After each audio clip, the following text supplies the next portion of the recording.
เ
Ladies and gentlemen, welcome back to the channel. This is your WWE NXT Vengeance Day 2024 watch along. The main pay-per-view, the main show has started. Kicking off the pay-per-view is Trick Williams and Carmelo Hayes versus Bron Breakker and Baron Corbin in the tournament finals. So that's what's kicking off this pay-per-view. You guys new to the channel, hit that subscribe button, hit the thumbs up, turn on notifications, subscribe to the channel if you do. Still on the road to 700 subscribers. Right now we have 672 subscribers right now. Bron Breakker and Baron Corbin is making their way to the ring. This tag team match for that for the trophy. This tag team Dusty Rhodes Classic Tournament Finals is about to begin.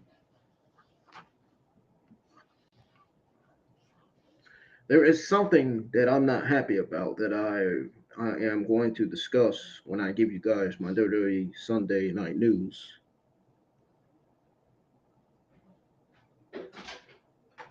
Which will be later on. Right now, I'm going to enjoy the pay-per-view.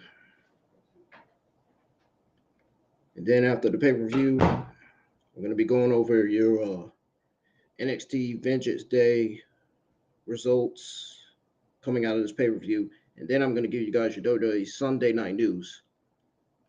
The one thing that I'm not happy about,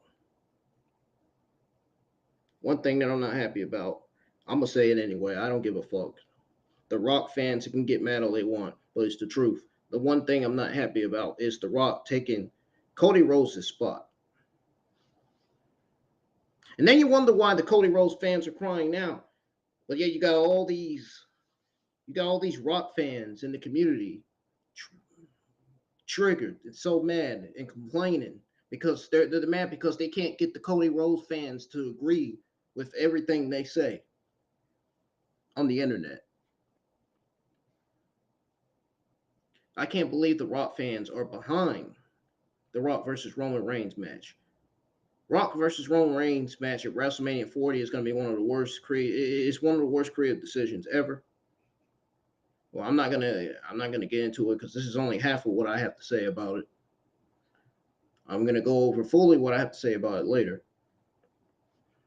After I give you guys your WWE NXT Vengeance Day results. We got Trick Williams and Bron Breakker in the ring. The tag team match has already started. We're going to go ahead and tune in to the pay-per-view, see what commentary is saying about it. And I hope you guys are watching the pay-per-view and enjoying your Sunday nights here with me live for this pay-per-view. And let's go ahead and unmute TV and see what commentary is saying.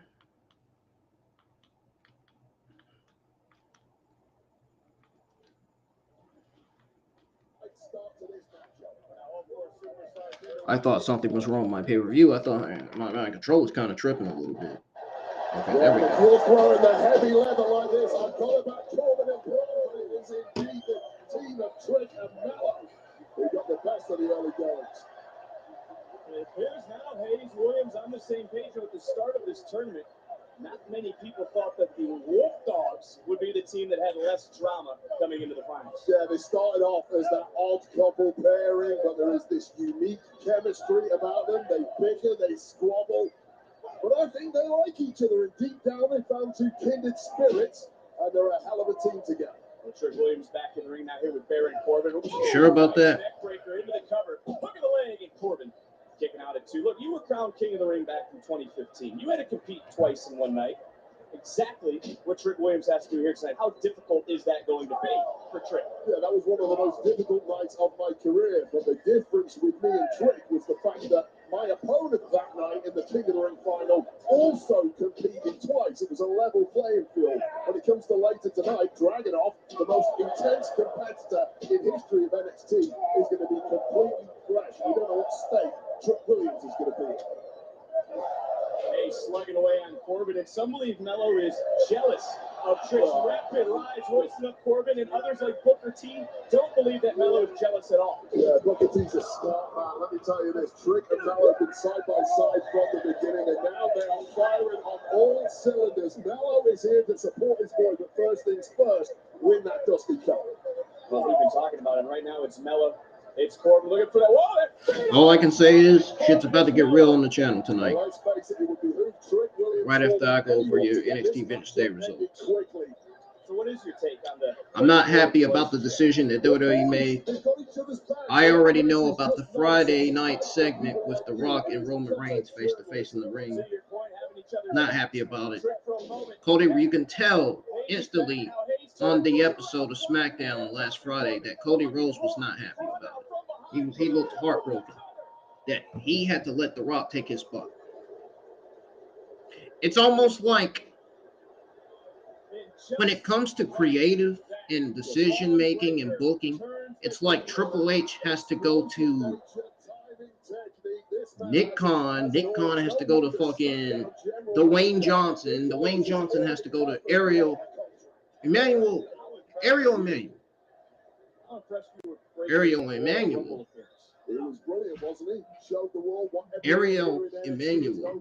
notifies Nick Khan, and Nick Khan notifies, or Ariel Emanuel notifies Dwayne Johnson, and Dwayne Johnson notifies Nick Khan, and then Nick Khan notifies Triple H. It's like a freaking timetable.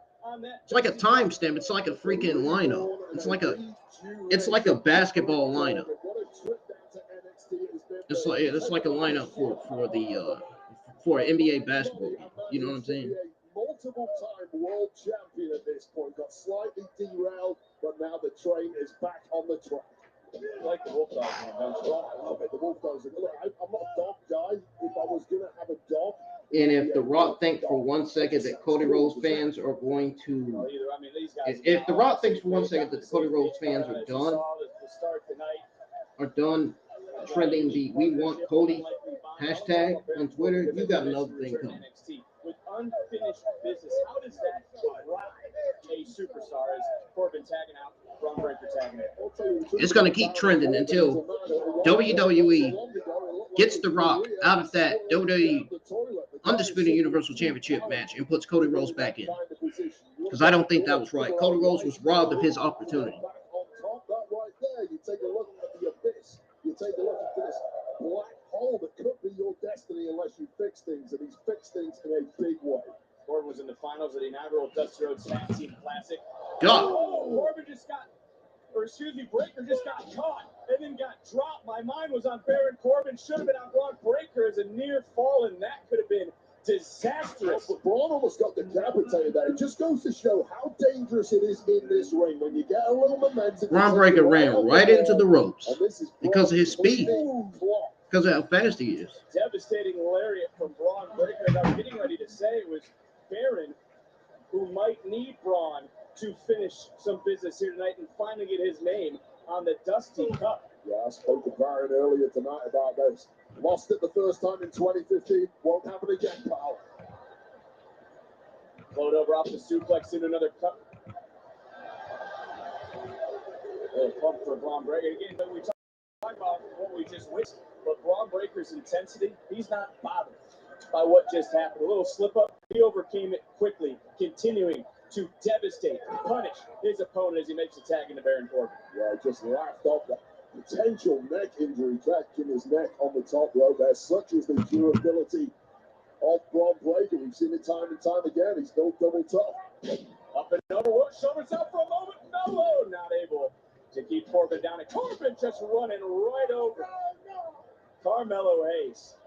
And Corbin and Breaker have been so impressive since coming together as a team just a short few weeks ago.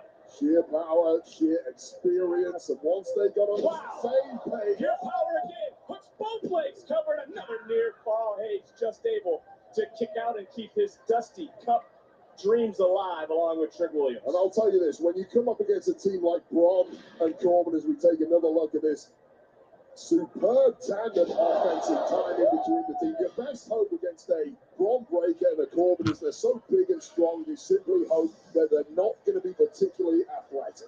That's not the case. They're on the road to WrestleMania. This is the finals of the Dusty Rhodes Tag Team Classic. One of these two teams will etch their name on the Dusty Cup, become the #1 contenders for the NXT Tag Team titles, currently held by the Family, who are getting ready for 6-person tag team action later on tonight. As Carmelo Hayes so close, but Bron Breaker not letting go of the wrist of Hayes. Oh, looking for the cheap shot. Trick was ready. Hayes flying in so close, reaching out. Oh, look at him. Away, but that must feel like a million miles when you got Bron Breaker picking you up. Was looking for the counter one more time. I believe it was countered, but still a nasty landing from Carmelo Hayes. So much has been taken out of Hayes, but he's so close. There's Trick Williams, his boy, his tag team partner. Fresh Carmelo Hayes would have landed that one on his feet, but man, he has been popped through the ringer by these two big boys. And it comes Williams. It comes Corbin. Yep, here comes Williams. Trick looking to continue to prove he's more than just a sidekick here tonight, pulling double duty. Trick Williams, fresh as a daisy. Williams is on fire and might have jammed his knee a little bit, but look, Trick Williams trying to fight through the pain here. Certainly does. Just a little hiccup, maybe on his road to the Dusty Cup Championship. And connected with a big urine arguing. You have to think Baron Look at that. is hurting at this point. This is Trick Williams at his best. All right, Trick Williams might have tweaked his knee a little bit. Neither is Carmelo Hayes tagging right back in. Ooh. Slipped a little bit on that middle rope, able to connect into the cover. Another Did you see that? Are laying it on the line. We're having some rope issues in the early going to this match. Are these regulation ropes here in Clarksville? I would assume. I hope so. Get someone on that. Is now Carmelo Hayes trying to power up Baron Corbin. Yeah, that's a bad idea at the best of times. Never going to be Melo's strength. But getting cute like this is exactly what Melo does best. Hayes able to sidestep one. Big kick, rocking Breaker. And now both superstars in. And into the top turnbuckle goes Bron this time. Right back in. Look at the teamwork of Williams and Hayes. No one does his homework like Carmelo Hayes. All this action spilling around. This could be it. Not enough, but again, just able to kick out at the last moment. That first 48 connected, got all of it, but not enough. Wow. Not enough. Not enough is right. Very well. No surprise to either one of them about their durability. Both teams know how important it would be to win the Dusty Rhodes Tag Team Classic. Take a look at the 2022 Dusty Cup winners. The Creed brothers had a huge four-way matchup this Monday on Raw, but right now, Hayes, Williams trying to focus on the here and the now. Bron Breakker, a 2-for-1. You gotta be kidding me! He's cleaned out there. Trick Williams, I believe, is the legal man right now. And Bron barking. Great, we got to hear Vince Joseph's terrible commentary. But at least Wayne Barrett is doing better than Vince Joseph on commentary. At least Wayne Barrett is doing better. Look at Corbin. Look at Bron. Baron Corbin, a 280-pound man, never designed to fly without the propulsion. And you were right. Trick Williams is legal. Back to the action. It's a cover. It's a count. Hey, he's just able to break things up. Oh, I think he landed on Trick. Inadvertently, it might be added. Hey, look, a little miscommunication, but the match is continuing. You got to be looking at. Oh, Ooh. that was nasty. And a deep six to Trick Williams. Made his back crack. And Trick kicks out. I already knew he was going to kick out. I already knew it wasn't over. Trick is now tasting his own blood. Let's not forget, he's going to compete again later. I'm just smart like that, man. I've watched wrestling ever since I was a child. Not stupid. Has fully swung back in favor of Bron and Corbin. The finals of the Dusty Rhodes Tag Team Classic. In the NXT Universe, trying to rally Trick Williams, Carmelo Hayes, as Bron Breakker may be going for. After in a match like this, give it all you've got. Bron Breakker does a moonsault to Carmelo Hayes and Trick Williams outside the ring. It's all about honoring Dusty Rhodes. Is it Bron and Baron's night? Bron getting both Williams and Hayes back to the ring, and in comes Corbin. Things again breaking down. I feel bad for Dallas serving our official. Simply got to flatten everything in your path in a match like this. Take out both opponents and pick the one who's in the worst shape. What is on the mind of the Wolf Dogs? They've been working on. What is on the mind of the Wolf Dogs? Williams trying to throw some hands. Oh! Dang. Hayes trying to do the same. Create a little bit of separation. And Hayes dropping Bron. Right where Carmelo Hayes wants him. Looking for nothing but no. Got caught. Looking for Brandon Hayes' Corbin. Oh. Landed on his feet. Big neck breaker from Trick. That did not look like no neck breaker. He didn't even get it all. Wait a minute. Hayes is legal. Bron and Baron have won the Dusty Cup. Here are your winners of the 2024 Dusty Rhodes Tag Team Classic. Baron Corbin and Bron Breakker. Absolute heartbreak for Hayes and Williams. But hats off to Breakker and Baron. What an absolutely chaotic. I told y'all this week that Trick and Carmelo Hayes wasn't going to win it.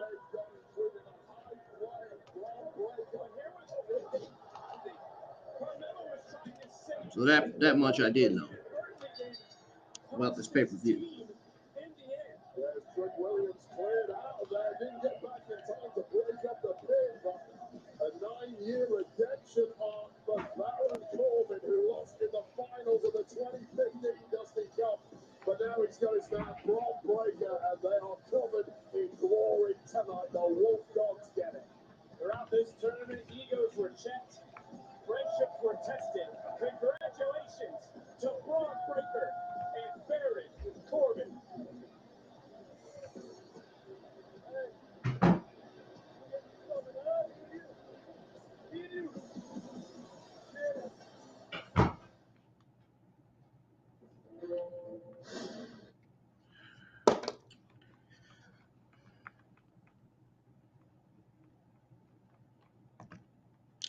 Finally happened. Carmelo Hayes and Trick Williams lost the Dusty Rhodes Cup. They lost the Dusty Rhodes Championship Finals match. Man, you got bad for those two. I mean, weren't they built up to that point? Just like Cody Rhodes was built up for 2 years to choose Roman Reigns as his championship match, as his match for WrestleMania 40. Legitimately.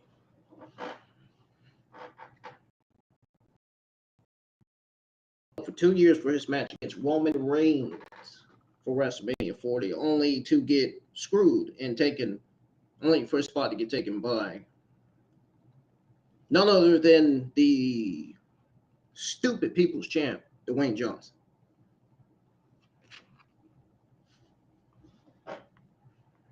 I should have just said the shitty people's champ.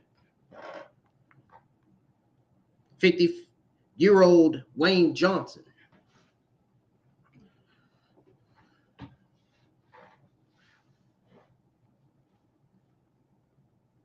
Yeah, not a good look. Not a good look for WWE, man. Not a good look. I can't wait to get to the part where I go over all your WWE Sunday Night News. I got a lot to say about it. I really do. It's in my mind, and I am ready to get it out so bad. I am ready to get my opinions out so bad about this Roman Reigns Rock segment. Which, by the way, was the worst segment ever. The worst SmackDown segment of all time. It was so bad. The Rock segment, the video of the Rock and Roman Reigns segment got 300,000 dislikes.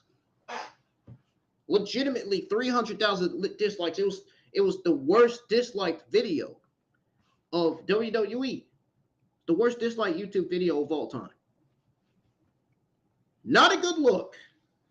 Not a good look. They wonder why the Cody Rhodes fans in the community are fucking crying. Are complaining about the fact that Dwayne Johnson took Cody Rhodes' spot.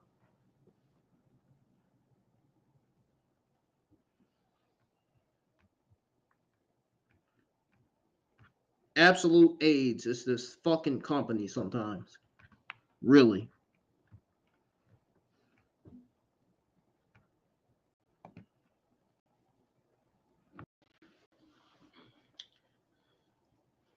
So I wonder what the next match on this pay-per-view is going to take place. What's the next match? What's the next one after this? Lyra Valkyria defending her NXT Women's Championship against Roxanne Perez. Is that what the next match for this pay-per-view is? Looks to me like it.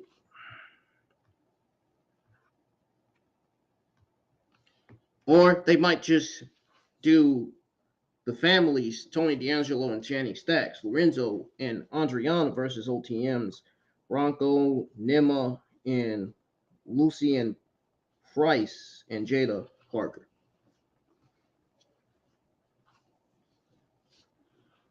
Well, they might go with the 2024 Chase U ladies calendar going on sale. They might go with that. Who knows? We'll find out. Find out when the pay-per-view comes back on. It's on commercial right now.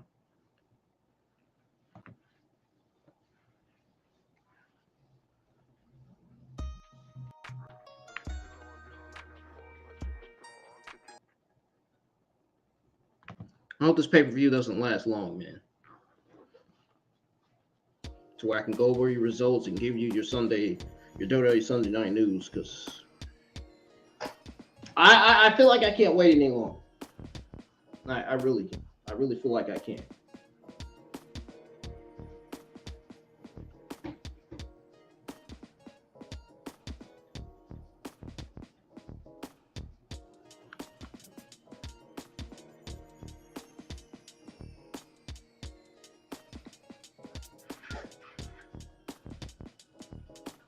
WrestleMania 40 is 62 days away. Who gives a fuck? It's going to be one of the worst WrestleMania pay-per-views of all time. So, well, what's the fucking point? Oh, you got all these negative geeks online. Oh, The Rock versus Roman Reigns is the better match. No, it's not. Cody Rhodes versus Roman Reigns is the better match. Get that through your thick skull head of yours. These degenerates, these internet wrestling community degenerates online, man. What a toxic community that is. Really is.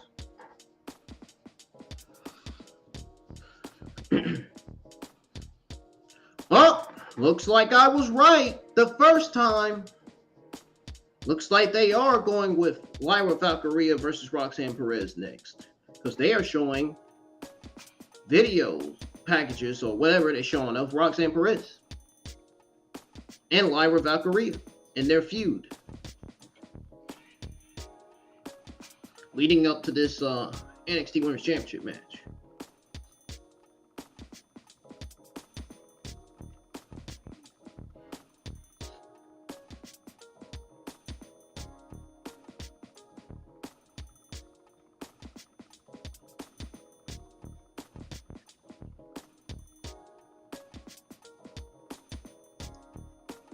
They're showing Lyra Valkyria holding up her NXT Women's Championship. They're showing all kinds of videos of Roxanne Perez and Lyra Valkyria.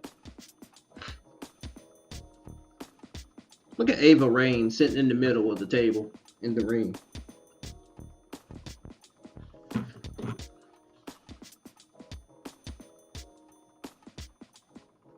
The worst case scenario was that Tatum Paxley accidentally hit Roxanne Perez by mistake.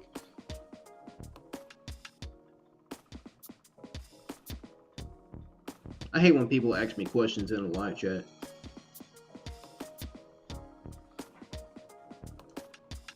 Don't you other YouTube content creators hate when people just ask you dumb questions in the live chat, man? They just ask you questions that you just don't want to answer. Oh, guess wrong. Up next is Dijak versus Joe Gacy. That's the next match. Well, they were going to go with Lyra Valkyrie versus Roxanne Perez. I was wrong. I admit when I'm wrong. I was wrong. Yeah.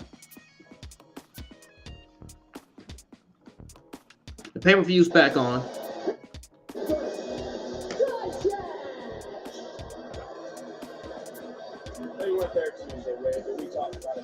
To everybody that's tuning in, welcome to the live chat. The NXT Vengeance Day pay-per-view is just starting. Gonna finally put the background back to the normal background that it was. Put the normal background back on there. All right, let's pause this music. I wonder what sort of destruction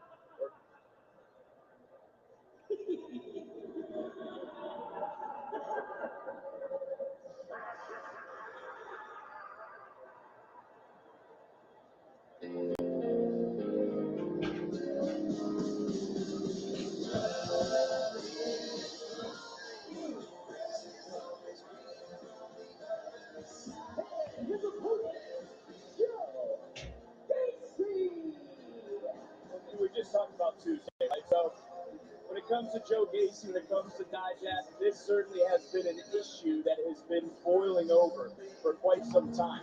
But I do want to go back to what actually happened this past Tuesday on NXT between Dijak and Joe Gacy. Gacy right here, as you see, on top of a production truck, a crew truck, on the loading dock. Dijak with no remorse with Joe Gacy all evening long, and then this would happen. This would transpire, and it was just absolutely unreal to see and witness live. And it forced our NXT general manager, Aba's hand, to make this a no disqualification match. Dijak is a destroyer of bodies. He's what he does better than anyone, and he's got that nightstick right from the off. Well, that nightstick would be legal, and so with that. Oh! These two swinging for the fences, and I don't think we're going to see many wrist locks and drop toe holds in this match. This might be over in about 15 seconds. There would be heavy artillery in there. And no rules, just right for these these two, and these two have brought all over the Performance Center. It actually started at the announce desk, to be fair. We already relived what Dijak did to Gacy into the dumpster, but we also have seen Dijak put Gacy through part of the staging at NXT. As I was saying about Dijak, he likes to annihilate people. He gets what he wants through physicality. What has upset Dijak is the fact that no matter what he throws, happening right now is Joe Gacy versus Dijak in singles action. With a smile on his face, that has hurt the psyche of Dijak. Dijak hasn't taken off his jacket yet, and Joe Gacy not allowing him to.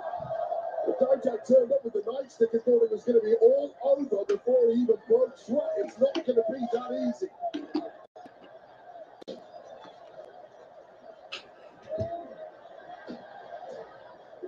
NXT Universe, they won all the toys tonight. And these two have had 5 days to come up with a lot of destructive ways to destroy the other. Yeah, I'm getting very nervous at ringside here. A lot of things flying around. We need one of those protective coal mine things that I used to see back in the day. Look, yeah, I don't know about the coal mine, but as we take a look at Gacy and Dijak, I think it's safe to say this isn't the same Joe Gacy that you last saw here in NXT. Well, here's the thing. I know what we've got with Dijak, and it's absolutely terrifying. With Joe Gacy, I don't know what we've got. I don't know what goes through his head. And that perhaps makes it even more scary. You know, Gacy has dreamed up of ways to hurt Dijak tonight, much like right here. Oh, cannonball! As your SmackDown partner would say, clear the deck. Take another look at flying Joe Gacy putting his own body on the line in pursuit of victory. Now this is one durable individual with a sick and twisted mind, and that spells bad news for Dijak. Nice, you got your thinking. But hey, I want to talk about this too. When it comes to Joe Gacy, what does it say about Gacy, who broke into Dijak's lair, was playing around with all his toys, used his tape recorder? Yeah, a lot of people say he's got a twisted personality. That to me is a PR spin on the fact that Joe Gacy is clearly an absolute nutcase. You stay away from men like Dijak in this industry unless you're a masochist, unless you have a death wish, and that may well be the case with Joe Gacy. Look at Joe Gacy again. He's had 5 nights to figure out what. 5 nights? That doesn't sound like a lot of nights for him to figure that out. Oh, he got toys? He's got toys in that basket? Yeah, exactly. Here's what I'm getting at with this guy. You've got nightsticks. God knows what else is under the ring. You ever out here playing with toys? Hey, you ever step on a Lego at 4 o'clock in the morning? Those things hurt. You ain't lying. Oh, man. There'll be a lot more than stepping on this Lego if that's the case. Dijak tried his best. Oh, first danger for just a moment, and Dijak right in spinning. Flush to the jaw of Joe Gacy, who now has a bizarre wry smile on his face in the aftermath. Joe Gacy, not cut out of the same mold as others, it kicks out at 1. And look, when it comes to Dijak, you just wonder what sort of destruction we're going to feast our eyes on here tonight. This just a little taste of what Dijak can do. Look at Joe Gacy. Joe Gacy is welcoming the pain, welcoming the destruction, as right now just raining down rights in Dijak. Yeah, and that is just a red rag to a bull of Dijak. Everything you throw at me, I'm going to come back at you with a smile on my face. This is just going to get worse for Joe Gacy. Into the cover, center of the ring, hook to the leg, and again, Gacy kicking out at 1. I want to go back to something you said earlier, Barrett. How frustrating could it be for Dijak that nothing he has done has kept Gacy down, not just here tonight, but over the last few weeks. Not just that, he's smiling. It's the fact that Dijak has done this before to human beings. It has always worked. Tonight is a different story. There's something off about Joe Gacy, and Dijak doesn't like it.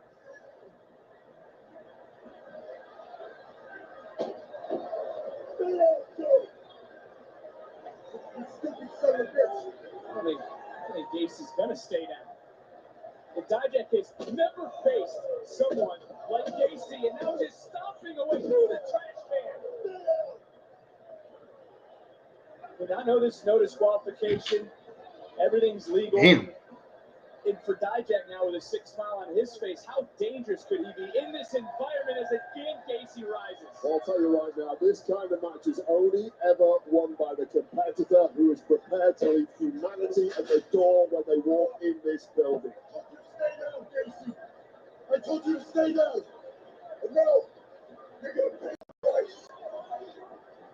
Well, Dijak has a plan. Have you ever seen a counter like that? Gacy used the trash can to his advantage. Why? Yeah, and after that level of beating, somehow it's Joe Gacy who is stirring first. Watch this, struggle into the chest and perhaps jaw of Dijak. Desperately trying to shake the cobwebs off, but it's now Joe Gacy who perhaps is in the ascendancy. Look at Gacy swinging away, and I don't think Dijak has ever faced someone like Joe Gacy. I mean that because he can't keep Gacy down. Gacy is welcoming everything and anything that comes his way as he turns Dijak inside out. This Gacy charges in, catch it up, Uranagi. Yeah, big Uranagi to Dijak. Dijak kicks out. Getting that left shoulder up. And the crazy part of this is, I don't think Gacy wanted the match to end right there anyways. I think he's having fun right now with Dijak. How the hell do you have fun in a match like this amid the chaos and barbarity of a no disqualification match? Well clear of Joe Gacy. That's my advice to everyone in the locker room.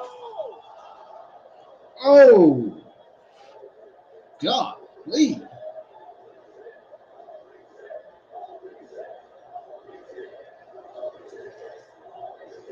Fans still sound a little quiet.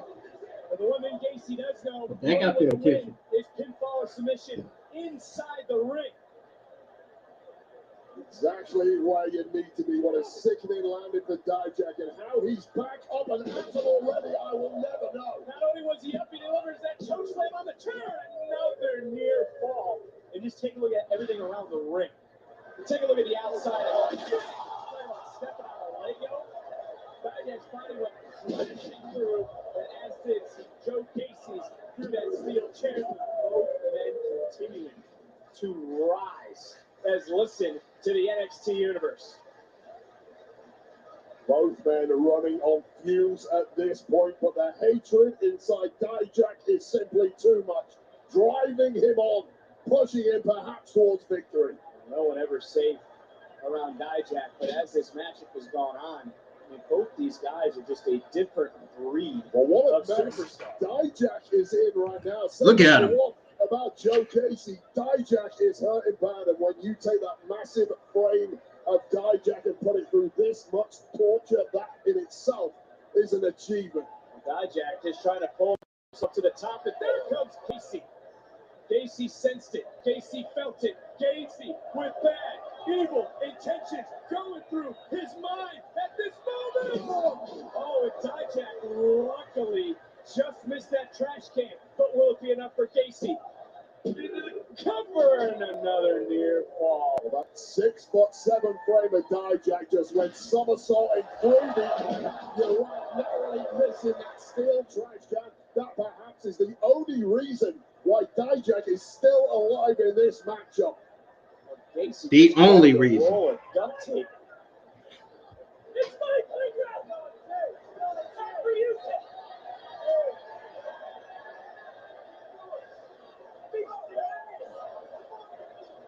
And we've always heard Dijak talk about feast your eyes on my brain to justice. He can't feast his eyes on anything. Yeah, how do you defend yourself when you're blinded like that? Oh, no. Oh.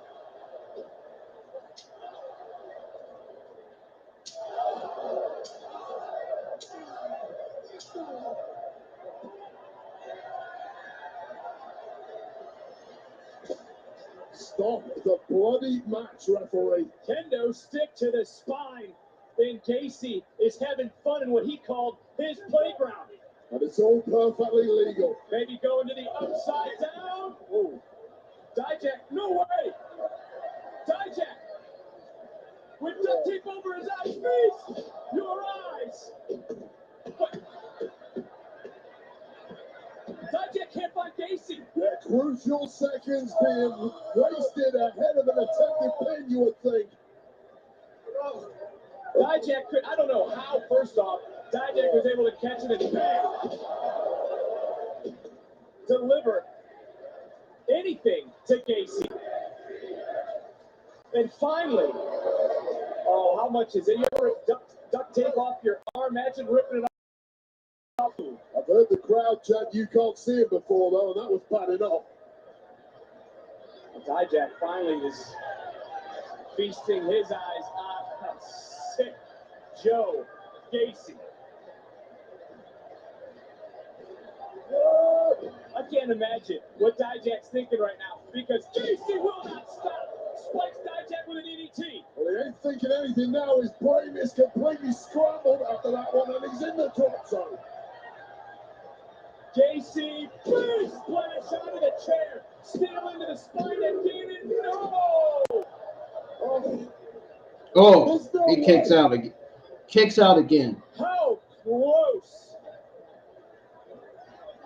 Derek Sanders, the official, you could have slid a piece of paper under his hand. We have just got two indestructible human beings. This match may never end. Upside down. No, there! Oh, All the momentum of that bouncy clothesline attempt. That nightstick to the stomach. the nightstick to the stomach by Dijak. Feast your eyes. Dijak falls into the Yeah, that's it. And finally, this match comes to a brutal end.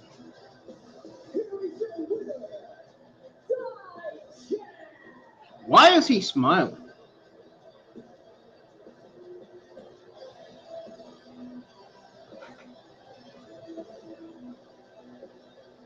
Dijak decimated Joe Gacy, but Gacy is smiling. He's out cold, yet there is still a maniacal grin on his face. Who's more deranged, Gacy or Dijak?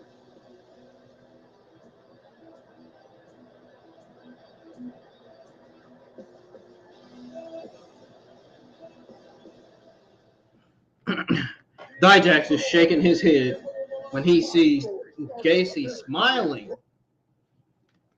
Smiling up like this.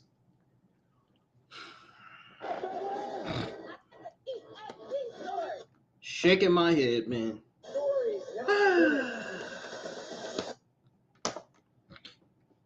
Yeah, you didn't get to finish the story, Cody Rhodes, because of The Rock. Remember?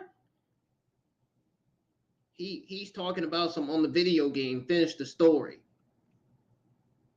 How can you possibly finish the story when The Rock has taken your opportunity, has inserted himself into the Roman Reigns WWE Undisputed Universal Championship match? Talking about finish the stuff. I feel bad for Cody Rhodes, though, seriously. WWE really needs to give Cody Rhodes that spotlight back. That's just not cool, man. That's just unacceptable to be having The Rock taking Cody Rhodes' spot.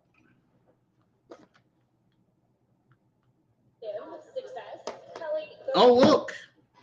Isn't this the Chase U ladies calendar goes on sale?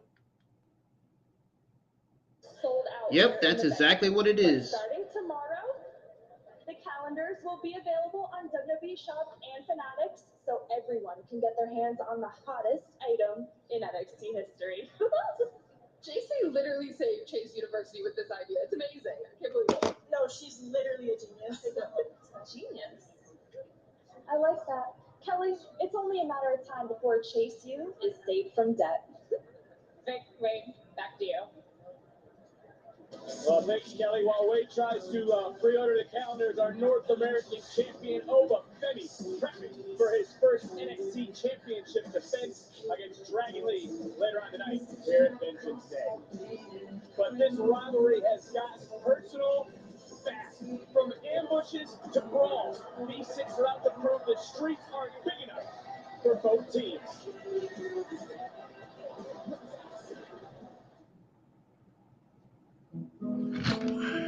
It's kind of cute that she thinks I don't know it. No, it's not. It's absolutely weird. Weird as fuck. I'm just playing. Yeah. Why would he say that? And he's a Jim. He's a man. He's not a woman. Why do you think I said weird in the first place?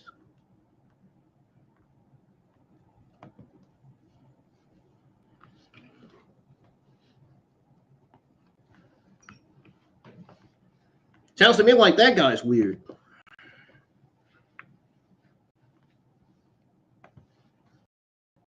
Coming up next is the family versus OTM with Jada Parker. So this is like a men and women's, I don't know. It's like a 6 tag team match, basically.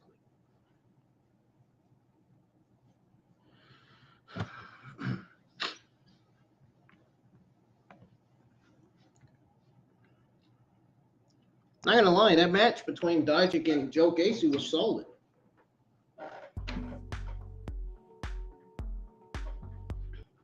Wouldn't you all agree?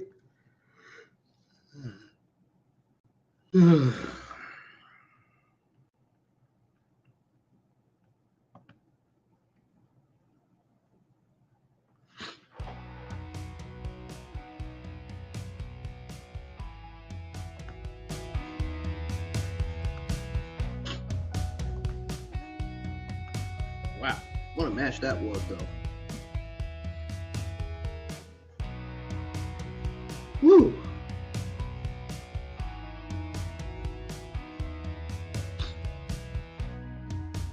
I'm gonna turn my mic off. I'll be right back, though.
Whoa! Jada Parker just slapped the shit out of Tony D.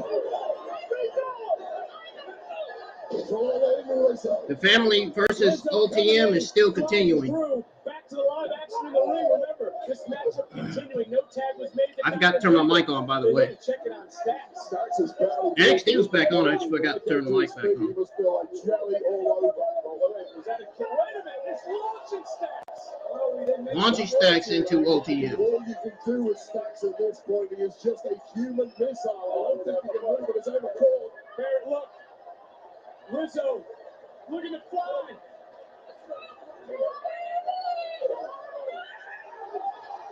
Wiping out OTM. The 5-time All-American long jumper, and we saw all of those explosive hops off that top rope. The Don, the superstar legal for his team. And Script trying to get involved again, paid the price. Tony D just one step ahead of everything from OTM at this point. Big spine buster. You've enraged the boss. That Italian blood flowing right now, and you can budget about it. Big win for the family.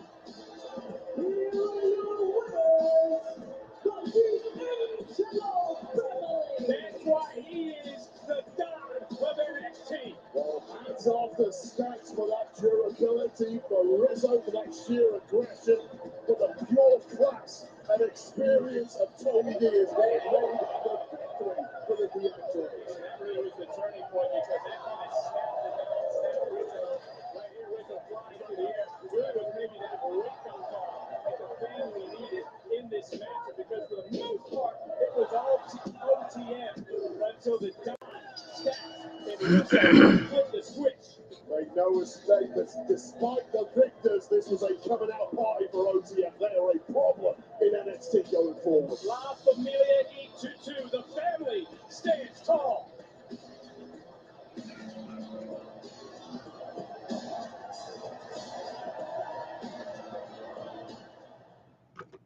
Crazy like you never.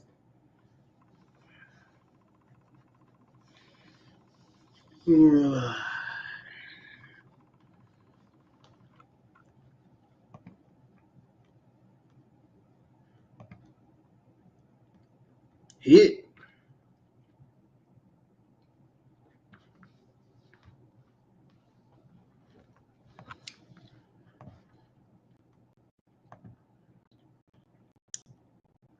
What a good match that was.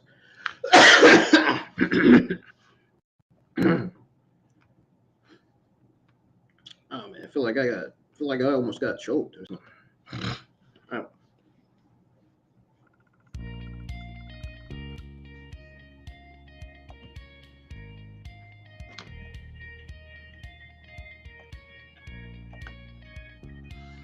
You guys think of that match between OTM and the family?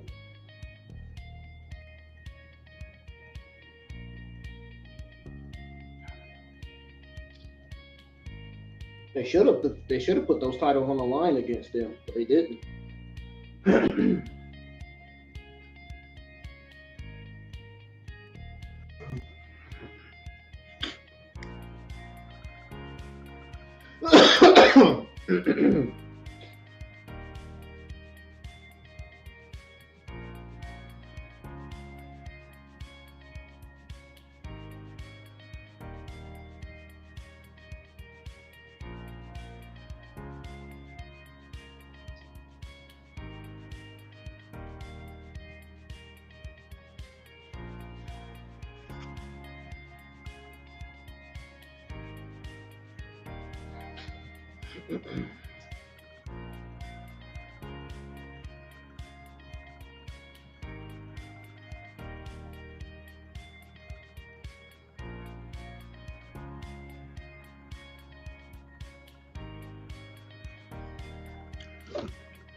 How many more matches do we got to go now?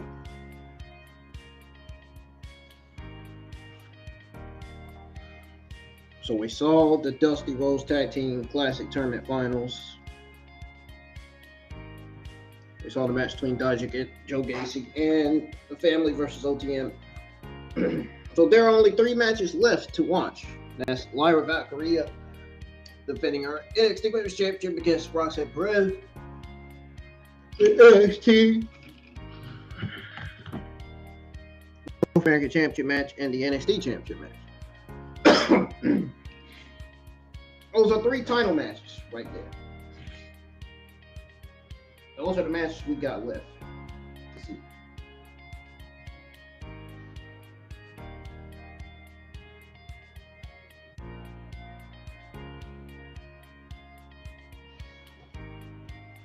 I'm just waiting, just like everybody else, just like every other wrestling YouTube content creator is, just waiting until NXT Vengeance Day pay-per-view coming back on.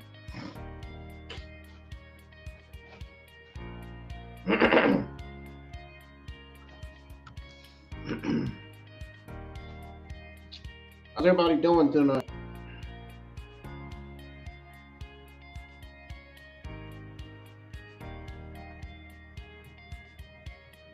You guys are tuning in, just not joining the live chat, just not watching, man. Let me know how your night is going so far.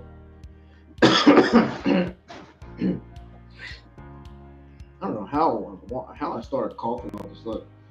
Almost like something just went in my throat and just almost like I got choked.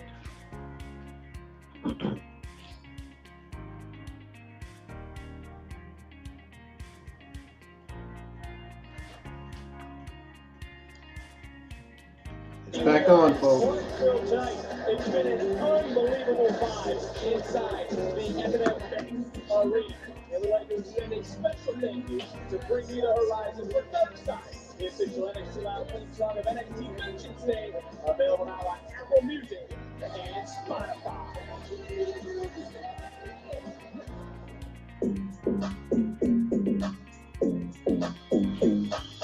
I'm a bad girl and my friends back too. That's a bad girl deal. Izzy, to get where we're going, we have to do some strategic analysis. I mean, this women's division's only getting stronger. Well, you could say that again. Time for us to work smarter, not harder. Bingo. Whoever walks out of Vengeance Day, Roxanne or Lyra as champion, that's our new target. So here's a list of potential obstacles that pose a threat to our ascension to the title. I mean, solid list, but I can stand about none of them. We need a future-proof NXT. And at the top of the list, Cody, Jordan. Time to take up the future before it begins. I am sick and tired of everyone saying that she's the future of NXT. I see right through that wholesome little act. Of course you do. Izzy, do me a favor. Keep ears to the ground on Klein. If there's anything that gives us an advantage, I need to know about it. Say no more. The little brat's got there, no one hit her. Izzy, do whatever you need to do. I always do. It is what it is. I like the sound of that. That's a bad girl deal. I'm good, for real. I'm just straight. Yo, Doc, Melo gonna be good, or yeah, I'm alright. Hey, man, hey, Doc. Hey, bro. Why'd you take that spear from me like that, man? Man, I had to take that thing. Bron spears you and Ilya benefits from that. Look, you got an NXT championship tonight. And that's the most important thing. Look at you already got a busted leg, man. Come on. Hey, the Dusty Cup is slipped between our fingers. What are we gonna do? We gotta take that L on the chin, man. Tonight, you have to slay the Mad Dragon and win the NXT championship. That's the play. All right? Hey, bro. You know how much that means to me, man. You having my back like that? That means everything. Got you. But hey, tonight. Look, I know. Tonight, you gotta go out and get this win by yourself. I know. Nah, not this time. Tonight, when I win that NXT championship, I need my brother by my side. Yeah, I need you right there, man. Yeah. All right, I got you. Yeah, bro. All right, let's do this. Let's do this, man. Let's do this thing, man. Come on. The biggest weekend of the year.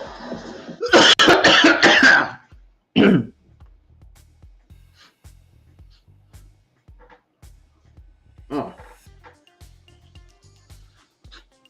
God, man.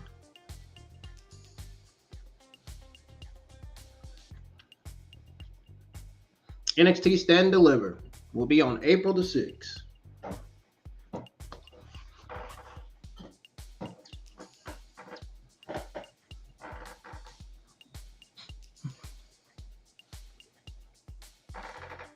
That's the same. Isn't that the same day that WrestleMania Night 1 takes place?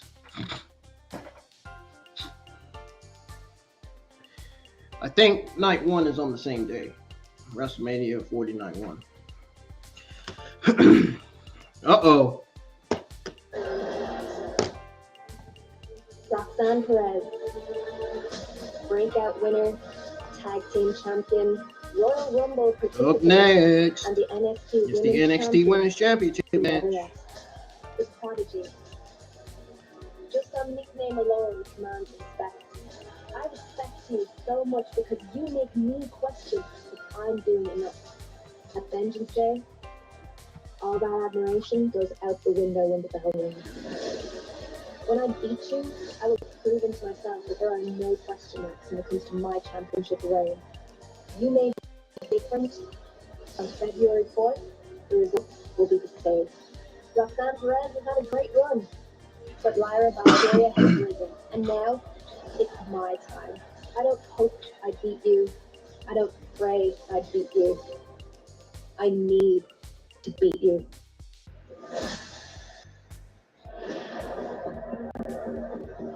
Well, there is the champion looking to check off another box on her journey as champion.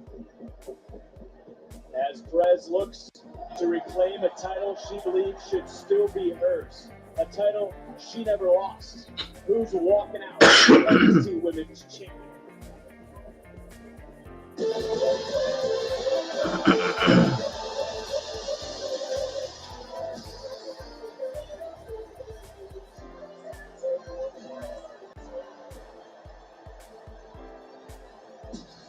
And wait, last year at this event, Roxanne Perez actually walked in as champion.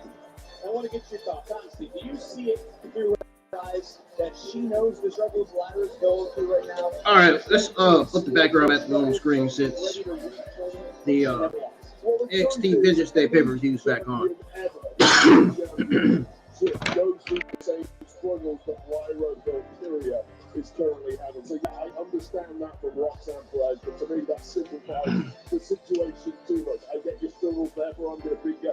I'm not buying it. Lyra Valkyria has proven she's the real deal, not least by beating none other than the man Becky Lynch. She can beat the best in this game. Roxanne wins tonight, she's got to do it the hard way. Reason why Booker T's not on commentary because he's only going to surgery. Hey, sounds worth it. Well, on the flip side, do you see it through Lyra's eyes? well, She's not bothered. She's here to gain. he does sound worse than Vince Joseph on commentary, but also Vince Joseph sounds worse than Booker T. So basically, they both are the worst on the NXT. Want there to be any questions regarding her championship reign? Yeah, I absolutely. We got the amazing, beautiful-looking Lyra Valkyria. Yeah, I got choked earlier. Yeah, that cost not to go away until it's completely gone. The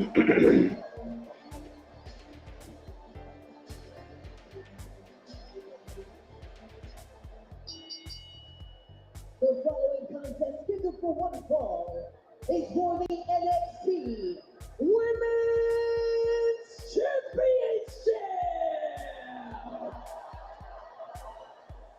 Introducing first the challenger, Roxanne Perez.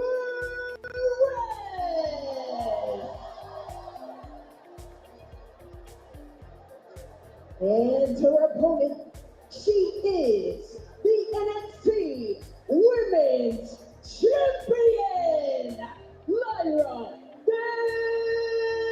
Valkyria. We keep talking about Perez looking to reclaim what she didn't lose. We got to go back to last March. Roxanne Perez successfully defended the Women's Championship against Mako Satomura. She collapsed after that match. That's when the struggle began to get back to this point.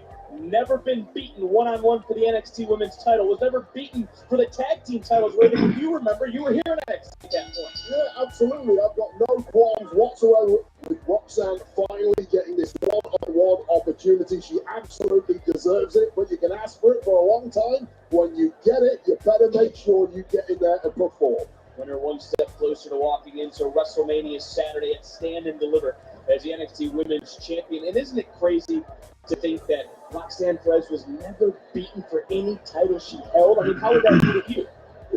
Listen, once upon a time in 2014, I was stripped of a championship, the Intercontinental Championship, because I received an injury. I then watched for the next 6 months as I agree. ended up holding that title. Deep down in my soul, I knew they were not the champ. I was sat on the couch, rehabbing. It angered me every single day. I think The Rock versus Roman Reigns for WrestleMania 40 is the worst creative decision ever. Honestly. You better take it.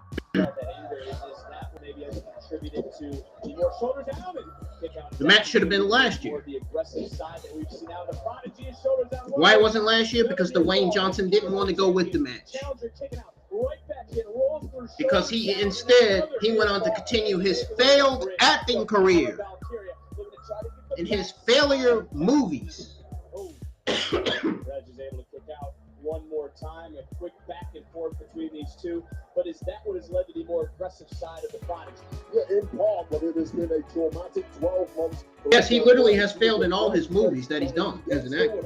She is battle-hardened by life right now. Personal breakdowns, personal tragedies, seeing women come and go with her title, and of course some absolutely gruesome matches that she's doing. This is a battle-hardened woman. I'll talk about some of those matches. She won Weapons Wild. She won in Devil's Playground. She beat 19 other women for this championship opportunity. And she's in there with Lyra Valkyria, who's been through the grind also herself, which includes defeating Becky Lynch to become the NXT Women's Champion. Yeah, and that gives you a level of confidence. Yeah, they easily could have replaced CM Punk with Drew McIntyre, but no, they didn't do that, did they? Nope. They could have had Seth Rollins vacate the title. They didn't do that, did they? Nope.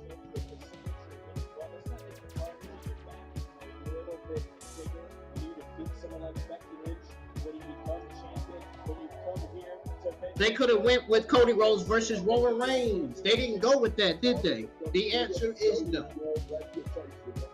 CM Punk's injury, Brock Lesnar being taken off the WWE roster, being removed from WWE creative ideas, being removed from all this shit does have nothing to do with the Roman Reigns and Rock match. Has nothing to do with Cody Rhodes.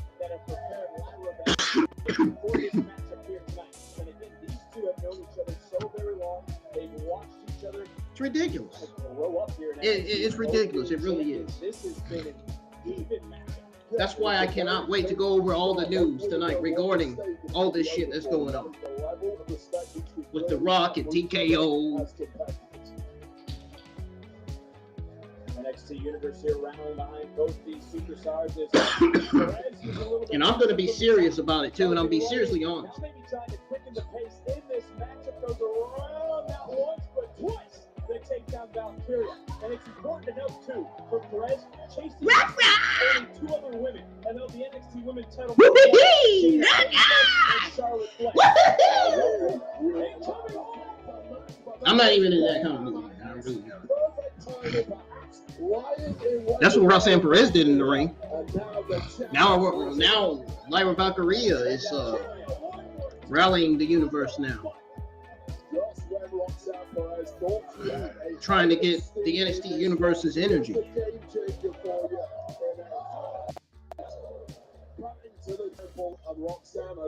I guarantee you, when WrestleMania 40 comes in Philadelphia, the crowd is going to be dead to rights. It's going to be dead to rights quiet. Absolutely no cheering, nothing. It's going to be nothing but booze when The Rock comes out at WrestleMania 40. No question about it. They should have went with The Rock versus Roman Reigns. I'm not even gonna say it. You know, I'm gonna save it. I'm gonna save it for later. I ain't even gonna say it. I'm just gonna save it. I'm just gonna save it for when I give you guys your WWE Sunday Night News. I'm gonna save it, bro. I'm just gonna save it. I'm not even gonna say it, man. I'm just gonna wait. I'm just gonna wait. I'm not even gonna say it. I said it 2 months ago. I'm gonna bring back what I said on this fucking stream. I'm gonna bring back what I said 2 months onto this fucking stream.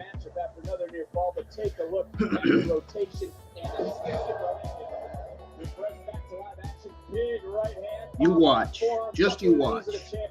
Champ is completely wobbled at this point, throwing whatever she can at Perez to get a little breathing room, but that did it. And Valkyria hooking up Perez. Boom. Nice suplex. Cover. That was a very nice. I gotta agree with Vince Joseph on that one, even though he sounds terrible in commentary. I gotta agree. That was a nice suplex from Lyra Valkyria. We haven't seen her do those very often in the ring.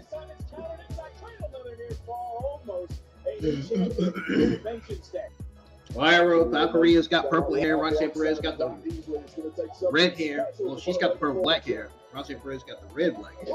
That's what I'm trying to say. Of the neck of Roxanne, that was an ugly landing. What a German Females suplex. love to look cute. Telling you that. She had the foot hooked of Roxanne Perez in an unusual position, and it's Valkyria now who is taking it to the challenger. Everything coming up for the champion in this moment, on this night. Now just trying to overpower Perez. Valkyria has to make a beeline for that neck of Roxanne Perez. That could be shattered right now. Talking about the high risk earlier from Perez. Perez maybe now trying to go for broke in this matchup. Swinging, maybe emptying the tank in this moment. Get into a slow to the top. Let's pause this music. I don't even know why I still have it on. I should have been pausing it. Pop rocks to Lyra Valkyria.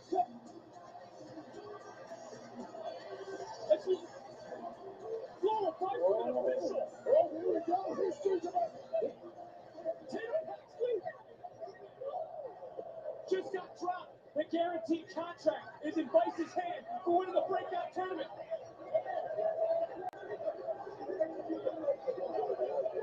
Ladies and gentlemen, Lyra Vice is executing her breakout tournament contract. Therefore, this match is now officially a triple threat match. And wait, think about this. Triple threat rules. Odds just shrunk for Lyra Valkyria. Just got caught by Buenos Noches. Valkyria does not need to be factored in the decision to lose her title on a near fall.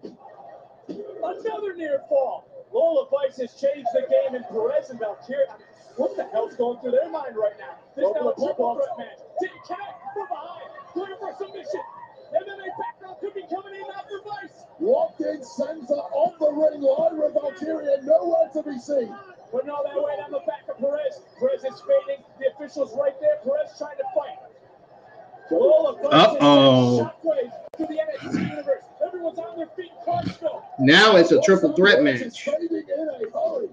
Roll through, shoulders down. Oh, Vice has to let go of the submission. Only way out of that submission, but there's a KO. Another big kick. Shoots the hat. Title's on the line. Perez. I think Lyra Valkyria is still going to retain. Now another submission. Triangle choke. Out of the fire pan and into the fire for Roxanne Perez. There is simply no. Lyra Valkyria, I bet you. Oh, look at that. Perez somehow, and you got to give credit to Perez. Wow, you got to give credit to her. The heart of Perez is just on display right now. I mean, this is turned into a triple threat. wow. Lyra Valkyria with his. Whoa. And then Perez saving the match for herself. But it's triple threat rules. Champion does not need to be factored in the decision to lose her title. Lola Vice has executed her championship contract that she won from winning the women's breakout tournament. And this has turned into a damn slugfest. Y'all, don't forget this just now tuning in. Welcome. Hit the thumbs up. Let's get at least 5 likes on the stream. Subscribe to the channel if you do. We need at least 8, 9 more subscribers. We'll be at 680.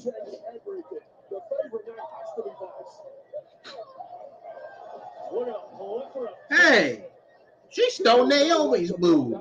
That's the move Naomi does. how do you adapt on the fly? If you're Perez, how do you adapt on the fly if you're Lyra Valkyria? Simply going to hold muscle memory. Look like she's doing karaoke. That's what it looked like. Roll of Ice has been waiting for the right time. Premium live event spotlight to execute the contract, to possibly put gold around her waist. I'm going to tell you, Vic, I did not like the execution from Lola Vice. I would have waited till both women were down and out, but perhaps I'm going to say Lola Vice might know something I did not, but Roxanne just about getting out of the jaws of danger. Now, looking for a 2-for-1. A Russian leg sweep DDT combo. Oh, Valkyria holding her head real hard. But look who's up. Look who's standing. It's the Prodigy. She wants back her damn Somebody getting that second. That move probably is put in WWE 2K24. Don't tell me. Everyone is down but one. And look at Roxanne. She knows she has to get one of the two back. It's the only place she can win the NXT Women's Championship. Roxanne looking to right a perceived wrong and get back her goal. High cross body, Valkyria. And the champion showing the heart of a champion. Powering up. And boom! Night wish connects. And look! And Lola Vice pin Roxanne Perez for Lyra Valkyria. Look at the pin.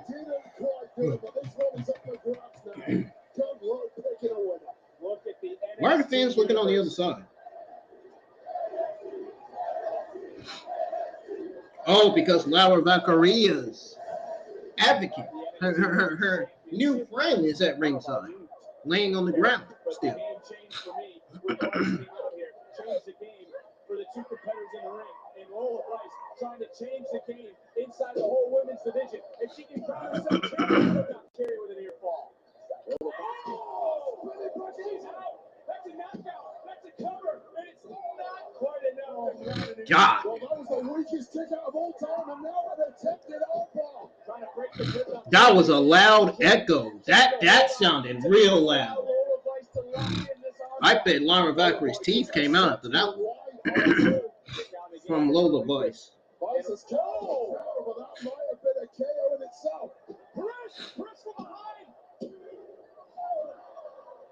The aces of Lyra Valkyria and Roxanne Perez especially to keep ticking at this pace, this deep into a matchup. Absolutely unreal. Pop rocks again hits.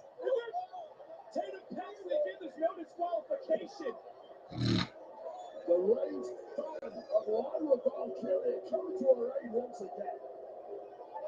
Looking for Playoffs, no chance. Didn't connect. Valkyria, though, looking for Nightwish. Got all of it and somehow survives.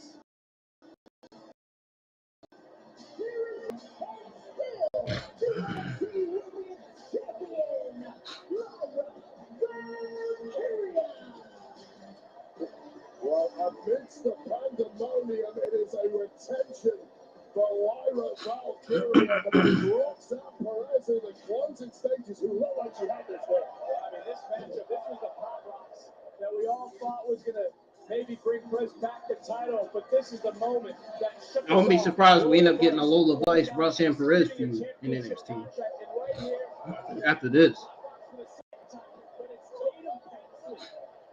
Who ran interference, possibly right here and realized it, but did realize Lola Vice was targeting her, was able to take it again with that Nightwish to retain the NXT Women's Championship. Well, the intervention of Paxley, without doubt, is the reason why Lyra Valkyria still has the gold, and if I was Roxanne Perez especially, I would feel aggrieved at that.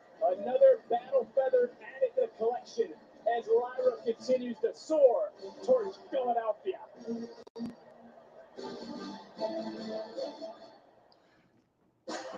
So much on the line here tonight. I'm a nervous. I don't know why my TV's doing that. I wish this coffee go the fuck away. Husband and wife. It's so much fun. Here's the main event.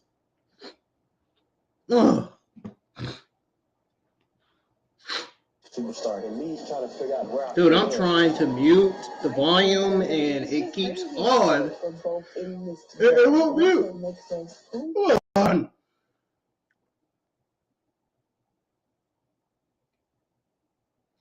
This is bullshit.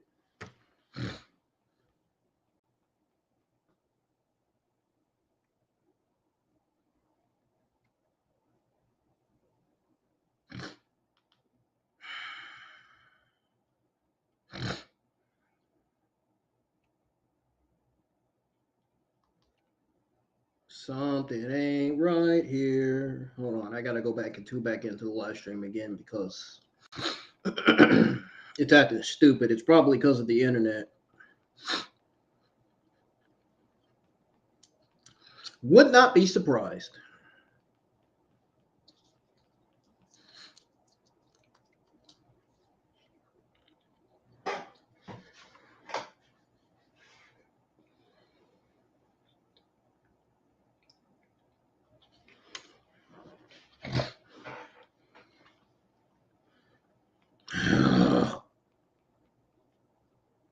Come on. What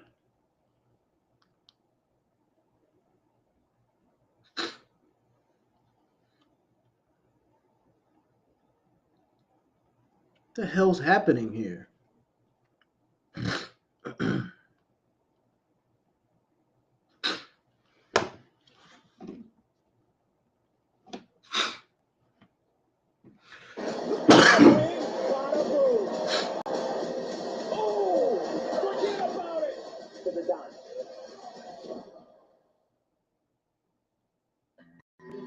You'll see a UFO before you ever see another me. It's showing why I call myself the generational talent, Carmelo Hayes. Should you satisfying me and let me flex, And they saying I'm the best, let me check, I don't see no competition as of yet. This is win, let me flex, Hey, what's up there? Oh, they just had to turn that moment, did they?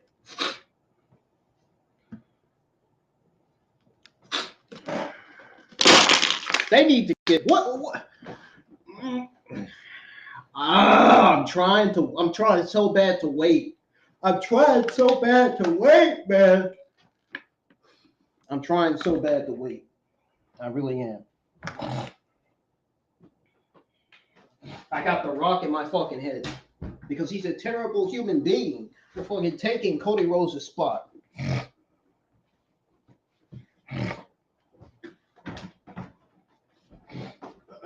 I feel like I can't wait anymore.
I feel like I can't wait anymore, man. I had to step outside. I had to step out the room for a second, man. I feel like I can't wait anymore.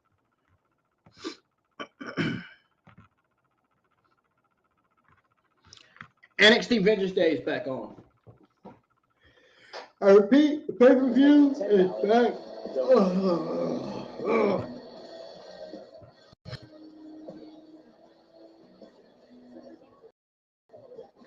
And the ladies' check calendar thing continues.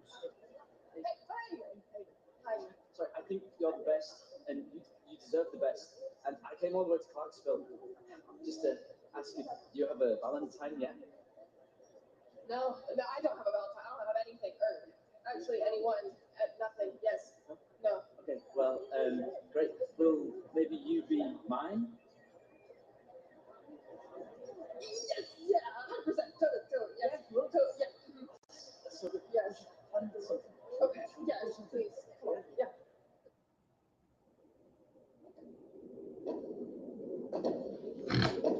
What the fuck?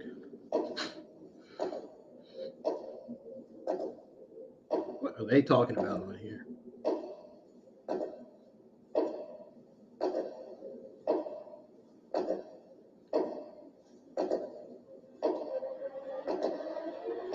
What is this? What a premium live event it's been tonight here at Vengeance Day. What was that video package about? Excited to announce that we got a premium live event coming to Savannah, Georgia. What the hell was that fucking video package about? Don't tell me we got another new NXT talent being given in video packages for their debut. The question is, who will be walking in? North American champion? We're about to find out in a matter of moments.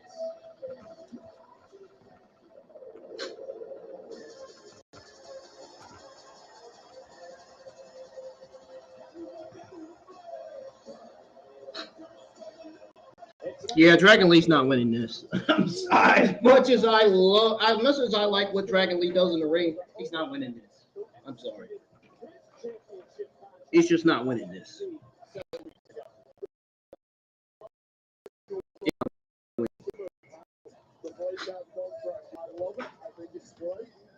But you can teach a man when he's exhausted from already fighting. Let's see you prove you are the real champ. I think it's the same man for his Champion your team with NFL legacy titles. He's officially licensed. He is just not winning it. I'm sorry.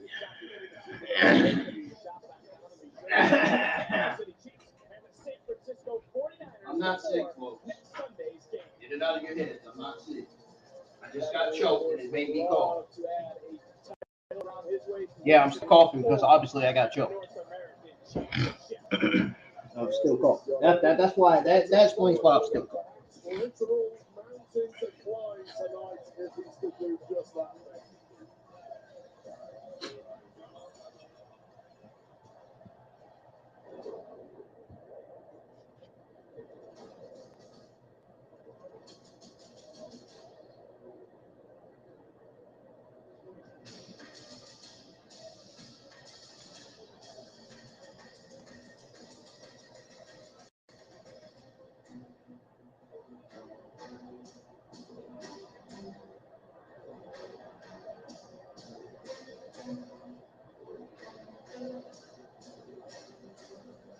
He looks like he's tall. He looks like he's almost taller than Omos.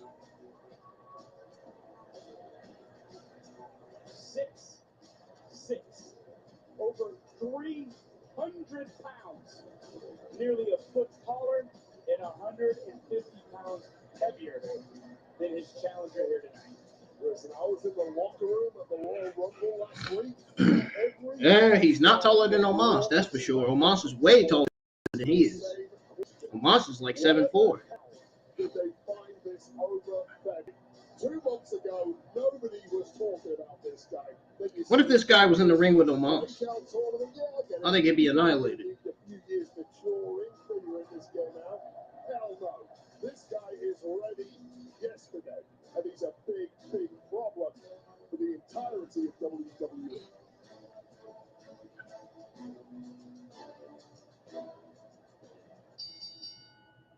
The following contest scheduled for one fall is for the NXT North American Championship.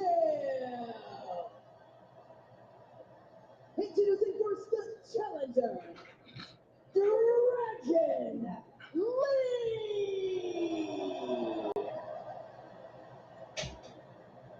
And his opponent, he is the NXT North American Champion, Oba Femi.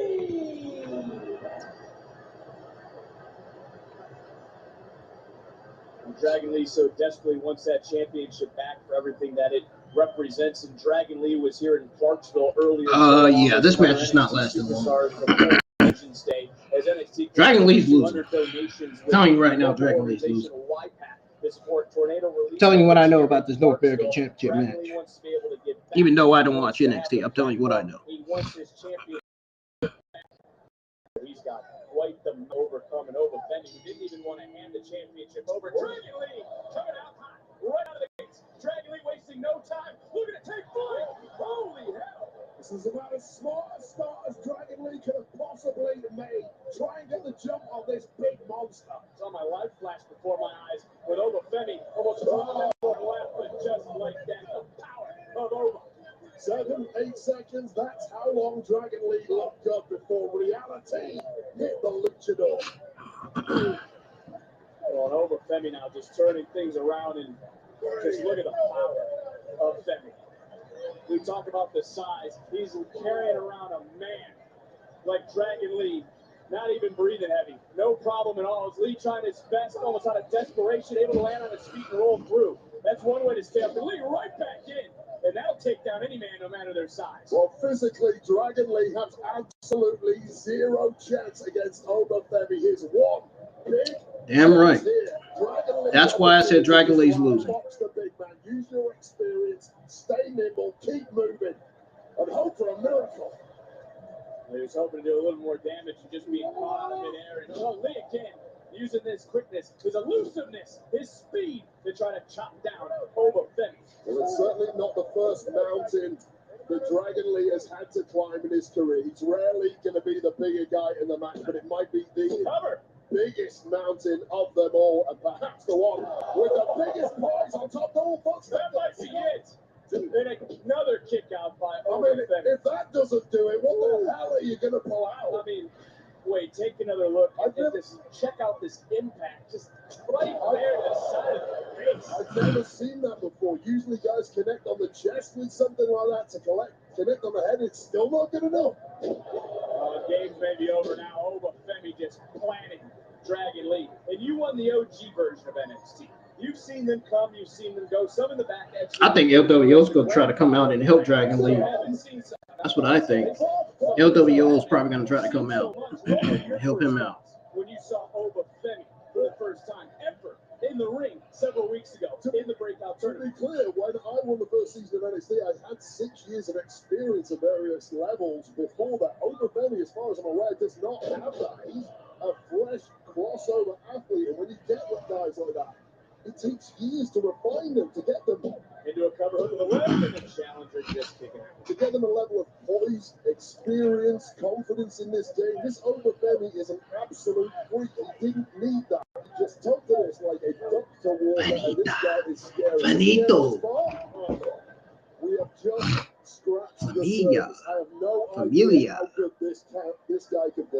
To your point, you think about the breakout tournament, you think about a matchup, his first matchup, that was almost a year ago for Oba Femi on NXT TV. Less than 5 matches in his career. You talk about the experience you had. Less than 5 matches in his career to finally win a championship. He won the NXT North American title.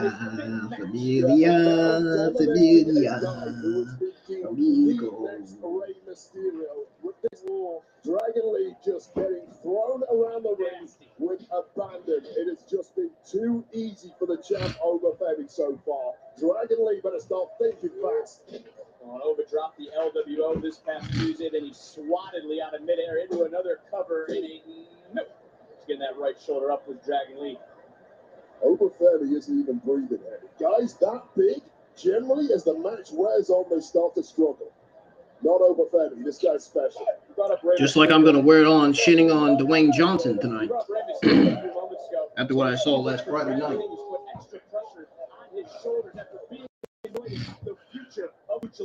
No, I don't agree with that, Vic. I think Rey Mysterio gave him that challenge because he believes in him. He believes in him because there is something damn special in the world of Lucha Libre when it comes to Dragon Lee. It's not added pressure, it's just a reality. This guy is the future, but the future ain't happening tonight the way this is going. Referee's at 6 and 7. Dragon Lee crawling back to the ring at 8. He's not even on his feet yet. He does it 9. Can he break the count? And he did it by a half second. But for what? Straight back at the feet of danger. To keep his hopes alive, Barrett. That's for what? He's got a fighting chance, don't you think? Well, maybe not. Yeah. What a backbreaker. There's your answer, Dick. There's your fighting chance.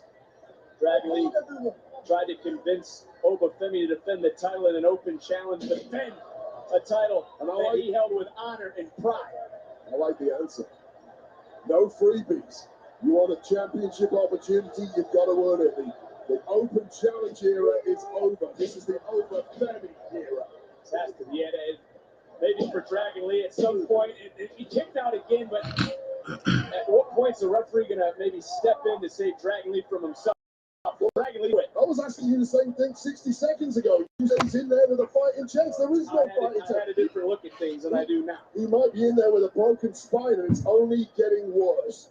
Dragon Lee trying to create a little bit of separation, and back to that open challenge. No one's going to argue with Oba Femi. No one's going to get in Oba Femi's face, but Dragon Lee trying his best, doing his thing here. Spins around, gets caught again by Femi. Look at the champion. Oh, look at the challenger. He does have a fighting chance, Barry. Can he make Oba Femi tap?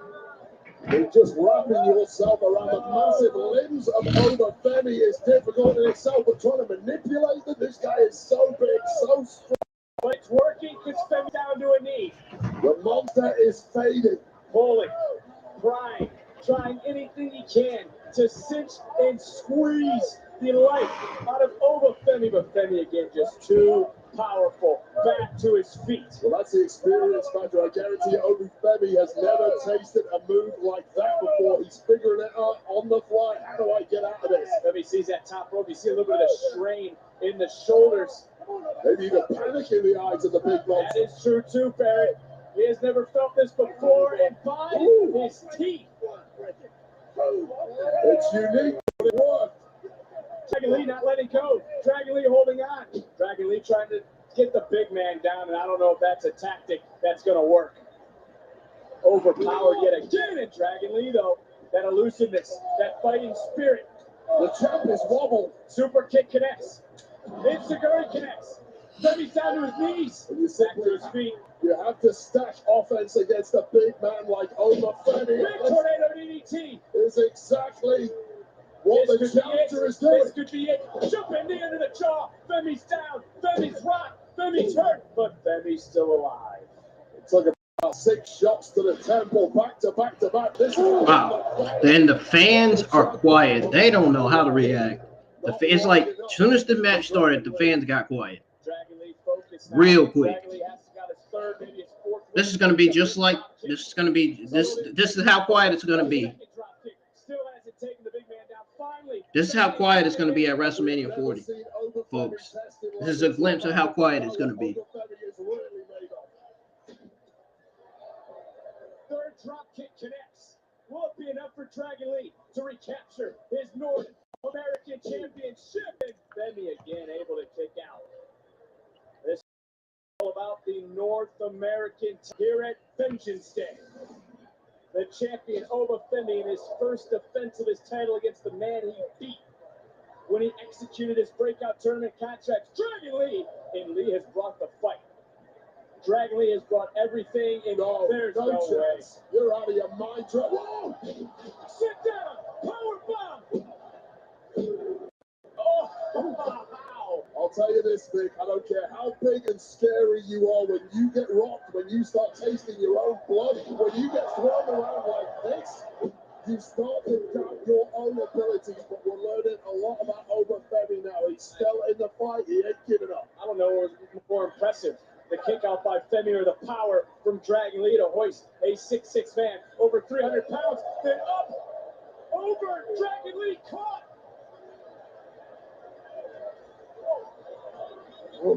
Lee doing his best to break away. Big knee under the jaw of Femi. And Oba now, somehow still on his feet. Lee though, charging again, and he just got swatted out of thin air again. Like a frying pan to the chest. And Oba Femi has a scary look in his eye. What on earth is he concocting there?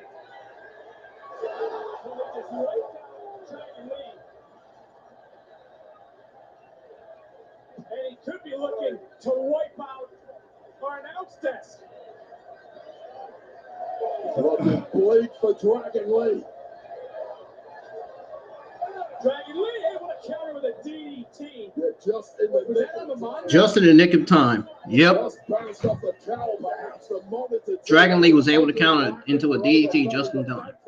But Dragon Lee stays alive in this one. But you talk about the inexperience. This could be the experience of all that.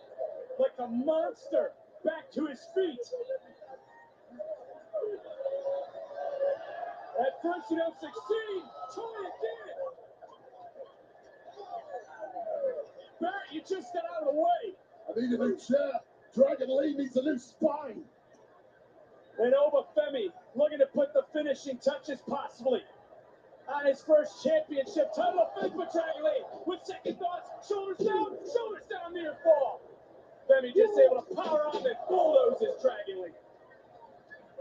A fortune teller spoke to Oba Femi about his power and overtaking an industry. He's well on his way to doing so with performances like tonight. He believes there is a prophecy driving him. It's written in the start. He just tossed Lee like nothing, like a shot put, like he was back in college dominating the SEC.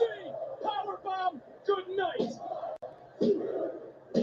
Oba Femi retains. Oba Femi retains. Dragon Lee gave it his all. Gave it his best.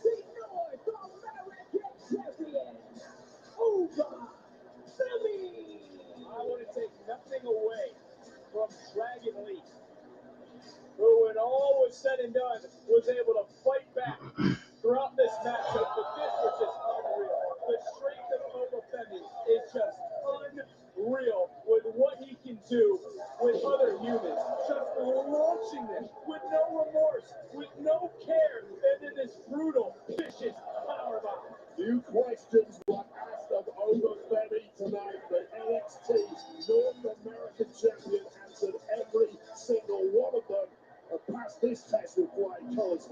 His size, ruthlessness, and immense strength is an equation I don't know who can solve. So who can step up and take down the North American champion?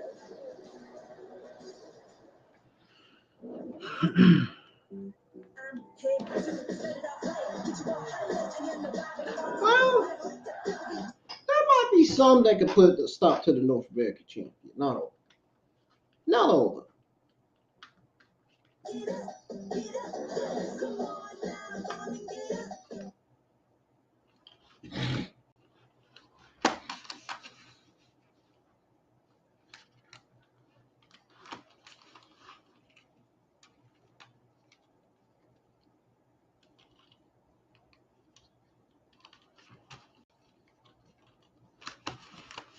Wow, that was a great match between Dragon Lee and Oba Femi, though.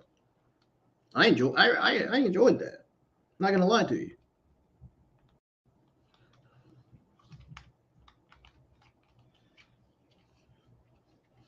How many of you guys enjoyed that match between Dragon Lee and Oba Femi?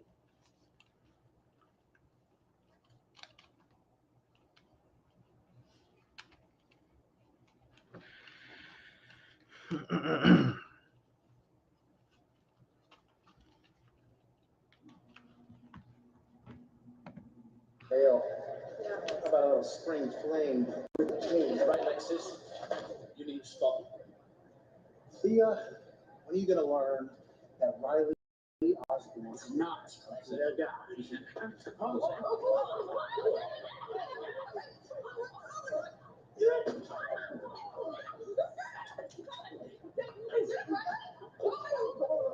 Ava, Vengeance Day has been amazing so far, and it's your first PLE as GM of NXT, so how are you feeling about it all?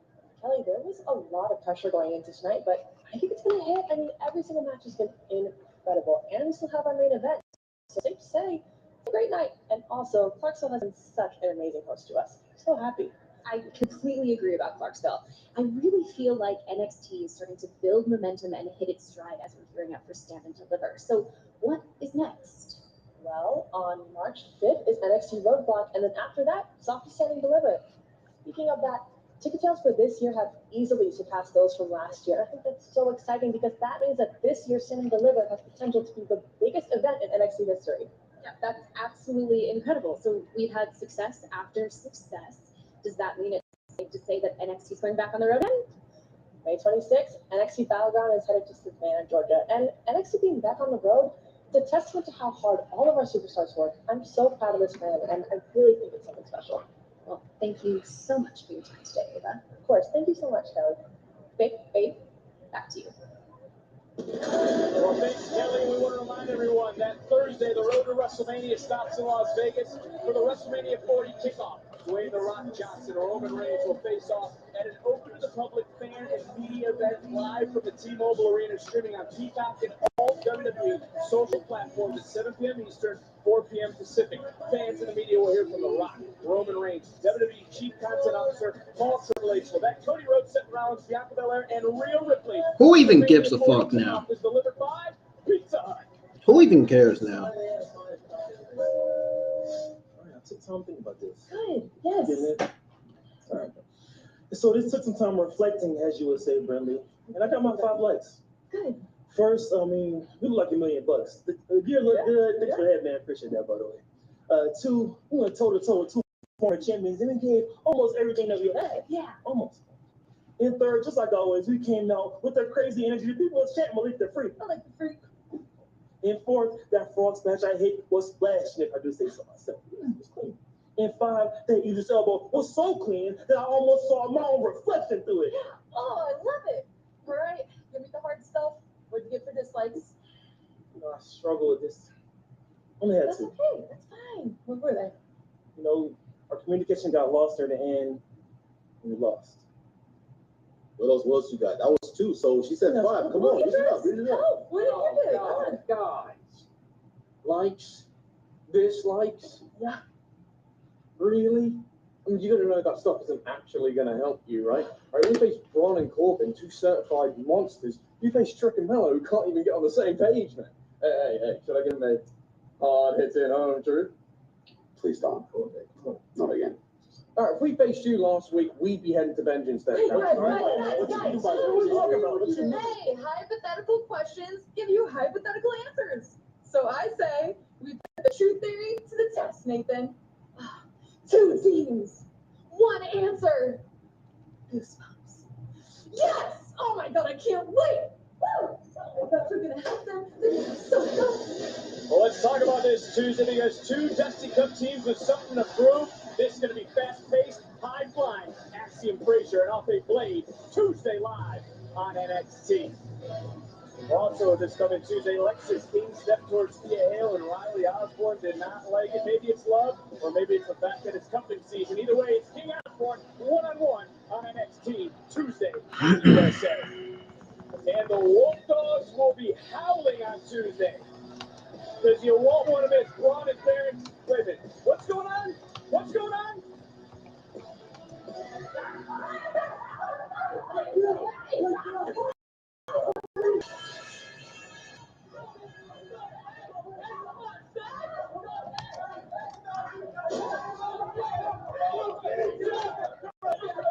Whoa, I did not. I already knew this was coming. I already knew this was happening. Oh, shit. Well, you can't blame Roxanne Perez, who lost her moment earlier tonight to recapture the NXT Women's title. But whose moment will it be in our main event? Trick has waited a long time for this opportunity, while the Mad Dragon's motives have been questioned heading into this NXT Championship match. I started my WWE career with nothing but ambition. I came with a work ethic and a good attitude, from the rookie to the main event. I am Trick Williams. I can prove to the world exactly what I'm capable of. 6'3", 235 cars on a grand and that's a star, man. Oh, I'm about it. You and me, we like Cody and Shaq. We are the dream team. me Trick and Mello. We always gonna be here. That's all it is. And that's all it's gonna be. There comes a point in a man's life where you gotta go out there and do it himself. And he's sick of being told he's a sidekick. He wants to stand on his own 2 feet. God, now, I'm Trick Williams. I'm the man here in NXT. Trick Williams stepped up All right. and is now a champion himself.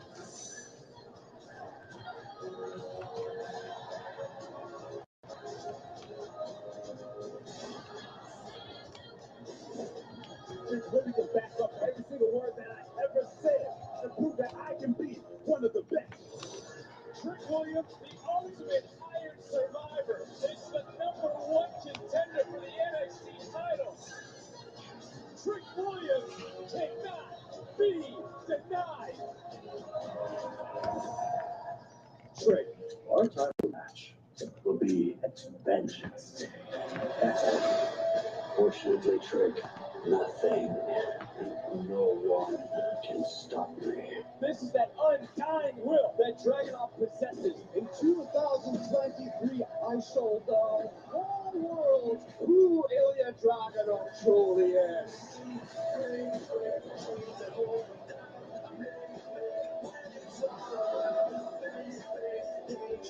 You guys think Ilya Dragunov's going to lose and go to the main roster? Williams finally meet for the NXT Championship at Vengeance Day. Vengeance Day. Yeah, Vengeance Day, bro. Oh, that's when we're supposed to be in the Dusty Cup Finals. And don't I get the feeling that Carmelo Hayes is going to turn on Trick Williams tonight? It's Hayes in the finals of the Dusty Rhodes Classic. Ilya sees you as a threat.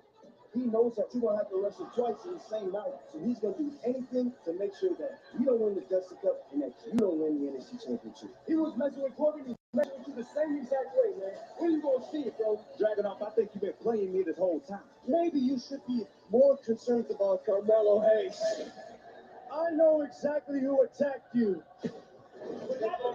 Who attacked Trick? Ilya, it was you.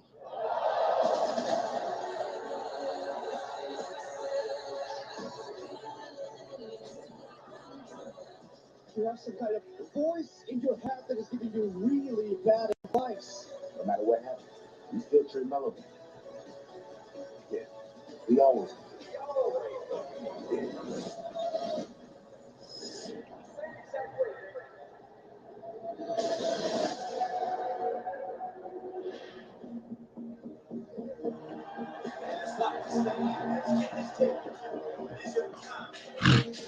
It's time for the main event.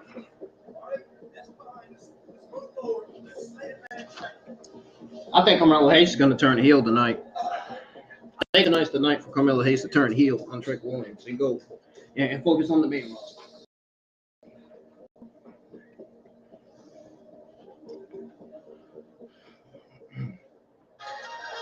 And I think he's still going to be a babyface on the main roster going forward. I think he's just going to turn heel on Trick Williams.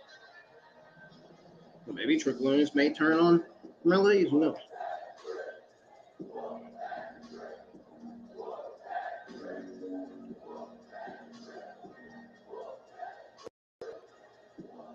We usually have a lot of fun in this moment, but I want to get serious for a second. Because I talked to Trick earlier. April 7th, 2019, the day Kofi Kingston won the WWE title, defeating Bron at WrestleMania. That was the moment when Trick decided the dream he wanted to pursue was to be a WWE superstar. He wants the platform to be able to send positive messages out to the world like Kofi did. That's why this moment, this match, this main event means the world to Trick has to win the NXT Championship. Look at you doing the deep emotional stuff. I just wanted to have some fun with the MC Bullhammer again, and you ruined it. You talked through the whole thing. I want to talk about Trick Williams. I want to talk about what Trick Williams wants out of this, why this match means so much, why we go back through the journey, through the trials, through the tribulations. It's all for this moment, for this man.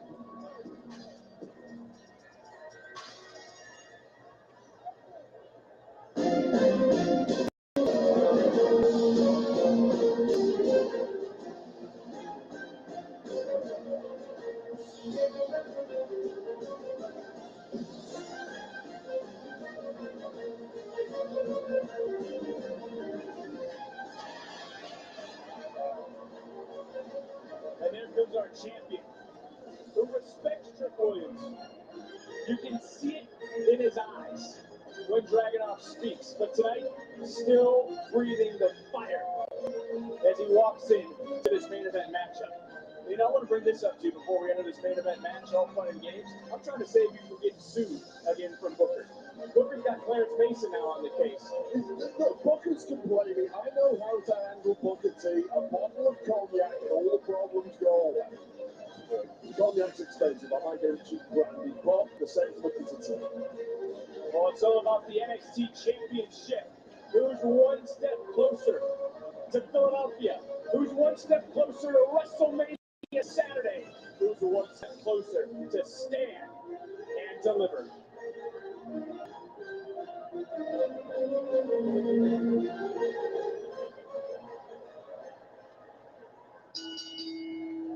The following contest scheduled for one fall is for the NXT Championship. Introducing first the challenger, Trick Williams.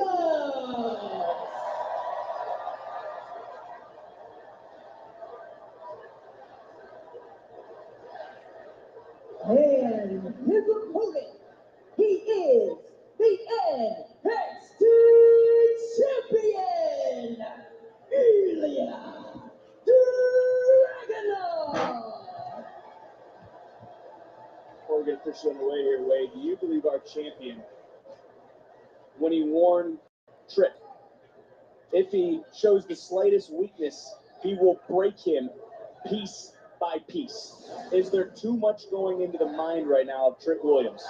Well, I think the champion, the more experienced Dragunov, has been playing mind games with Trick Williams for weeks now. It's a smart strategy. You defeat a man mentally before the fight. You make him ask questions. Here we go. Doubts enter his head. Main event of the evening, NXT Championship. You can feel all the emotions here tonight. And feel the emotions. Look at the lip of Trick Williams busted open.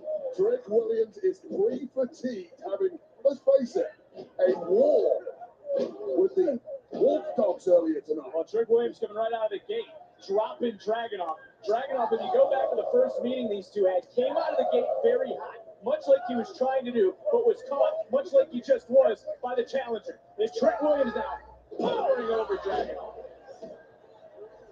You know, with everything going on tonight, blood in Trick's mind, blood in his heart. You already mentioned the opening match of the night. How did you feel heading into your first one-on-one main event? Big drop kick in today. I tell you right now, it was way back in 2010, and my entire body felt like lead for the first 5 minutes of the matchup. I needed to be beaten from pillar to post before I could even wake up. It was the most intimidating moment of my career, but Trick Williams showing no sign of nerves whatsoever. There's Carmelo Hayes on the outside, liking what he's seeing after that drop kick. First, you don't see it, you try again. Hayes sacrificed himself for a Trick earlier tonight, costing himself the glory along with Trick of winning the Dusty Rhodes Tag Team Classic as Dragunov able to counter and then look at the team special. That was to the nose. Right off the forehead or the bridge of the nose, as you mentioned. And this is getting physical. Now Dragunov's nose is busted wide open from Trick Williams punching him in his nose. Trick Williams. The one problem with Dragunov, when he tastes his blood, he gets even better. This is the worst thing that's going to happen to Trick Williams. Well, Trick not walking around making punchlines anymore. He's strutting around to make headlines, and he can make a huge one tonight. But there is Ilya Dragunov.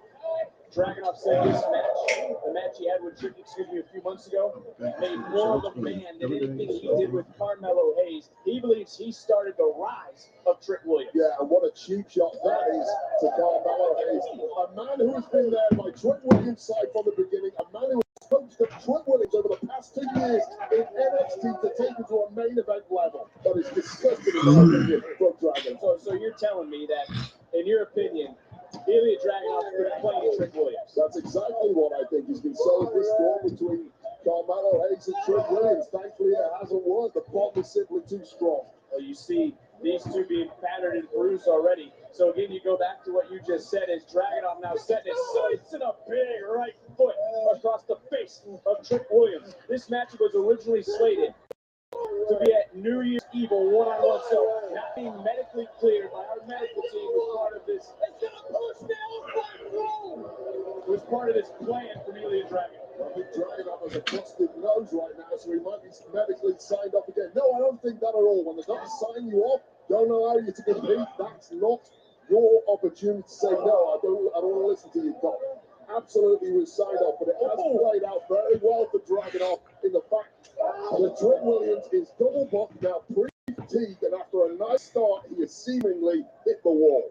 This has been a physical matchup in the last few minutes, right out of the gates. And again, both have been embroiled in a months-long controversy around who attacked Trick Williams. So I want to bring up the point again when you talk about Carmelo Hayes. It was Hayes who accused Dragunov of those heinous attacks. Dragunov's a man of respect, of honesty. He says it for his word. He says this. We don't know. We don't know who attacked Trick. We don't know what went on. Everything. Everything. But I'll tell you this, this match has got ugly in the early goings. Both competitors bleeding in a situation like that has to favour Dragunov. You're in his realm now. Trick Williams has been dragged into the territory of the champion. That's experience that's done that. Carmelo is not like what he's seeing in this moment. And again, you got to go back is Trick fighting through, trying to persevere, much like Dragunov does. Dragunov, though, trying to power back. Able to get that waist lock back on. Nice takedown, though, by Trick Williams. We have to remember, Trick Williams has already competed once tonight in a tag team matchup to kick off tonight for the Dusty Rhodes Tag Team Classic. Yeah, and he's showing all the effects of that first matchup and indeed this current matchup with Dragunov. That's part of the problem with Dragunov. He often defeats opponents before the bell rings. Because you know, once you get in there with Dragunov, he is taking you to hell, kicking and screaming, and that is where Trick Williams finds himself now. Williams almost got on his feet, right on the floor. Another German suplex. All before the eyes of Carmelo Hayes, who looks pained and panicked at the sight of his boy Trick Willie getting mugged off. And what a moment. The look in the eyes of Carmelo Hayes tells the story as the referee being very lenient on this matchup. He wants to see a winner. We're trying to get both these superstars back in the ring. It's the only place that Trick Williams can win the championship. But right now, stabbing a hole through Carmelo Hayes, a dagger through the body of Trick Williams delivered by Dragunov. That Death Valley driver right on the hardest part of the ring, the apron, sends a message to Trick Williams and indeed Carmelo Hayes. One more look. I'm talking about nasty landings all night long. Oh. And again, the body of Trick Williams, everything that's been through Trick Williams in this matchup. He's already competed once tonight. This our main event, all about the NXT Championship. Trick Williams, Ilya Dragunov. One would say this rivalry has been built on respect. And it's Dragunov himself who has said that he pushed Trick to the next level. Yeah, that's absolutely ludicrous. The man before our eyes there, the man helping Trick Williams back to his feet. The corner man tonight, the former NXT champion. Carmelo Hayes is solely responsible for the rise of Trick Williams. Hayes trying to Williams get back to the ring. He got caught by Dragunov, who was waiting on his perch into the cover. Titles on the line, and Trick Williams fighting free to keep his championship dreams alive. Yeah, but how much is left in round? Another shooting the half is Dragunov. Is this going to be enough to keep Williams down? It's a tough as we take another look at the leaping champ connecting fully with the unsuspecting Trick Williams. When they train to how to clothesline, it's always at the chest and neck. It seems that Dragunov tonight is targeting the face of Champ. Pain and Ilya Dragunov, he is getting a lot of Trick Williams A-game here tonight. But continuing to fight as Williams, but the same is said for our NXT champion.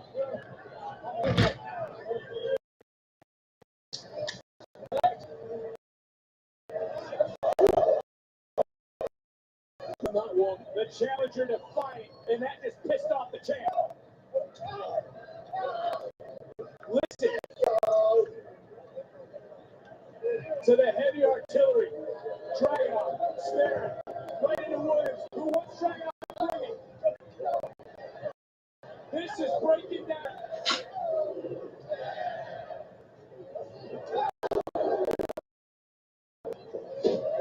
Got caught, got picked up, got glued, ditch, trick. Dragunov throwing rubber. He's got to remember a few things. Remember that it was Dragunov who played Trick Williams for coming up short this summer at the Great American Bash. We better start remembering quick as this one a few seconds. Wait for the foul. Carmelo secting to the face of the champ. First 48, we're all witnesses. As is Carmelo Hayes for maybe Trick Williams' greatest accomplishment. Well, this is as nasty and as gritty as Trick Williams has ever had to be. And you got to think of everything Trick Williams is bringing you right now. He did earlier tonight when he took that spear from Bron Breaker. When he sacrificed Trick be a little worse in the game. Damn it, put it on the NXT title. Here's when Mello put his line on. That's why Trick is still in the fight.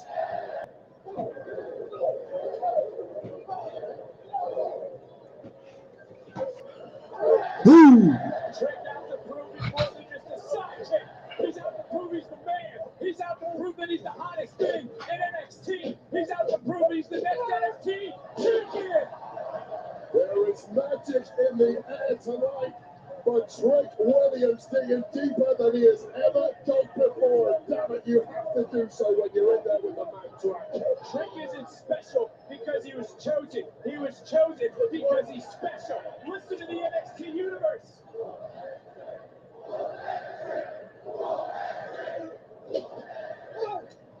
Champion able to counter, taking down the challenger. Back up, big kick under the jaw.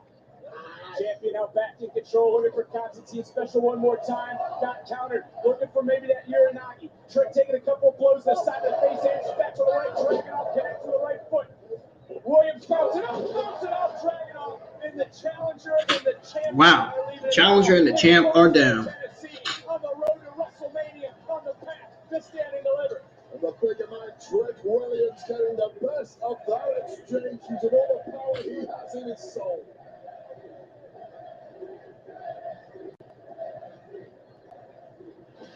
Take another look. Trick Williams is flying through the air. He will not be denied here tonight. You saw that clothesline earlier. Trick Williams remembered it. Trick Williams remember everything Dragunov has said. Remembering all the highs, all the lows. Remembering every day he spent in the Performance Center to achieve this moment.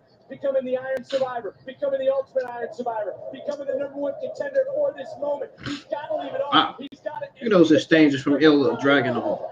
Woo!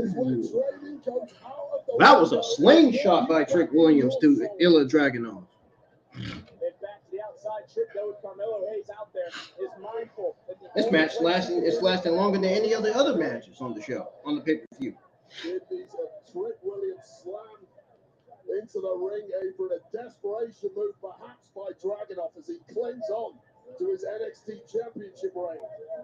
There's Carmelo Hayes trying to shout words of encouragement to Trick Williams. Williams, though we saw this earlier, I don't know if Williams can survive it a second time. Williams able to block, able to counter, and trying to turn things around. Oh no. Uranagi to the floor. Dragunov tried his best to block that on the way. A Uranagi to the floor. To the concrete floor. Look at everything going on right now. Carmelo Hayes is right. Trick Williams has to get Ilya Dragunov back into the ring. This could be the best opportunity. This could be the golden moment Trick's been waiting for. Your chance to make history, Trick Williams. Finish it. Again, for a man who says he loves pain.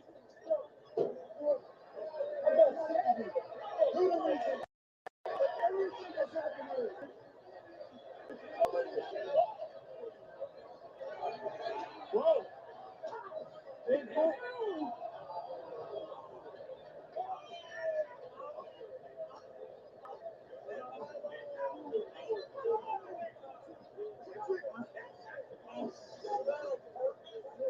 say that Carmelo Hayes did not want to get Trick Williams disqualified.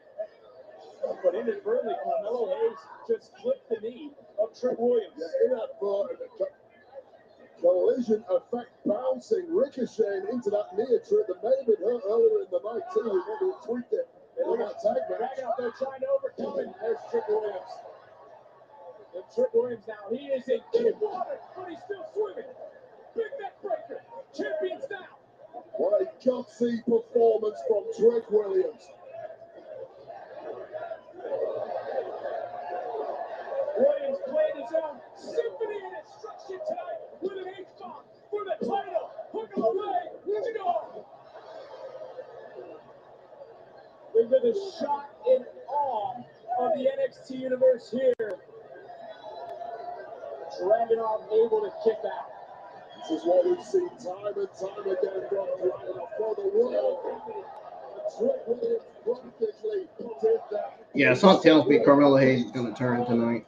What the hell do you have to do to keep Ilya Dragunov down for just 3 seconds?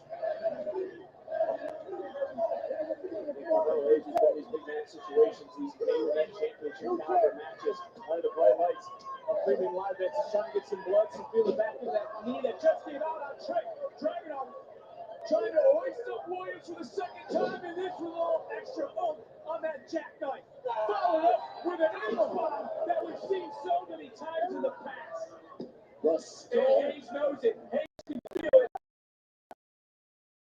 Down the receiving spot. He knows just how damn painful that can be. That is a skull-shattering elbow drop. Trick Williams has There's a move. nothing Hayes can do except watch. Dragunov. H-bomb again. Into the cover. Trick kicked out. There's still hope if there's still breath in his lungs. He's gutsy. He's unyielding. And tonight, Trick Williams may well be unbreakable.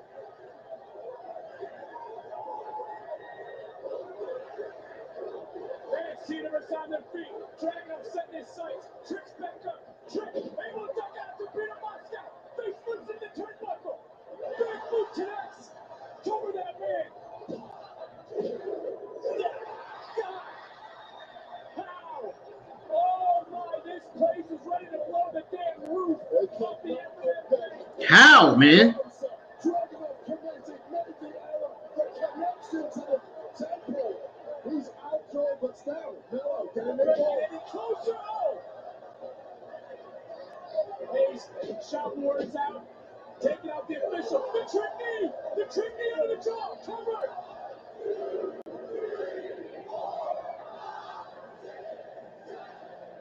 There's no referee! Maybe there is! There is! There is! Oh, that may have been the I'm moment. about to come out of my damn tux! That may have been Trick Williams' moment. Gone up in smoke. The previous referee inadvertently taken out of proceedings. Yeah, I think tonight's the night Carmelo Hayes turns. And Dragunov down. The Trick was checking on Carmelo Hayes. Hayes telling Trick to turn around. Dragunov now. Trying to take advantage. You got to wonder where Dragunov says that. Dragunov can't be seen clearly, but somehow still the presence of mind to deliver that knee. Followed by another H-bomb. Double whammy on a spent Carmelo Hayes, but Dragunov perhaps not making that cover in time. Another H-bomb dropped by Dragunov. NXT Universe trying to give Williams everything they've got tonight, but it may not be enough. Looking for that exclamation point is the champion. Trick out the knees up. Trick out the knees up. But remember that David said was done to Williams. It's Hayes barking to Trick. Trick now trying to pull himself up. He's got to remember those long nights. He's got to remember the drive that wants to make him a champion. Challenger, look at the champ. Champ, look at the challenger.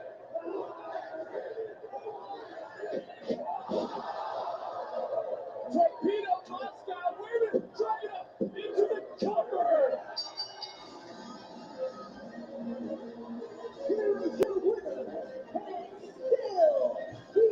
Yeah, I think Carmelo's going to turn tonight.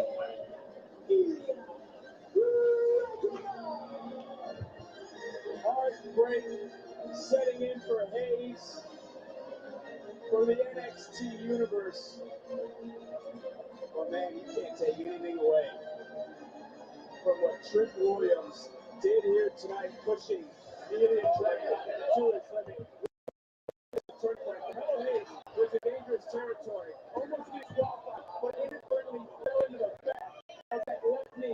Williams had a battle through that pain, and at some points wasn't able to stand on his own 2 feet, where Dragunov was able to take full advantage. But Trick Williams tonight, he showed you the spirit of a champion, the spirit of what has made him the star in NXT. But there maybe was another turning point. Carmelo Hayes was trying to talk, the official was actually trying to talk to Trick Williams. He was taken out, and that was the moment there. Trick Williams should be the NXT champion. Finally, another official would make that long run down, but it was just enough time to get Dragunov a little bit of life to kick back out, and then go. Jesus Christ. You gotta be fucking kidding me. It was Dragunov coming out on top with that torpedo Moscow. They're completely spent and faded, but this is where gods are created in this game. The Mad Dragon still breathing fire. Who will be able to extinguish the burning desire of our NXT champion? In short, long.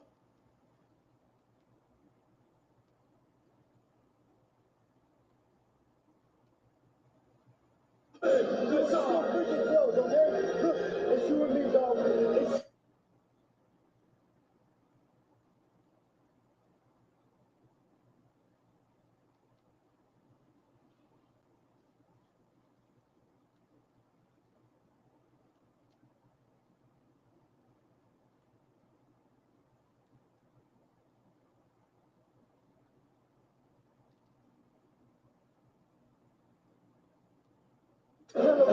We know he's gonna be here, okay? Okay, bro, you were so close. You're my boy. You're my boy. Carmelo's going to turn. Come on, stupid thing. Damn.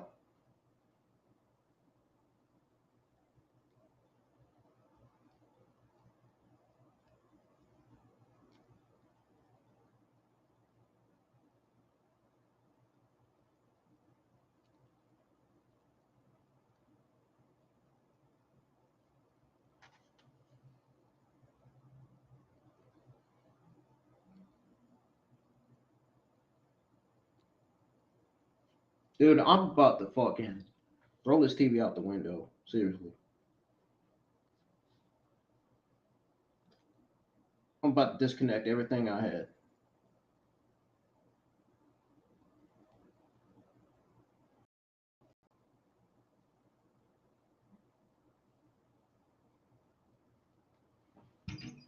I can't believe Peacock is loading on this fucking site.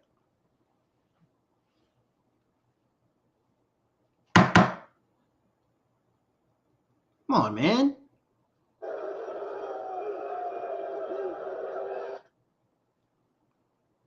Dude!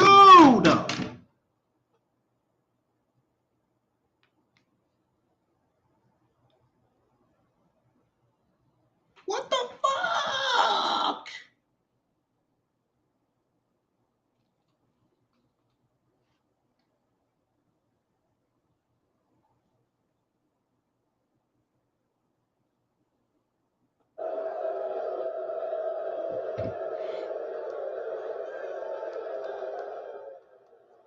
I didn't even get to see what happened.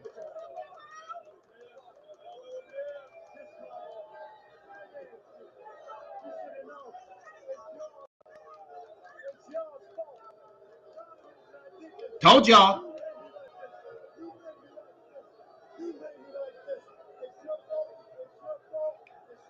Told y'all Carmelo Hayes turned on Trick Williams. I told you it was going to happen.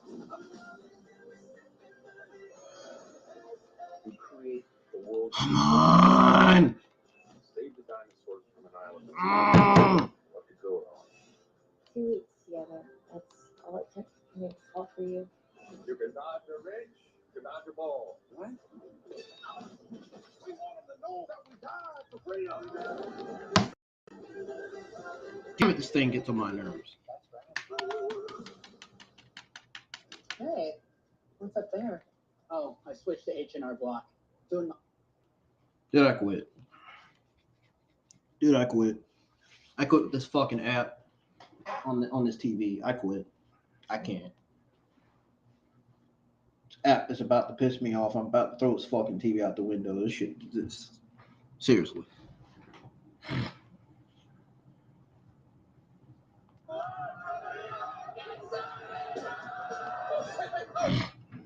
I'm seriously about to throw the TV out the window.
Ladies and gentlemen, I'll be right back with your WWE NXT Vengeance Day results and your WWE Sunday Night News regarding The Rock, Cody Rhodes, J. Corey Gill, and why I think the Rock Roman Reigns segment was one of the worst segments in SmackDown history, one of the worst creative decisions.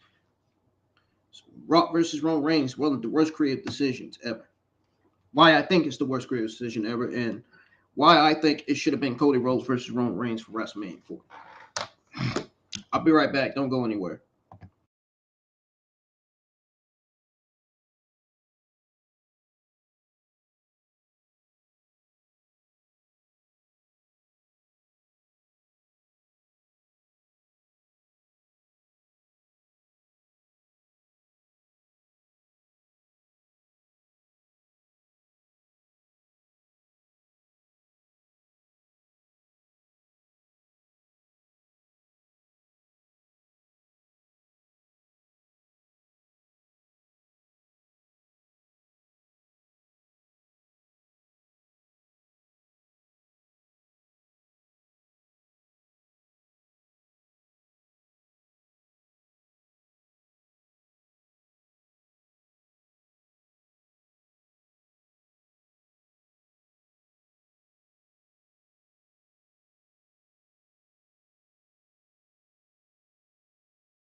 possible. 当您需要帮助时，请联系乘务员。 Please contact flight attendants when you need help. 女士们、先生们，感谢您的关注，祝您旅途愉快。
Alrighty, folks.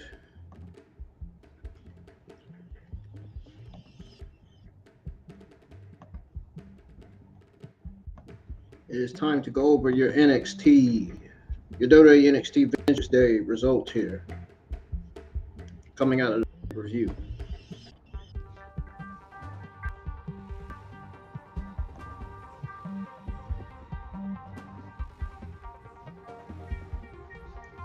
I told you guys Carmelo Hayes was going to turn on Trick Williams.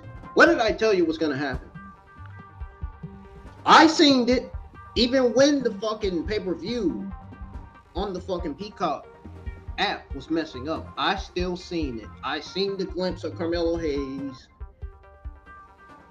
taking down taking down Trick Williams' leg. Taking down Trick Williams with his leg. I seen it. I seen the turn. I told you guys it was going to happen. I said, tonight is the night that Trick Williams is going to turn on. I mean, not Trick Williams, but tonight's the night that Carmelo Hayes is going to turn on Trick Williams. And sure enough, it happened. I told you guys that Carmelo Hayes was going to turn heel on Trick Williams. I told you it was going to happen. I said it earlier in the beginning of the stream. I said it was going to happen. I said it somewhere on the stream. I said that Carmelo Hayes was going to turn on Trick Williams, and it ended up happening. So Ilya Dragunov must have been right all along when he said Trick Williams is listening to voices in his head. Not like something Randy Orton would say, something commentary would say too.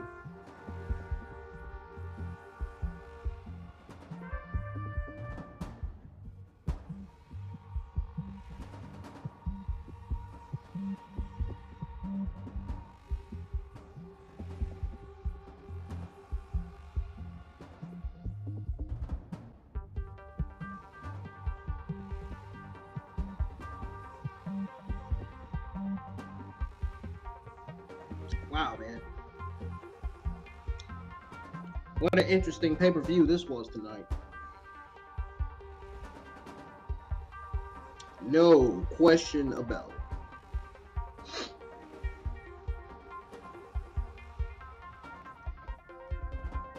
Gonna go ahead and go over your WWE NXT Vengeance results now. We're gonna men's Dusty Classic Final because that's what kicked off the pay-per-view. So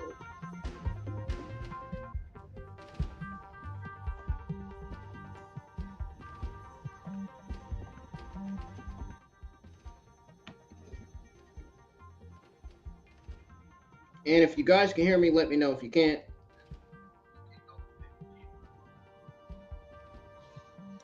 then I will try to turn it up a bit more to where you can. Now,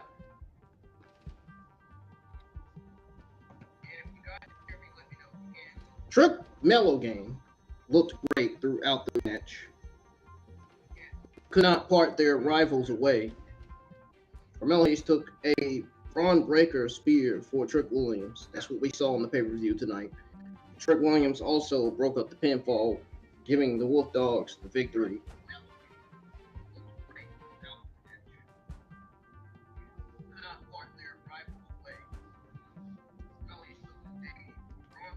Now, going into the night, this looked like a true show stealer. It could not live up to that billing. Breaker and Baron Corbin have found their chemistry as a team. But the spark between the rival teams was not as clear. A few miscuts slowed this down, not allowing to reach the lofty heights of the Wolf Dogs semi-final battle with Nathan Frazier and Exam. Or Axiom. Whatever the fuck his name is. Exam Axiom? I think it's Axiom, I think. But still, it was good enough performance as the first act in the Trick drama of the night. The result may be, I guess, it made the most sense. Logically,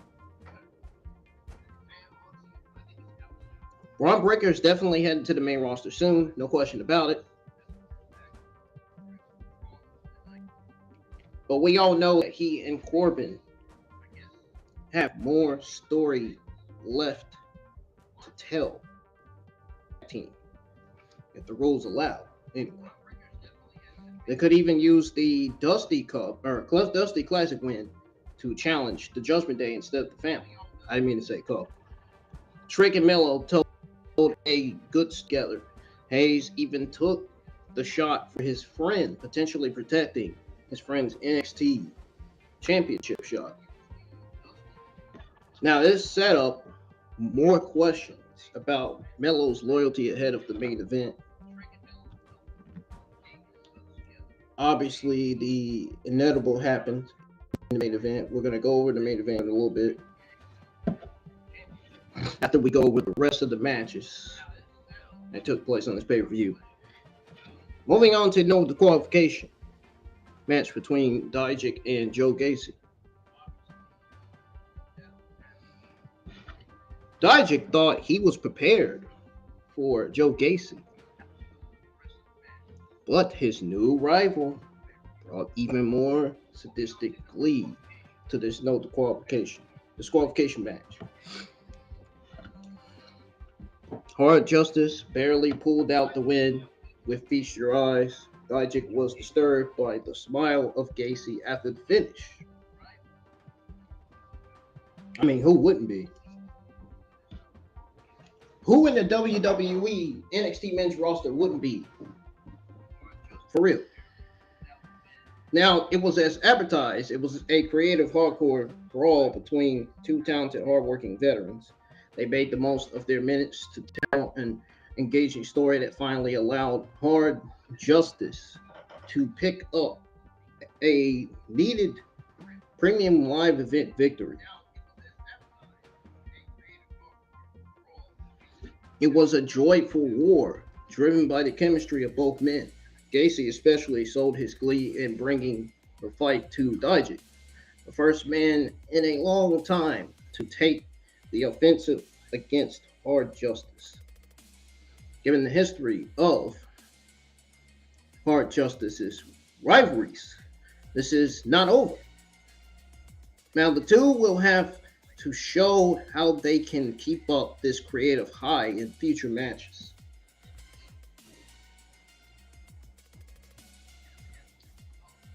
I definitely give this a B plus, somewhere between a B plus and an A minus, because this was a really good match. What it was fun. It reminds me of those cinematic matches. You know what I'm saying? Basically.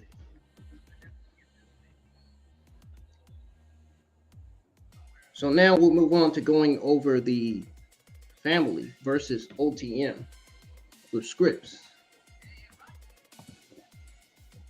Jada Parker and Adriana Rizzo started out this brawl until OTM forced in the tag to isolate Channing Stacks. Renzo, even Scripps helped beat down on Stacks when Tony D'Angelo got the hot tag. He was unstoppable, taking out Lucien Price with the forget about it. I don't know what kind of move that is. Doesn't sound like a good name, but whatever.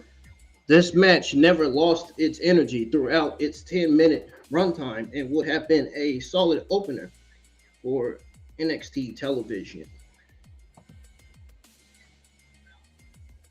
Now,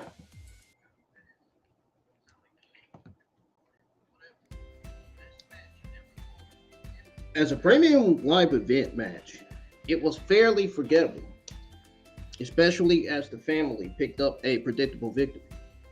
The family remains too big for OTM, especially since Parker has not shown she can seriously perform yet.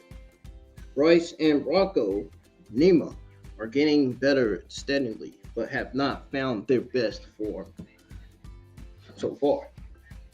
Don't they remind you of the Usos? They kind of remind me of the Usos, man. I'm not even gonna lie. They could be the next Usos in WWE. Who knows? You never know these days. Major credit to Rizzo, though, who has fallen right in with the family. She and Stacks are matching the Dawn's energy and come off big time because of it. It was an average match. Match wasn't even that good. I definitely give this a C minus. It wasn't that good, honestly. This was one of the more average. I think this was one of the more. This is one of the only average matches on this pay-per-view, I'd say. Yeah. This was definitely the only average match of the entire pay-per-view.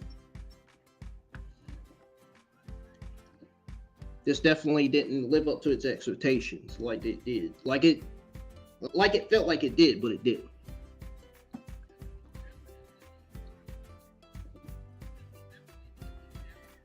One of the three greatest matches of the entire pay-per-view was the NXT Women's Championship match between Lyra Valkyria and Roxanne Perez. Well, let's talk about it. Let's go over it. Lyra Valkyria and Roxanne Perez were battering each other in a physical battle until Latina's Lola Vice hit the ring to cash in her breakout tournament contract to join the title match. Now, you want to talk about a fine-ass looking Latina? Ooh la la, ooh, bonito. Anyway, Vice hit her best shot on both women with the roundhouse kick, but they each kicked out. Valkyria ducked the second roundhouse and hit the ninth wish for the victory. This was a match in two holds. Perez, Valkyria worked the opening section like a technical main event, building toward a 20-minute classic.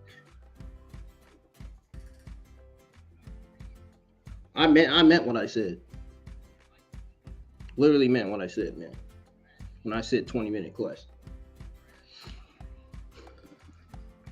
It reminds you of an Iron Woman match. Or an Iron Man match. That's what this reminds you of. Anyways. When Vice arrived, picked up, pushing this into a chaotic triple threat that showed the best of what the breakout star can do. It also showed her weaknesses as a performer with some awkward transitions and a sloppy finish, you know what I mean? But as a whole, it absolutely worked. The crowd was completely invested in the action, especially the struggles of Perez, who was screwed again out of her championship opportunity. It was the right move for Valkyria to retain, to continue her reign as NXT Women's Champion. Vice is far from ready, and Perez losing cheap here sets up an exciting match for WrestleMania weekend. It's going to be a very, very, very huge, major, special match. No question about it.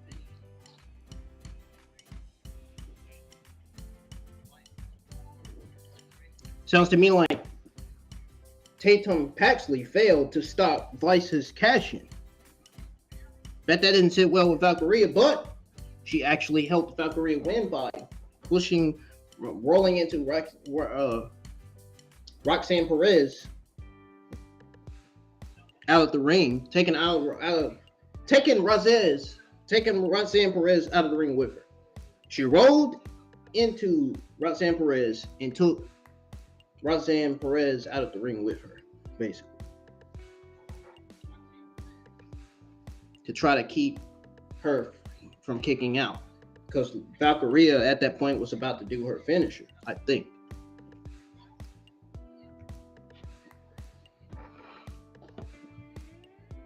So, moving on to the North American Championship match between Oba Femi and Dragon Lee. This was another one of the greatest matches of the entire pay-per-view. Dragon Lee started this fight really, really fast. Power of Oba slowed him down, learning throughout his battle with the Luchador, the champion, attained with an impactful powerbomb. Incredible battle styles generally stole the show. It was a way that Femi kept answering Dragon Lee through sheer power was impressive. He came off as an unstoppable force while telling a complete story in the ring. Oba should not be this good. He signed with WWE in December of 2021 while he was still at the University of Alabama. He had no wrestling experience. Yet 2 years later, he looks like a star already and is stealing the show from veterans.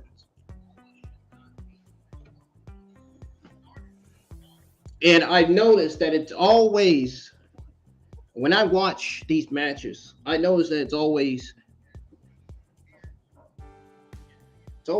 helps to work with one of the best in-ring performers. It always helps to work with one of the best in-ring performers in WWE. And Dragon has consistently pushed his opponents to greater heights. He and Oba both have awesome chemistry that should be utilized in the future. Speaking of future, it's very, very bright for the North American champion. No question about it. The future is definitely bright for him. It's hard to imagine anyone taking the gold from him anytime soon. Would not be surprising if he held the gold when Wes Lee returned from injury looking for his match. In other words, Wes Lee is going to come back and he's going to be looking for a rematch for that North American Championship. Because he's a former North American champion. So.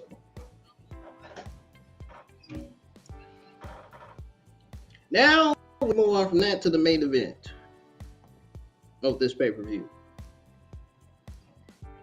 Ilja Dragunov versus Trick Williams with Carmelo Hayes. They should have already had Carmelo Hayes turn heel a long time ago. That's the way I feel about this. But Carmelo Hayes joined ringside to support Trick Williams. He kept getting in the way. He caused a referee bump that saved Ilja Dragunov from a 3 count. At the end, Trick ran right into a torpedo Moscow to seal it. Afterward, Melo attacked Trick's knee viciously and laid out Trick Melo gang shirt on his friend. Obviously, I knew it was going to happen. I predicted on the watch-along. During my NXT Vengeance Day watch-along, I predicted that something tells me tonight's the night that Carmelo Hayes is going to turn on Trick. And that's exactly what happened. I was right. I was right.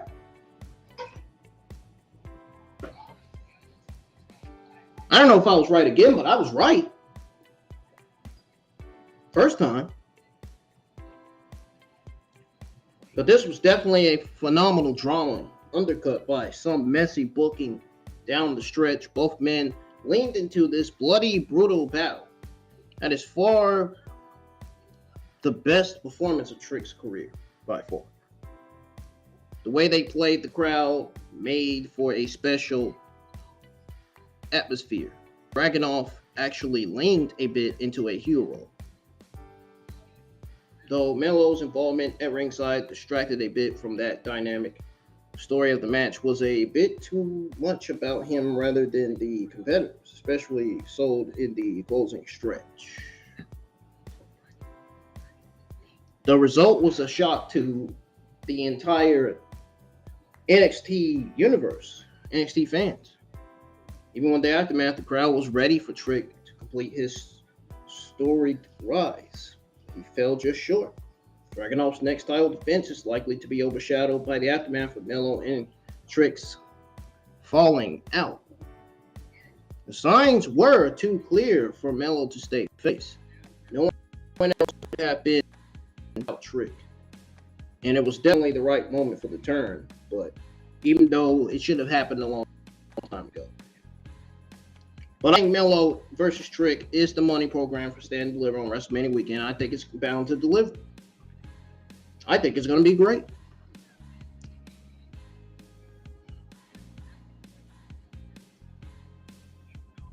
The same can't be said for The Rock versus Roman Reigns for WrestleMania 40. But NXT delivered a night to remember at Vengeance Day through one that comes off as a preamble to the true top program NXT is ready to produce. The opener set up vulnerabilities for Trick Williams that cost him his shot at Ilja Dragunov in the main event. However, both matches suffered a bit from the need to set up something bigger down the line. And I don't mean it in a negative, nasty, disgusting way. So get your minds out of the gutter. If you're thinking that badly, that negative. Trick and Dragunov can have an even better match down the line when he gets past Carmelo Hayes. Trick versus Melo feels like the kind of battle that made the former Black and Gold brand truly special. Personal war at the tail end of a memorable friendship.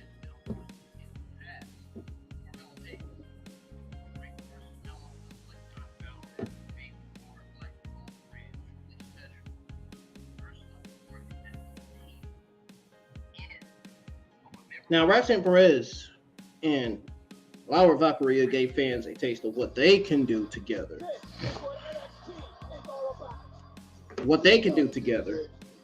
But Lola Vice's involvement changed the dynamic entirely, leaving a sense that the greatest work is yet to come. It has yet to come. Now, Dragon Lee and Oba stole the show in what could be the night that made a future megastar. Dijak, Joe Gacy over-delivered in a filler position, while the family versus OTM could have been left off the card. As a whole, NXT made sure that the fans of the Gold brand remember this night.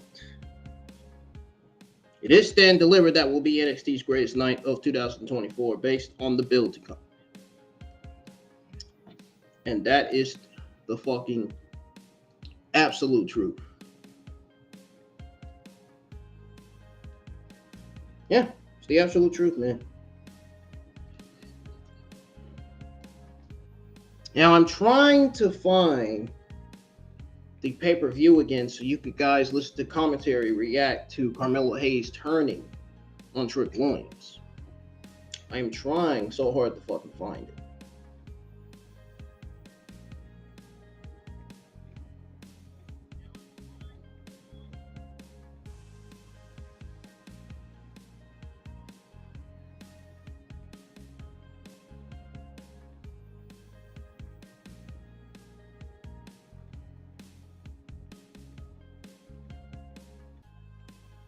Okay, hold on. What is going on here?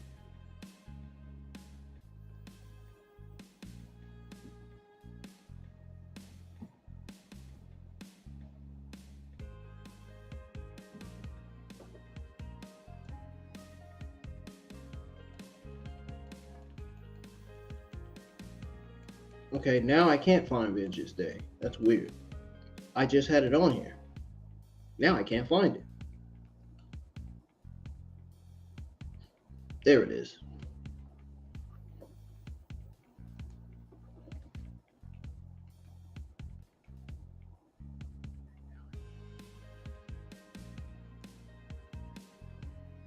Oh, it says replay available soon. Man, I'm out of this damn thing.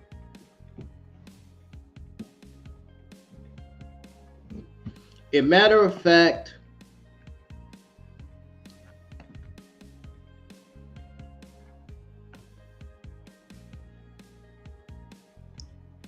the video is on WWE's YouTube channel. Should be. Let me check.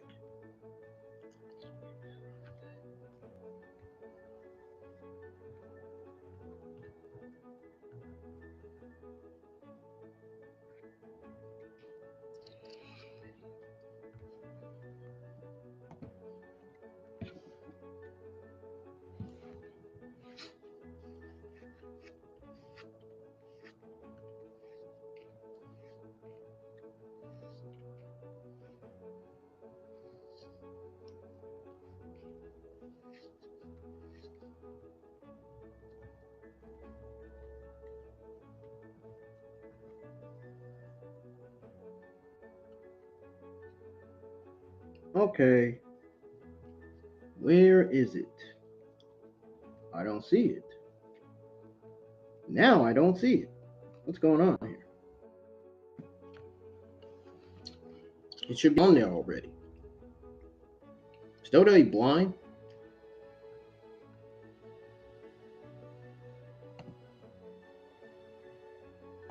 Oh, God.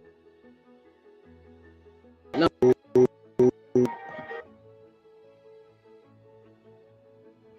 Okay, this may have ruined everything.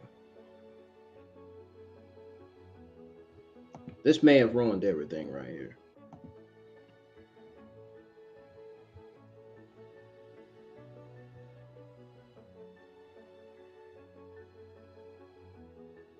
No, I don't want to play all.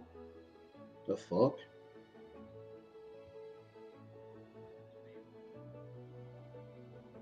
I guess WWE doesn't want to see that footage.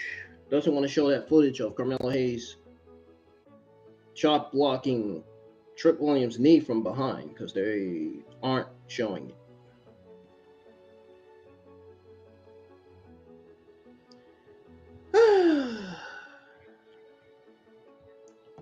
So much for that fucking video.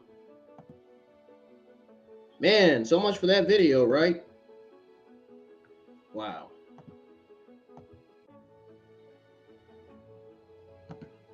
Wait a minute. Maybe Ringside News has it.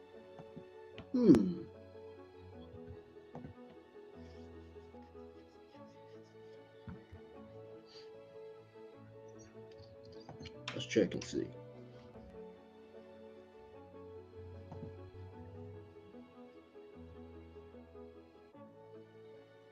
Do they have that footage of Carmelo Hayes betraying Williams?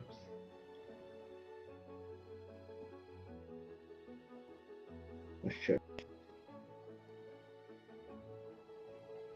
Come on.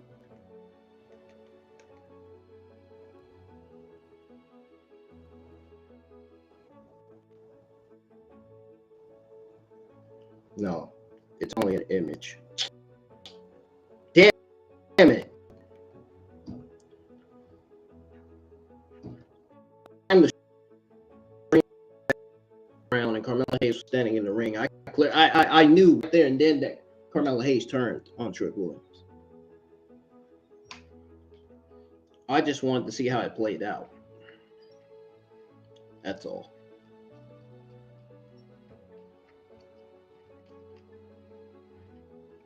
Damn it. I wanted to see how it played out. Maybe I'll get to see it when. Anyways, ladies.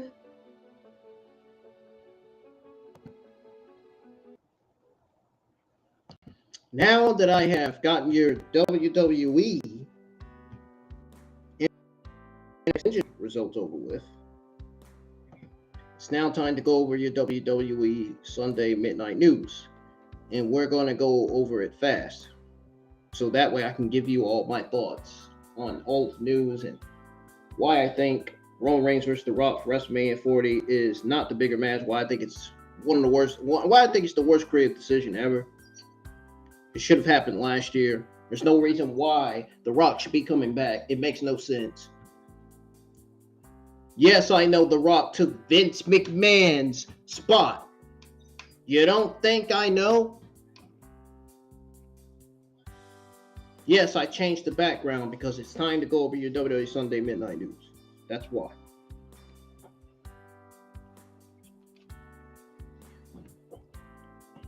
Yeah, we got to talk about this because we got to go over all this news, man, because this fucking decision by having The Rock come out stealing Cody Rhodes' spot has me pissed the fuck off. I'm still pissed off about it. I still haven't even got over that shit. So we're gonna start with going over the news. It's the news on the Rock Reigns WWE segment. Thing with dislikes. Now, let's see if the music.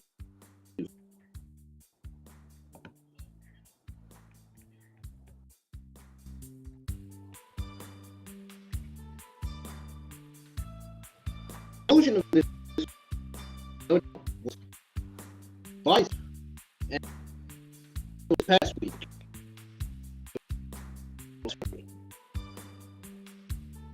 As The Rock confronted Roman Reigns, which obviously indicated to us that he took Cody Rhodes' spot. This took place after Cody Rhodes brought out the Hollywood megastar. Yeah, right. No, he's a Hollywood megastar, all right. Apparently, relinquishing his WrestleMania 40 title shot, fans were upset with this decision. I don't blame them. It was mostly the fans, the most fans that were upset with this decision were the Cody Rhodes fans. I don't blame them. I don't blame them. The WWE Cody Rhodes fans were upset with this decision, as well as everybody else who didn't like it at all. WWE's top face was made to take a back seat to a part-timer once again. WWE screws Cody Rhodes not once, folks, but twice. Bunch of bullshit, right? But that's not all. That's not all. Because fans simply became infuriated with the notion that Rhodes might not be finishing his story this year. Fans let feelings on YouTube as they ended up the full segment between The Rock and Roman Reigns with dislikes. And at that moment, the video had staggering 80K dislikes in 4 hours, with 73% being negative. Now, right now, it's over fucking 300,000 dislikes. One of the worst talked about videos in YouTube history, in WWE history of all time. One of the worst talked about videos of all time, man. If that WWE needs to get their fucking act together, that doesn't tell you that WWE needs to put Cody Rhodes back in that spot. I don't know what else to tell you. I don't know what to tell you, man. And then you got all these Rock fans in the community, like this degenerate on social media. Hold on. Wait. Let me go to YouTube. I'm gonna pull this guy up real quick, because I got something to say. I didn't like what this guy said in the comments, and I didn't like the post either. I got a screenshot of this guy. I actually tagged JD in a post on my YouTube community page. Sorry, I'm kind of stuttering. So I tagged my only favorite, greatest YouTube internet wrestling podcaster in the entire IWC. Obviously, you guys know who it is. Obviously, it's JD. I tagged his name and I said, bro, it's the Wayne Johnson fans like this that pisses me off with this terrible posts and comments like this, trying to get the Cody Rhodes fans to believe everything they say. Talk about a wrestling fan that's picking on people with ADHD. Yet it's okay for these negative geeks online to claim and accuse JD. I told him, I said, accuse you of picking on people with autism, mental health issues on your off the script podcast, right? And then I went on to say it disgusts me to see how fans like this that are proclaiming, saying that this generation has ADHD, it goes to show how toxic the internet community is. And I don't think I put toxic. I put tall. I was trying to put toxic. I'm gonna actually edit that and put that on there. I think everybody knows what I mean, though, when I say toxic. So the guy that I'm referring to that commented, this generation has ADHD and is consistently whining, the guy that said that is none other than this fucking jackass right here.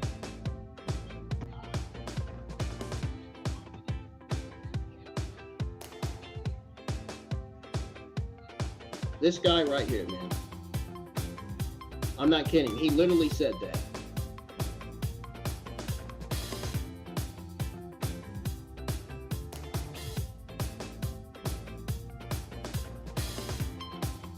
You see that guy that's circled?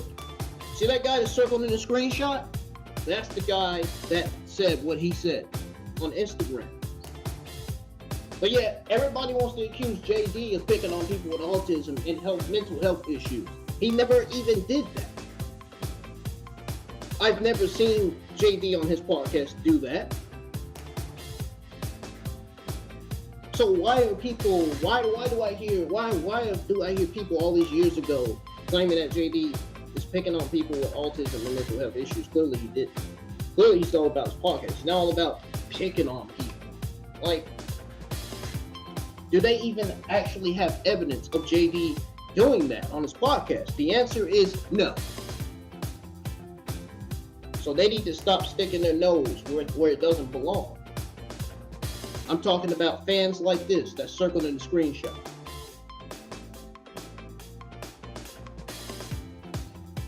Man, these Wayne Johnson WWE fans are so mad and triggered.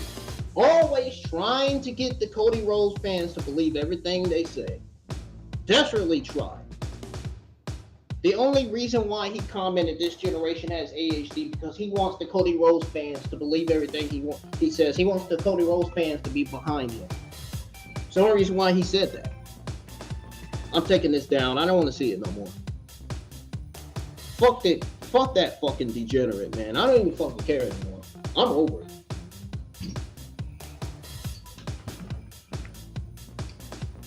But the fact that he said this generation has ADHD goes to show how toxic wrestling fans like that is. I don't even associate myself with people like that, man. Like, really. If you associate yourself with somebody like that, you need to go get help. Seriously. You got to be on some serious drugs. Go see a psychologist or something. I mean, for real.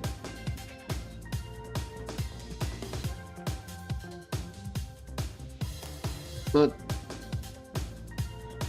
the dislikes is definitely an indication that The Rock should have never come back. The Cody Rhodes fans never wanted The Rock on TV. The plan was to have Cody Rhodes, the front row Reigns, I'm going to be that championship. It's WrestleMania 40. Plan was for WWE to book Cody Rhodes versus Roman Reigns for WrestleMania 40 to go forward with the match. The plan should have never been The Rock coming out. And then he's got his political bullshit. And you know, what happened to all those failed movies that The Rock has done all those years ago? What happened? What happened? Miserably failed all his movies and his acting career. Literally failed all of them. And when I mean all of them, I'm talking about Jumanji, all these other fucking movies he failed in.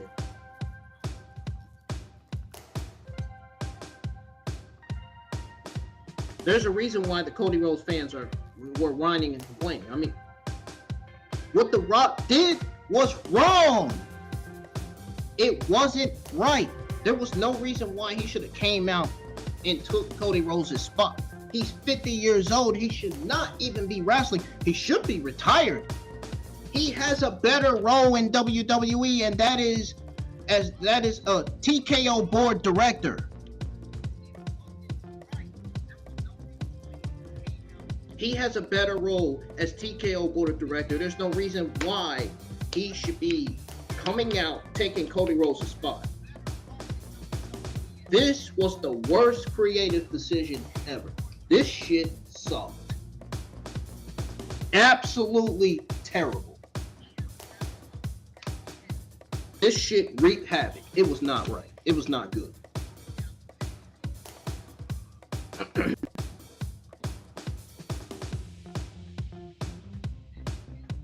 They need to consider the fans' hashtag We Want Cody. They need the Triple H and everybody else needs to start taking this shit serious. Well, of course, Triple H was. This has nothing to do with Triple H, first of all. Number one. Number two, Triple H is heavily supporting the Cody Rhodes fans. He heavily also wanted Roman Reigns versus Cody Rhodes to happen at WrestleMania 40. This has nothing to do with Triple H. This shit should not have had nothing to do with CM Punk's injury, and it damn sure shouldn't have nothing to do with Brock Lesnar heavily being involved in the allegations. His name didn't mention. You know what I'm saying? And this certainly has nothing to do with Seth Rollins being out with injury.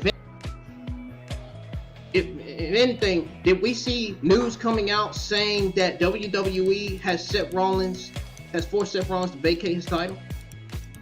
Did WWE ever let Seth Rollins vacate his title? No. Did WWE ever have Drew McIntyre to replace CM Punk as Seth Rollins' opponent? No.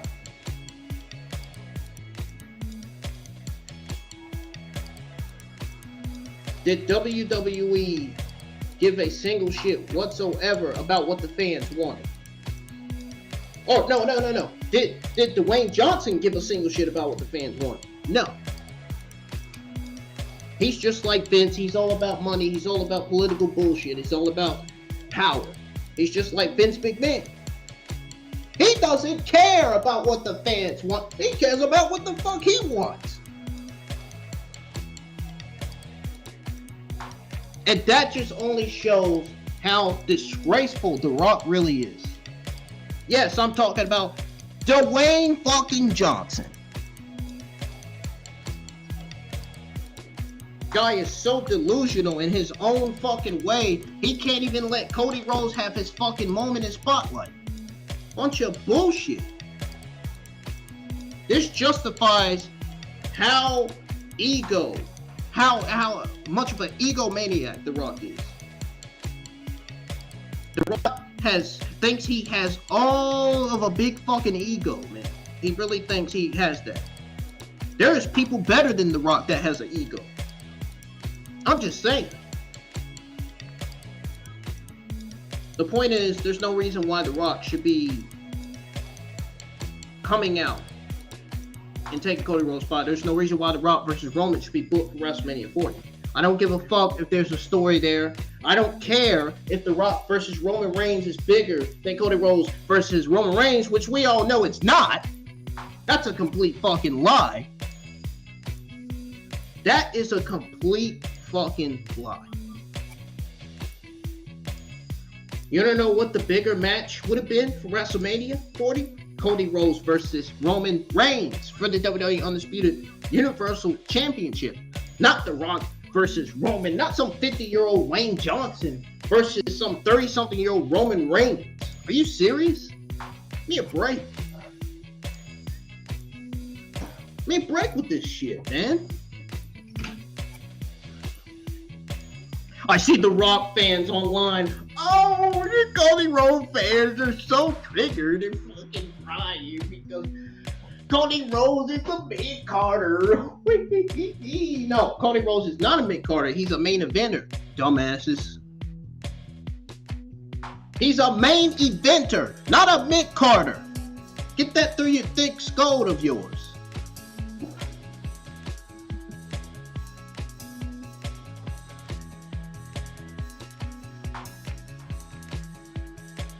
The Rock fans are going to regret ever going with this decision that WWE went. This terrible decision that WWE went with having The Rock coming out face to face with Roman Reigns. I'm telling you, they're going to ever regret this decision, man.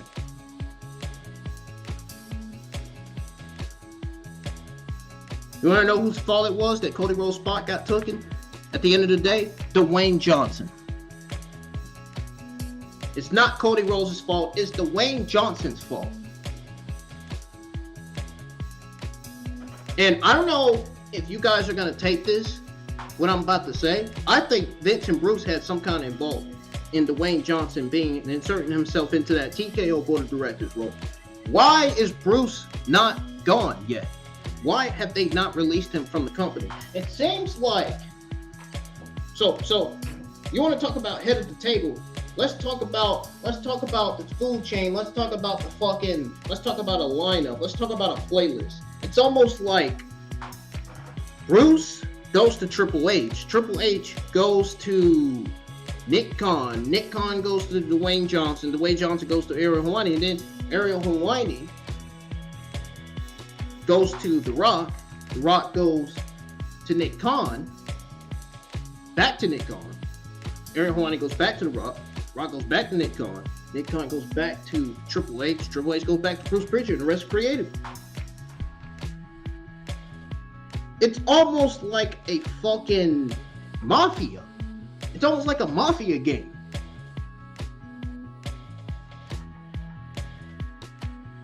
You know what I'm saying? It's almost like they're working for the fucking mafia. This shit is complete AIDS. It needs to stop. They really need to get The Rock away from Cody Rhodes' spot. This ain't it. Rock versus Roman Reigns ain't it for WrestleMania 40. I'm sorry. It's not it. We're going to go over the rest of the news. I don't care if it's almost Monday or not. I'm not going anywhere until I go over all this fucking piece of news and information that I got.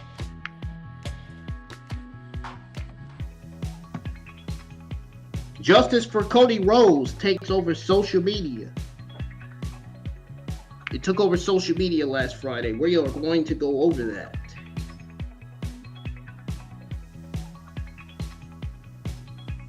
Want to know why? Because The Rock took his spot.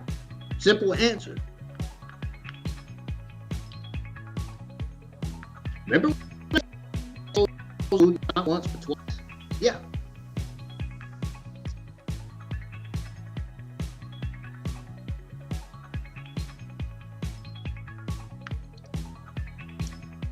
Fans expressed their displeasure over the spotlight. What happened? What happened, man?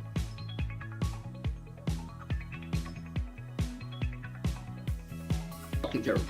Now, let's go over the news on Cody Rhodes' Mania 40 direction revealed. This is where I really got right. This is where I really got pissed off last week. You're not gonna believe what I'm gonna go over. I'm telling you right now that haven't heard about what's going on. You're not gonna believe what I'm about to go over. So it's got y'all's mind. It's all because of Wayne Johnson. It's all Wayne Johnson's fault. Yeah, thanks Wayne Johnson for ruining Cody's moment.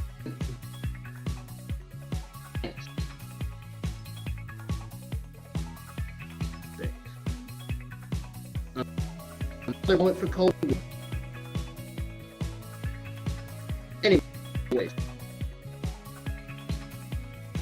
let's go over Cody Rhodes' wrestling. SmackDown that he would come after WrestleMania 4. The showdown towards the WWE was taken for WrestleMania 40. A New York by PW Friday stated that Cody is slated to step Bron for championship. The show of shows. At the show of great to know, right?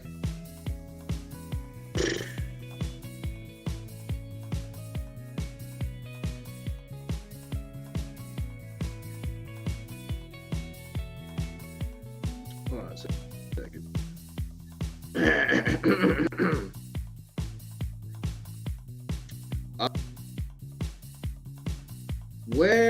What article? What happened? Getting clicked off of here.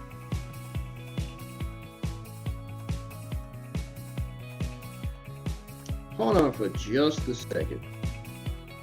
Yo. Hold on for just a second. I just got clicked off of the freaking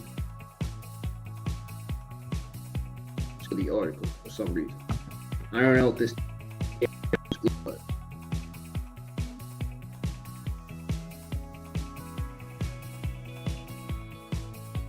click that button. All I did was move my mouse and scroll down. That's all I did.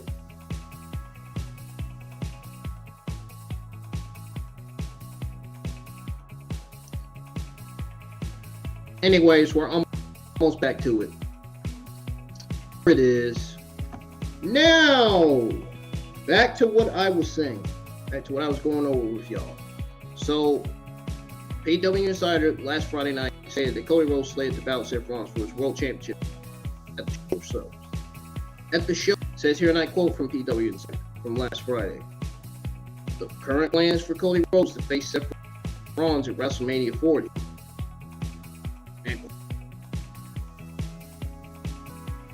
While WWE might have decided to involve, we all know that their decision to replace Cody Rhodes with The Rock for the match against Roman Reigns. I don't blame him. It was a bunch of to Cody Rhodes.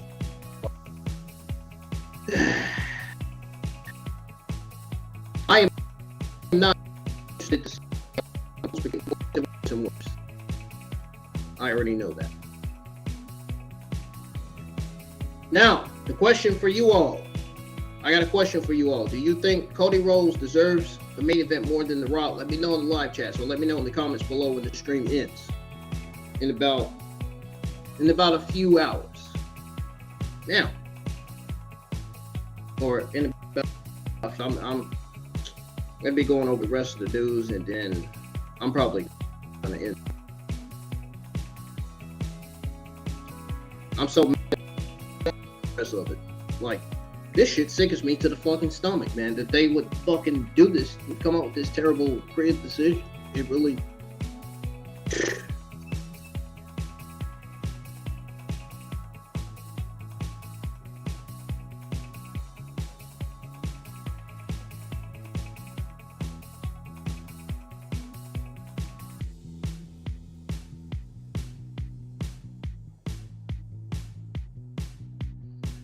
Point is, Cody versus The Rock, or Cody versus Roman Reigns. I keep saying Rock. Cody versus Roman Reigns should happen, regardless.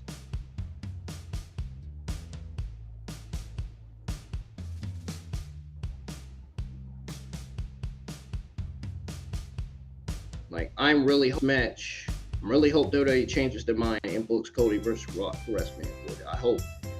I hope we're not getting a Rock versus Roman Reigns. It seems like, according to what these sources are saying, it seems like we're getting it because they're advertised for this fucking WrestleMania Philadelphia press conference, whatever the fuck it is.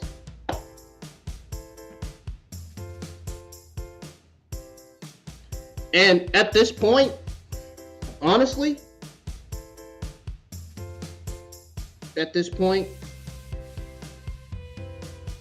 Cody already looks like an absolute fucking idiot out there. I mean, let's be honest. His Royal Rumble win was a waste of time. It was all for nothing.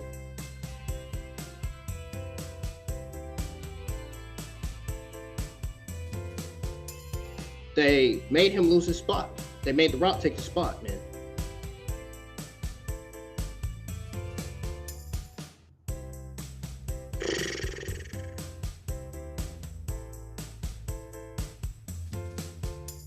Just not right. Can't believe WWE made Cody Rhodes look like a complete blithering idiot out there, man. It made him look like a freaking. It made him look like a jobber, man. It made him look like he was nothing.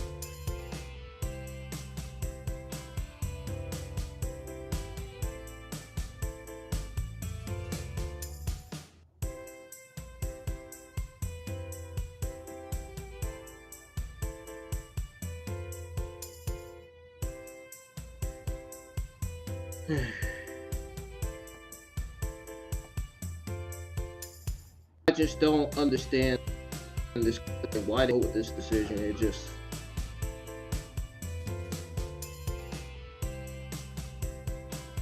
there's some things that you shouldn't do.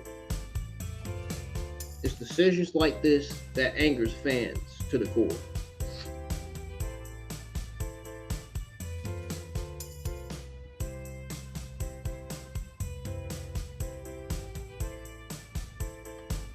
And then there was this shitty, dumb fucking news on WWE plus Cody Rhodes. How in the fuck do they think that idea? If anybody in the internet wrestling community thinks for a second that that's a good idea, you're sadly mistaken. Seriously.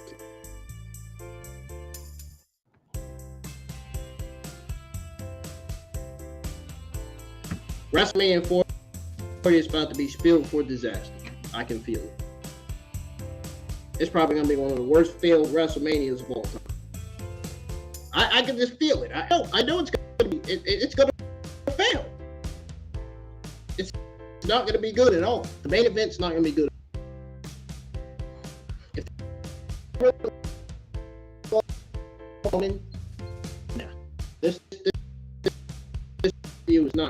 It's not.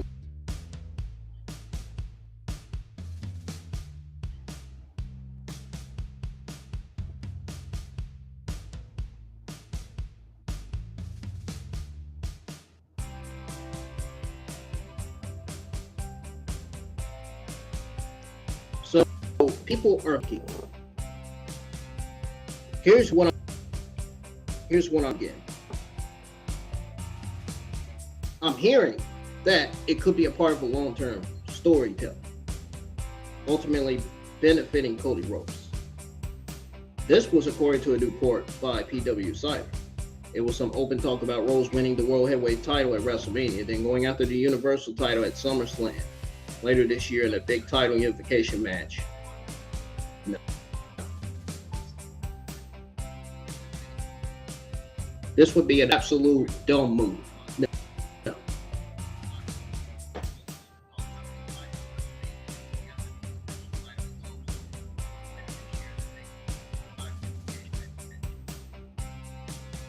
This is worse than any other ones I went over.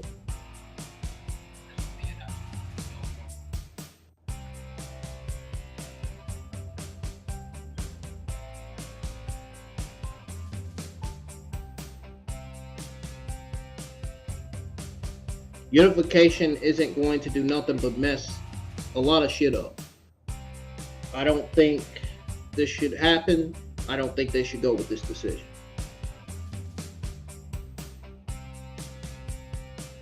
Why would they unify? First of all, why the fuck would they unify the titles when they have 3 different TV partners? You gotta be fucking kidding me with this fucking shit. Oh my god, man. WWE has gotta be smoking on some kind of weed or something, man. I mean, yeah, this shit truly sucks, man. I mean, they have 3 different TV partners: Netflix, USA, and CW. All 3 of those shows need a world champion. You mean tell me all 3 of those shows need a world champion at all times? That's what I'm getting. That's what I'm getting from people. And I guess this is just me. I'm not. This is not nobody else's opinion. It's my own opinion. It's just me. I think this is just me saying. I think, you know, honestly, it was the whole point of being across 3 different networks to allow diversification among the 3 brands and shows. Make one world champion defends the purpose of the different TV deals.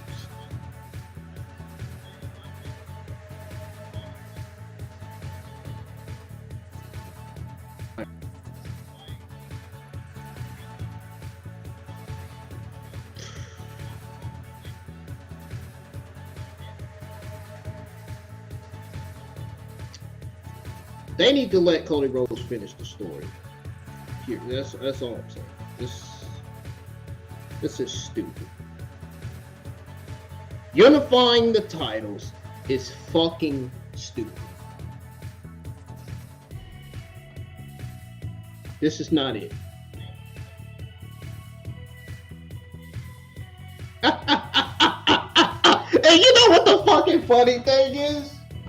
You know what the funny, hilarious thing is? WWE thought they could really get away with Rock versus Roman Reigns, shoving it down our fucking throats, busting our fucking balls out.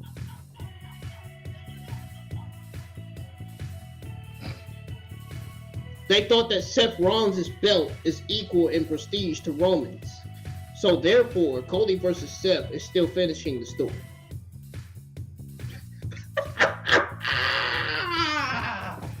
You know what?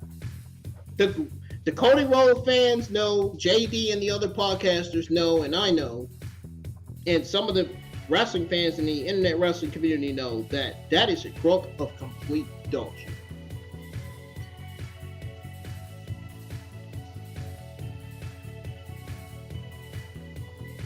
And they're probably going to save face with us all by putting feelers out about a unification match. pretty much. Seth Rollins' belt is nothing, and this is just my opinion, it's nothing but a consolation grand prize, honestly.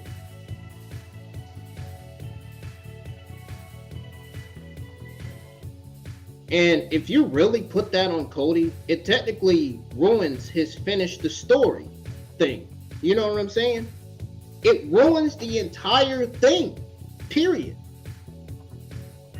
You can't come back later. You can't come back next year or some shit like that and have him beat Roman Reigns and expect some of the IWC fans and expect the Cody Rhodes fans to pretend like beating Seth never happened, especially when he goes to having that belt. It's either Roman or he hasn't accomplished absolutely zero, nothing. Period. Period, point blank. Simple as that.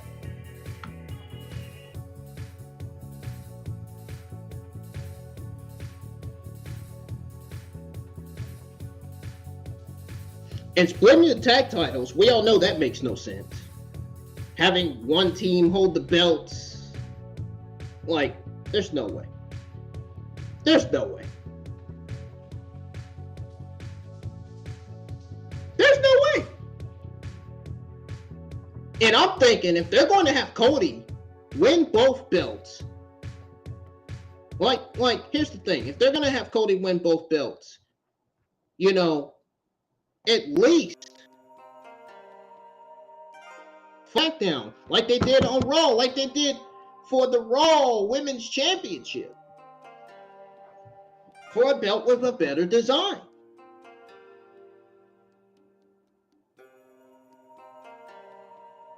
The women have enough titles. They don't need no more titles. They don't need no more titles. They don't. The WWE Women's Tag Team titles, Raw and SmackDown Women's titles is enough. They don't need no more. They don't need no more.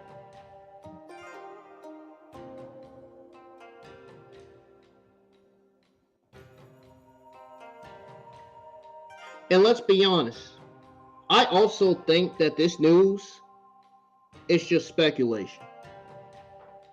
Nothing more than speculation.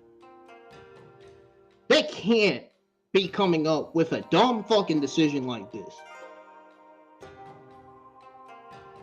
Seriously.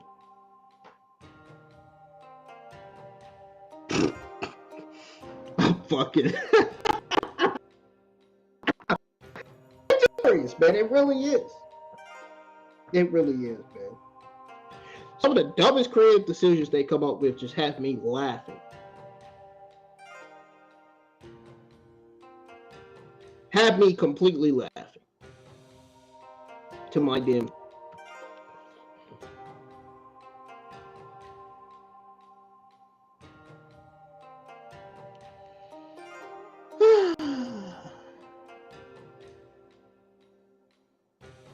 And to think of it, also, if you have someone full-time that makes both shows, it's not going to matter. It's not going to matter. As far as you aren't enough world champions, as far as there are not enough world champions that make no sense, as there only ever be one or two at most, that's like saying there aren't enough Super Bowl trophies. There's not enough macaroni cheese on the fucking bowl, you know? I mean, goodness gracious.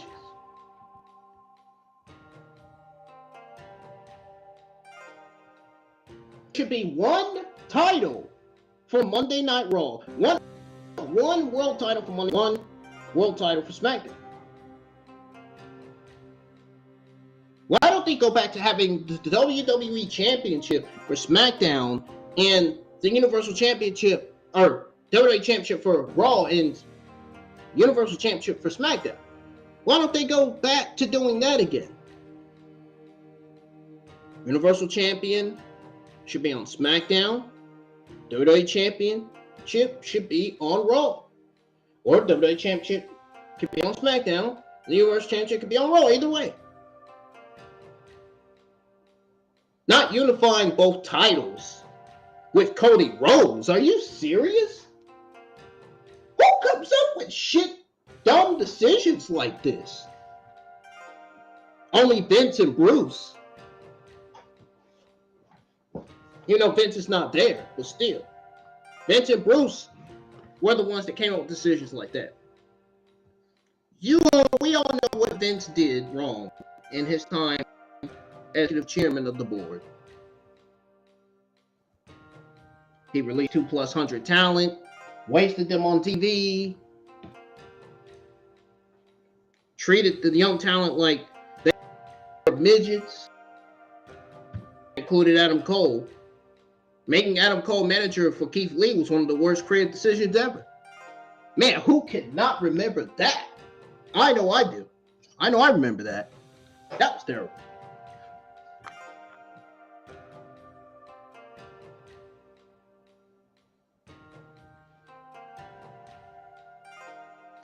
And you know, don't even think about having Cody Rhodes beat CM Punk in the main event next year because they're not even going to turn CM Punk heel. So there's no point.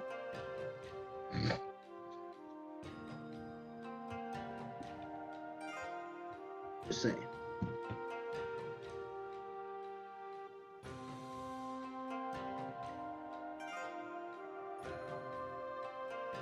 WWE will be heavily involved in The Rock's creative direction. Oh, great! Oh, great! Another political guy. Awesome. Awesome.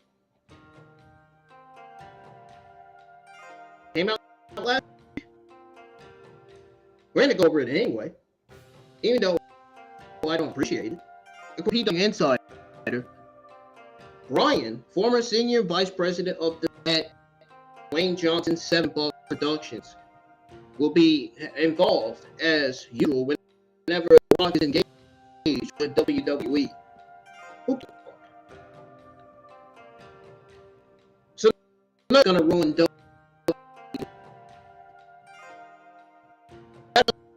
I think so.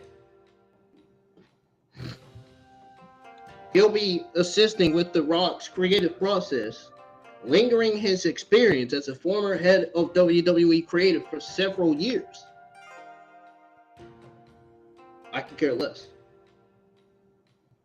Him or The Rock should be there. Him or The Rock shouldn't be there. Should not be there. Oh, The Rock is there anyway. Great.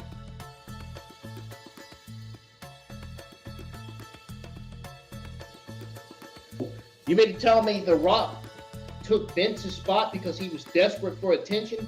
He was desperate for money because his movies were failing? I mean, really, come on. Seriously. But seriously, there was some speculation that Brian could serve as a plan B if Endeavor ever needs to shift WWE's creative direction under Triple H and opt for a Rock-backed creative team in the future.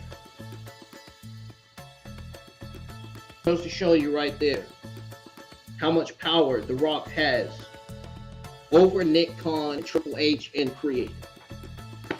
Man.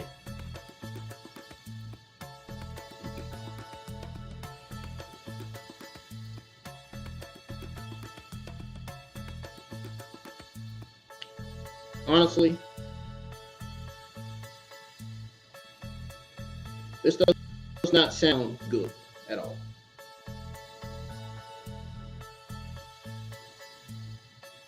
And this definitely has Black Adam written all over it. I'm just saying. This shit sucks. Seriously.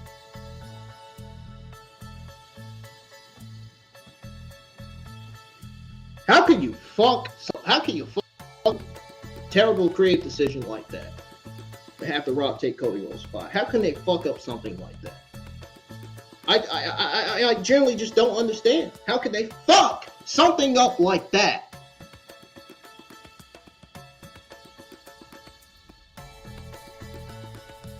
Are they demented? Mental? What are they?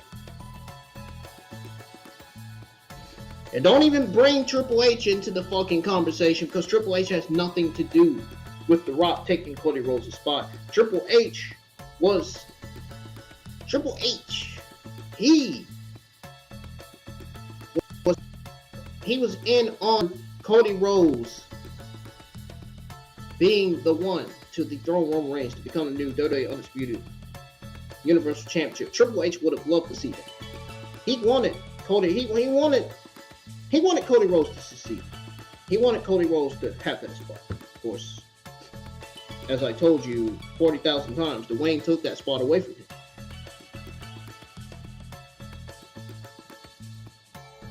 I think Triple H was the one that came up with the idea of Cody Rhodes versus The Rock for WrestleMania 40. That's just my honest opinion. Triple H and his administration, I think they came up with that idea, which was a great idea, which would have been the greatest WWE creative decision of all time.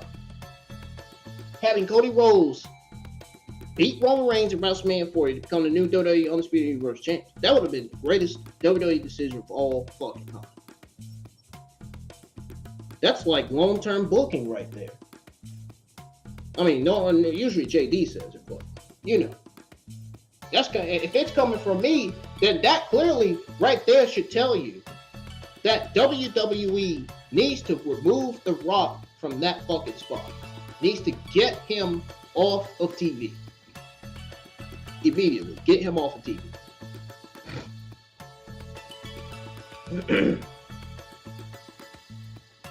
It tells you right there that WWE needs to do something about it. Needs to consider Cody Rhodes' hashtag "We Want Cody" from the fans that say we want Cody.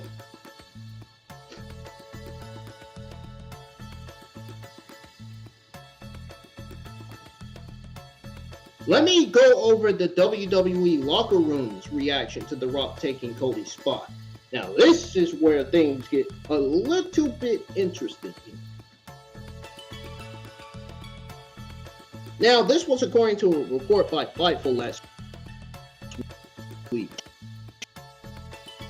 The room, he Rock the rest instead of Cody's was absolute shocker.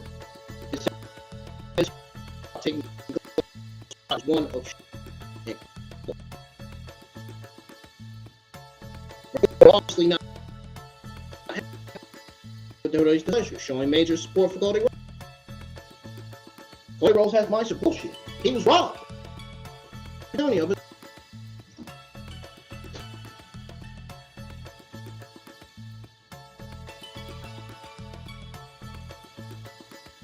Cody Rhodes is firmly backed up by the WWE Universe. It's not going to be interesting to see how the story folds on the road to WrestleMania. Well, kind of is, kind of won't.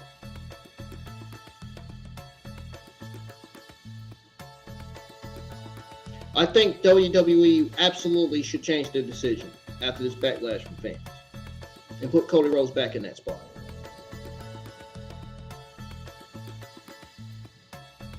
And you know what? This prolongs the Cody Rhodes and Roman Reigns feud. I mean, what the fuck else is the Cody Rhodes fans going to do?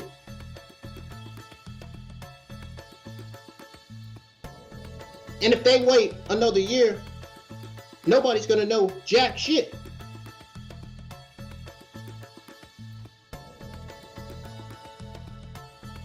Most people, they really do.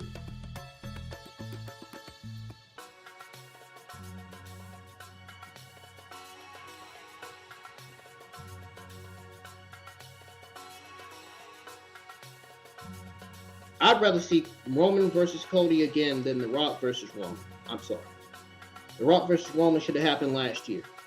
Oh, it didn't happen last year because The Rock wasn't physical enough, wasn't ready, in-ring ready for the match against Roman Reigns from last year. I say The Rock was a lazy bitch. I think The Rock was acting like a lazy bitch last year. That's what I think. That's what I think. That's how I feel.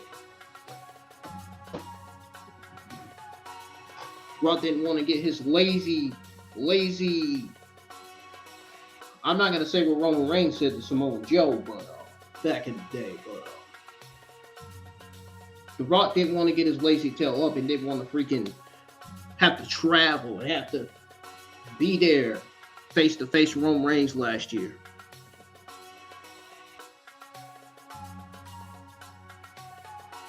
And I guess, unfortunately, this is what WWE wanted, which is complete BS. No, this is what the Wayne wanted. This is what the Wayne wanted, right? Nah, this ain't what the fans wanted, though.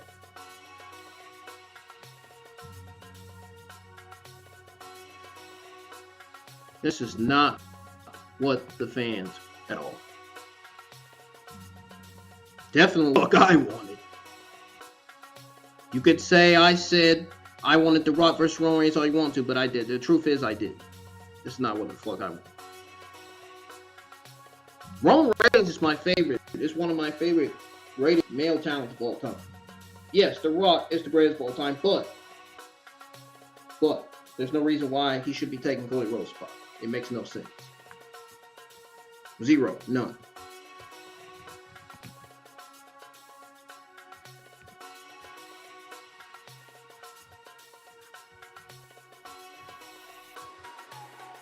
The reaction, the locker room's reaction, and the fans' reaction should get WWE to open their fucking step up the fucking and do the right thing. They need to do the right thing right now. Because right now, they're not. They're not. They're doing the wrong things instead of doing the fucking right things. Triple H is there as head of creative to get the fans what they want.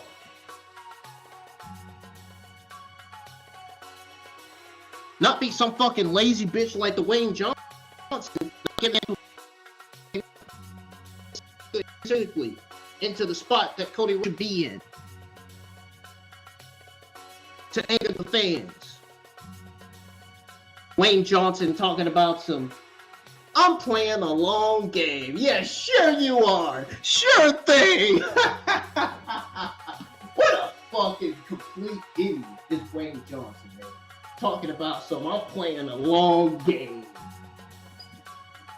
I think that was a smart ass comment, man. Made directly to the fans on Twitter. Wow. The Rock had no remorse for what he did. He had no respect for Cody Rhodes. He had no remorse for taking Cody Rhodes' spot. I did not see a sign of respect coming out. He hugged Cody Rhodes. The Rock had no respect for what he did. And it showed.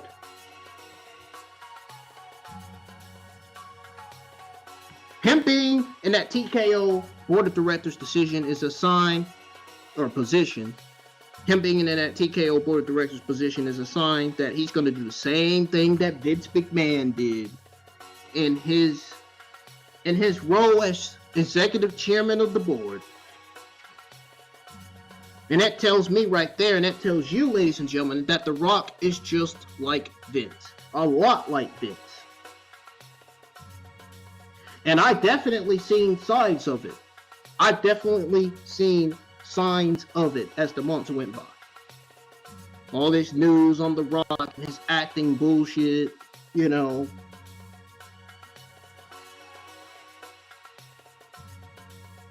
Oh, you better believe fans are still rallying for The Rock to give Cody Rhodes his spot back. Well, with The Rock having so much power, I'm afraid it's never going to happen. Much as I want it to happen.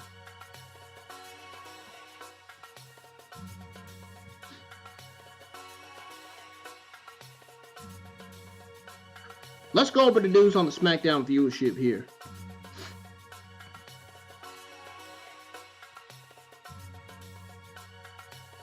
find it. There it is. SmackDown seen decrease viewing last week for February the 2nd episode. No shit! The main event was fucking awful. WWE's decision to have The Rock take Cole's spot, absolutely terrible. That explains why the view was down. The fans were unhappy with it. It was garbage. It was god awful.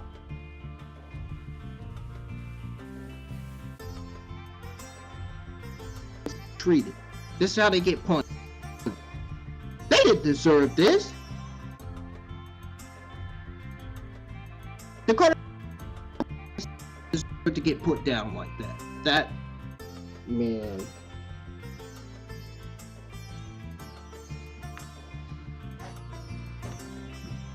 Moving on. According to Programming Insider, the preliminary numbers to WWE SmackDown on February 2nd recorded 2.314 million viewers. And this figure is slightly low than the 2.329 million viewers SmackDown garnered the previous Friday. The viewership for January the 26th reached a record 2.475 million in the final tally.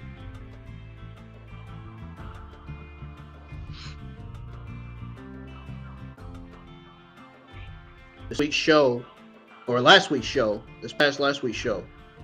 achieved a 0.66 rating in the 1849 demo, showing an increase from the 0.64. Yeah, I said it. Literally just said it. 0.64 rating the previous Friday. The final 0.71 in the 1849 demo.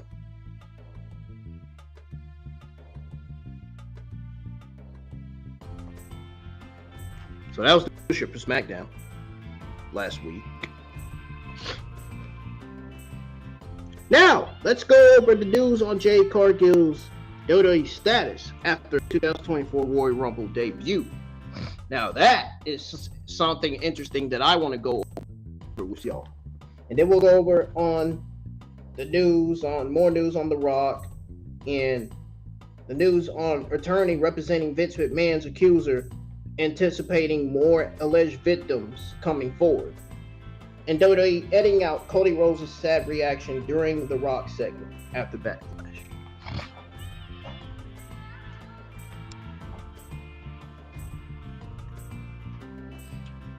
You know, Cody Rhodes' spot being taken reminds me of the Rock and CM Punk feud back in the day. That's what that reminds me of, legitimately. And I'm pretty sure some of the podcasters like JD would probably say the same thing. More than likely.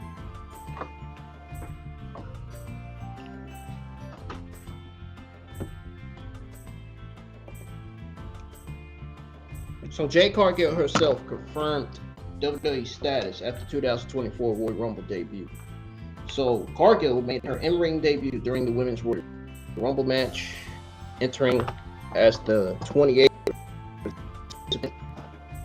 She quickly made an impact by hoisting Nia up on her shoulders and slamming her before eliminating.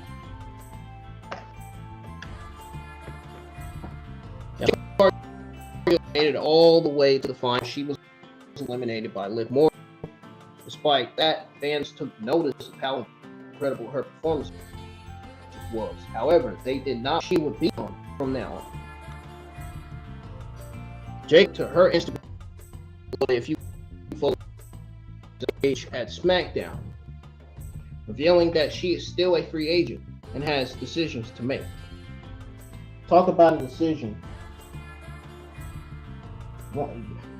an even worse decision would be WWE having The Rock to beat Roman Reigns to become the new WWE Undisputed Universal Championship. Now, you want to talk about a terrible, worst decision. That would be the worst decision of all time. That right there. Yeah, I seen news on WWE possibly getting The Rock to beat Roman Reigns to become the new WWE Universal Champion. How do you think that's a good idea? See what I'm talking about?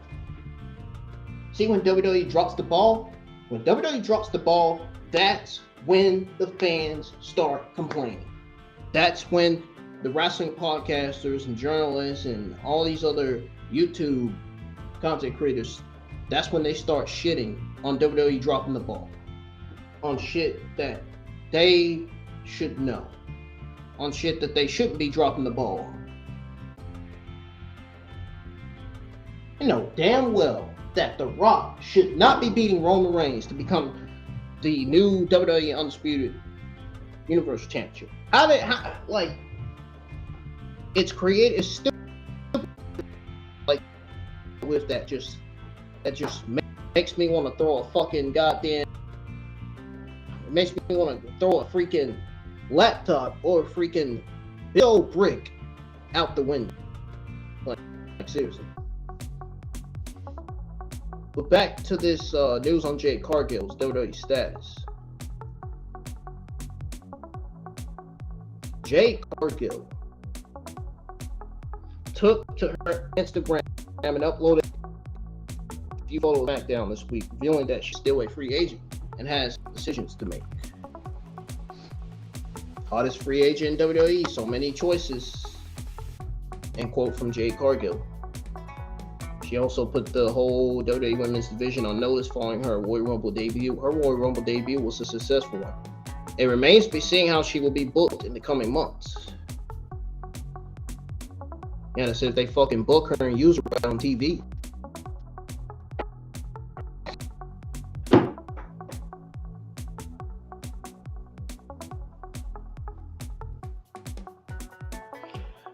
But I just hope they don't do anything like putting her with Bianca Belair to get those tag titles just because she's not ready for a one-on-one match at WrestleMania.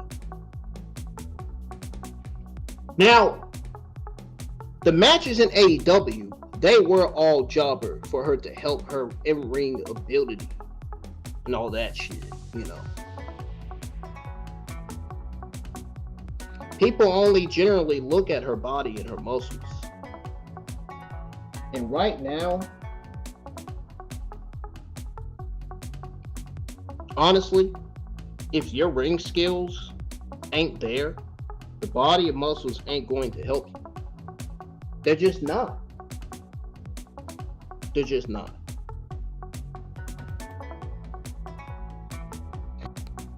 And in wrestling, she was trained by some of the greatest. AEW and WWE are two different wrestling promotions. Bottom line. She needs to be in NXT first before she can go to the main roster. Dominate the women's division over there. Win the title there. Hold it for about a year or so. Get defeated by Lash Legend or somebody, you know. Get defeated by a Lash Legend or a fucking Lola Lice whenever they turn her babyface.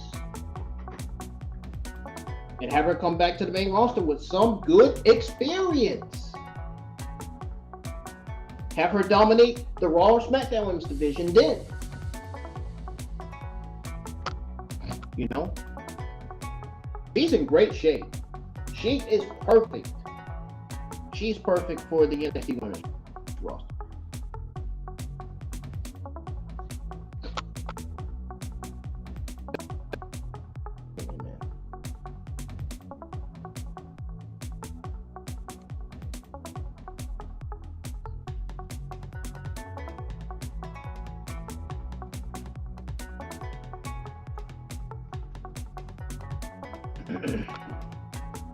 Now,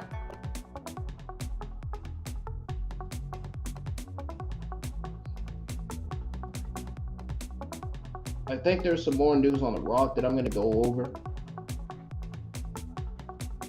Let me see here.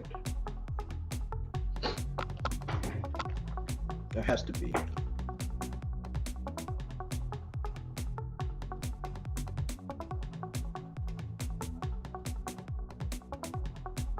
Oh, also,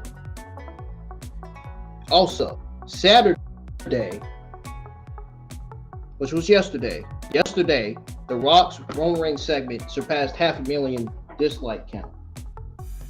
Just thought I'd let y'all know that, too.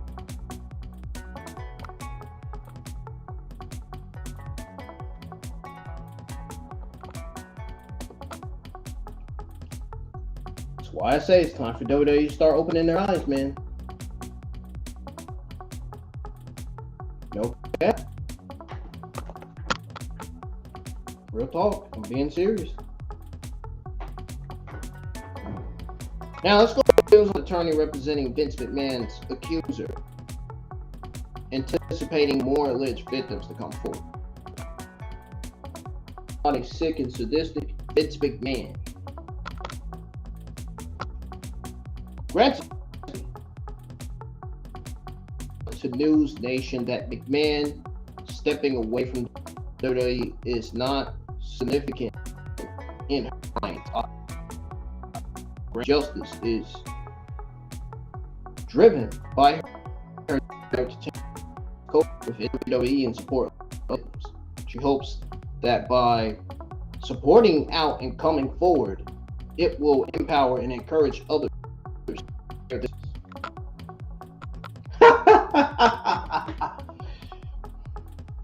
Nah, seriously, it's not fun. But I think the real reason why I laugh is because man is going to suffer so much in prison that not a single person in the world is going to ever give a fuck. I mean, really. It says here, and I quote, Grant wants justice because she wants to change the culture. I can understand that. I mean, I don't blame her. It's going on in WWE and continues to say that she wants to help other victims. She thinks by speaking out and coming forward first, that others will feel emboldened and encouraged to come forward. Callis. You got to do what you got to do. You have to do to keep Vince McMahon away from WWE. Do what you have to do to try to get Vince McMahon in more trouble just so he can spend life in prison, because he does not deserve to see the light of day. Let's be honest. I mean, everything he did was just a complete disaster. It was terrible. And he deserves to spend life in prison. He does not deserve any chance of parole, does not deserve to get out. If Vince McMahon is convicted of all these allegations.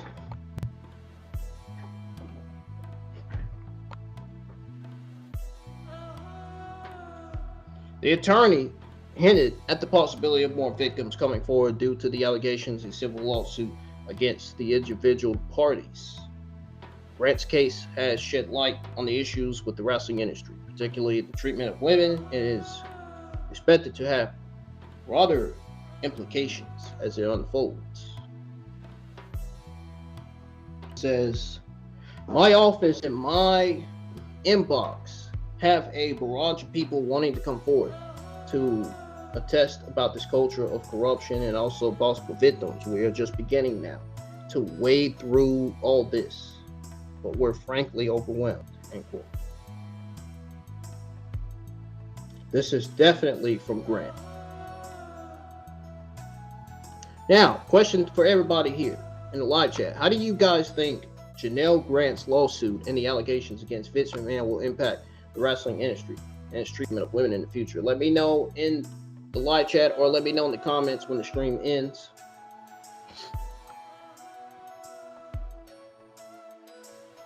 Honestly, do what's in there. That they need to just do what's in their heart to do to try to keep Vince away from WWE and away from creative.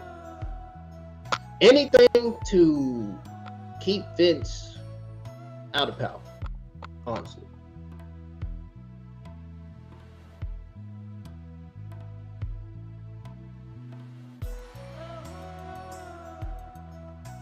And I guarantee you, when Vince's episode of Dark Side comes out, nobody's going to be watching.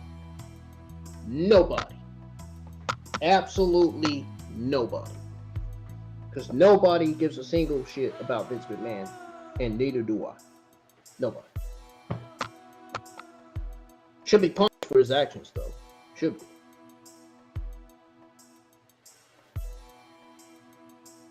No, Tony Khan is not paying her. No, Triple H is not paying her. Nick Khan's not paying her. No. Nobody is paying her to do all these things. She made her own decision to do all these things. She or he, whoever it is. I think it's a she, honestly. There's this last set of WWE Sunday Night News that I have. WWE edited out Cody Rhodes' sad reaction during the Rock segment after Backlash. I find this to be very rude of WWE to do that. It shows who's in charge. It shows how much disrespect WWE and Dwayne Johnson has towards the fan. Really. Especially Dwayne Johnson. And just the Cody last week. Especially when he made his way to the back after Raw came out. And sure enough, WWE re-uploaded the segment last week, conveniently cut out the part where Cody Rhodes was looking adjusted while leaving the ring. They thought editing the shit, thinking that was gonna get the Cody Rhodes fans away. Nah, sorry. The Cody Rhodes fans are still online and they're still going with the "We Want Cody" hashtag. And that shit isn't going anywhere until they put Cody Rhodes back in that spot.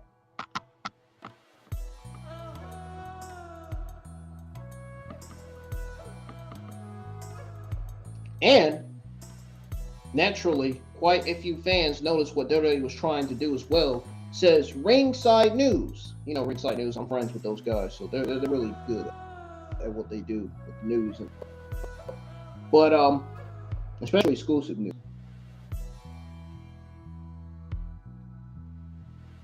I already went over the news on Cody Rhodes, WrestleMania 40 direction.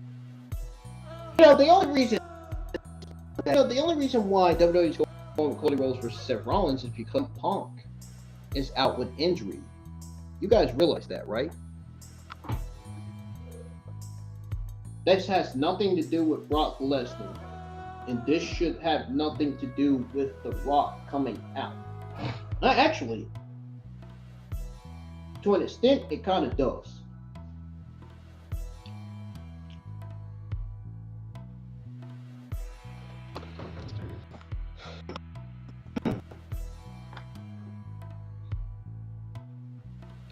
I mean,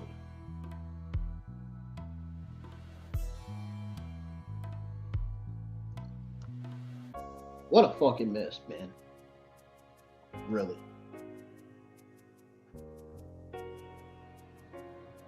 The Rock should have practiced what he preached and should have known his role by now. Really. Hopefully the "We Want Cody" hashtag movement is loud enough. Hopefully.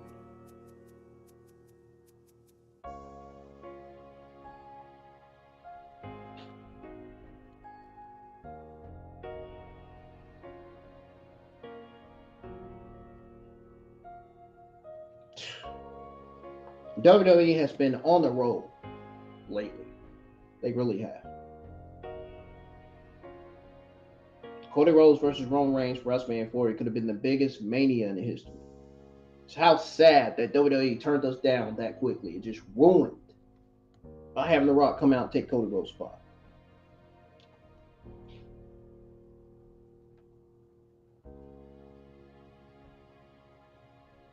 Like, for real.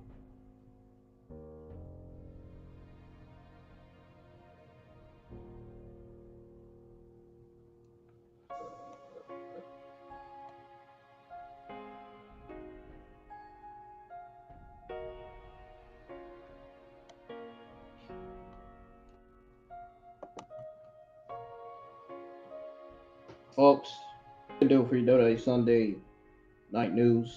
It is Monday now. I do work, so I'm probably gonna hit the bed in a little bit. I'm glad I had to get out what I had to.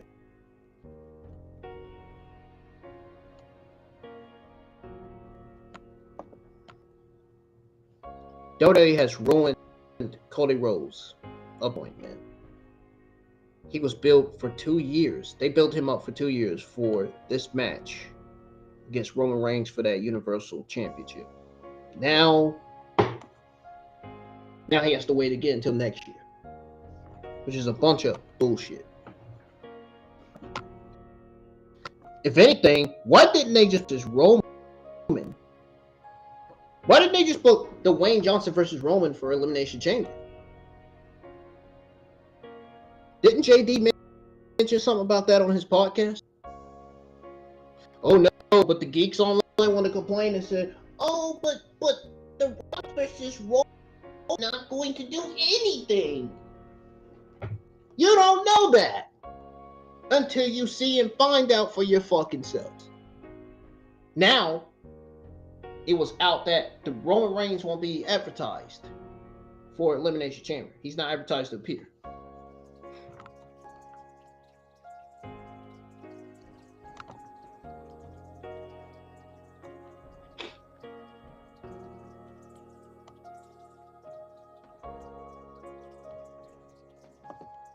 I'm done here. I am done here.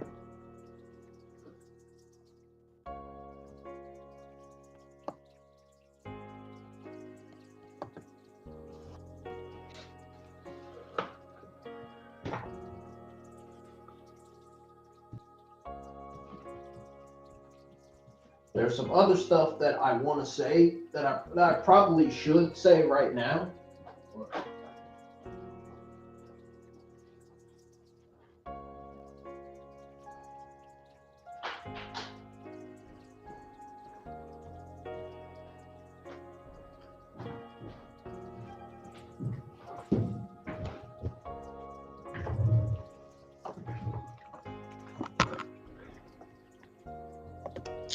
I mean, my guy, listen.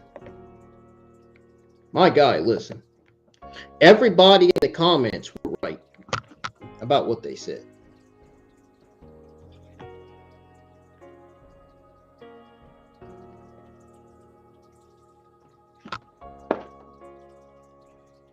I mean, I'm just throwing it out there.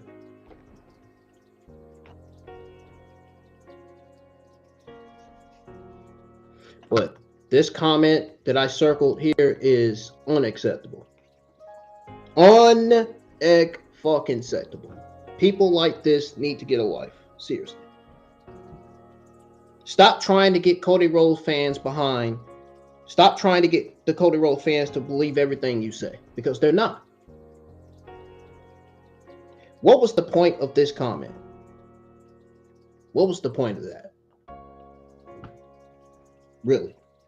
Enjoy the show, the journey that they're laying in front of us. This journey has been now nothing but complete bullshit.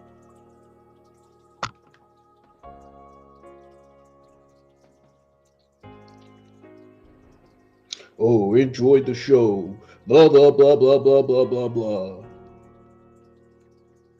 Bunch of fucking simps, man.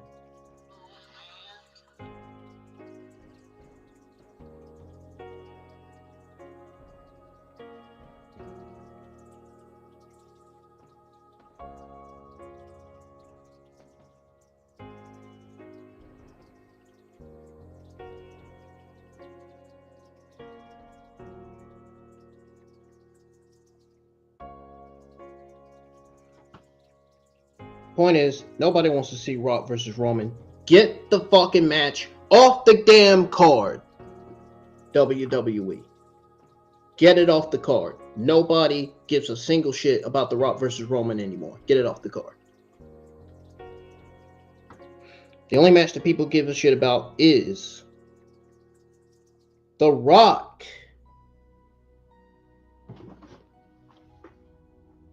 Not The Rock.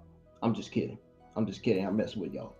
The only match for WrestleMania 40 that people mainly care about is Cody versus The Rock. Or Cody versus Roman Reigns.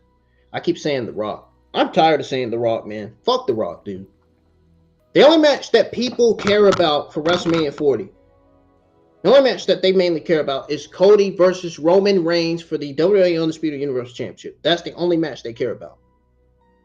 That they mainly care about, man. Rock versus Roman is not best for business, and neither is it the best WrestleMania ever. Don't give me this bullshit with, oh, well, it was supposed to happen last year, but The Rock wasn't ready. He had an acting coach. Cut the shit. I don't want to hear that. I don't want to hear that.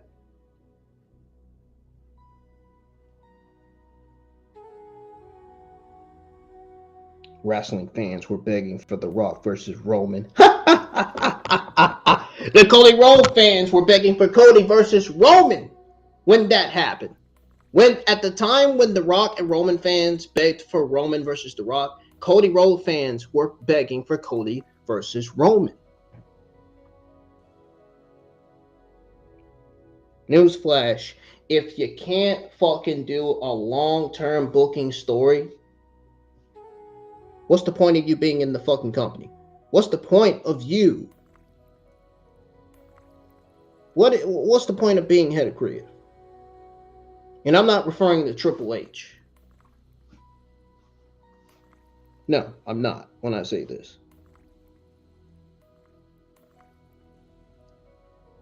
In other words, you can't do a long-term story. What's the point of writing the show? What's the point of being a creative writer? Triple H is not a creative writer. What's the point of being a creative writer? And don't even mention Triple H, because Triple H has nothing to do with this shit. He is head of creative.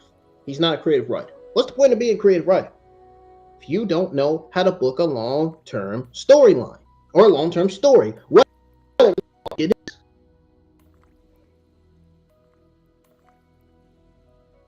If you don't know how to tell a fucking story,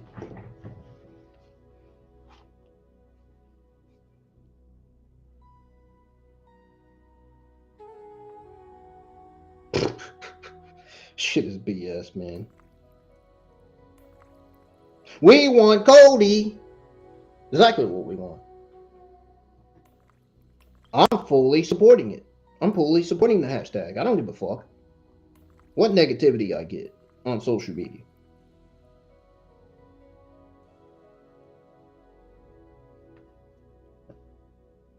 First of all, Cody versus Roman was already the main event.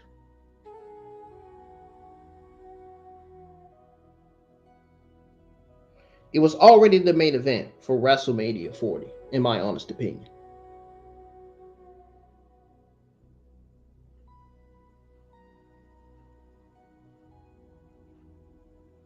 Some geek in the comments on Instagram said that Cody and Roman Reigns were already the main event in WrestleMania 39. They are not going to repeat the same thing in 40. It would be boring. So check this out.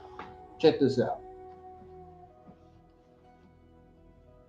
So you mean to tell me they won't repeat main events like we didn't see Austin's BS Rock 3 times, or Taker and Michaels, or Roman and Brock, or even Taker and Edge?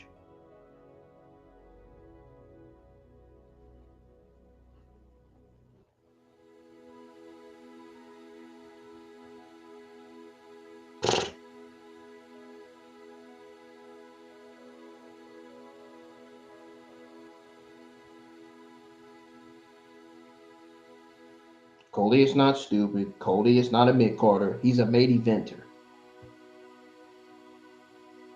He's a megastar like LA Knight.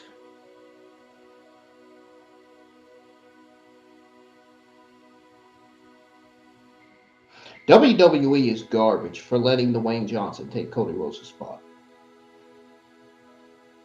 And whoever wrote the segment, whoever wrote the Roman Reigns Rock segment, should be a damn shame of their fucking selves and need to go fuck themselves and go touch grass somewhere. They know that they were wrong for this. They know that.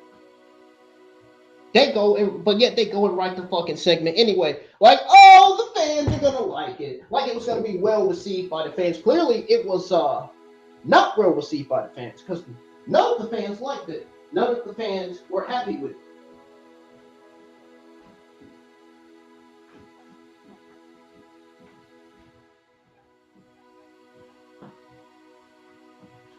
We don't want the WWE Undisputed Universal Championship and the World Heavyweight Champions unified. No.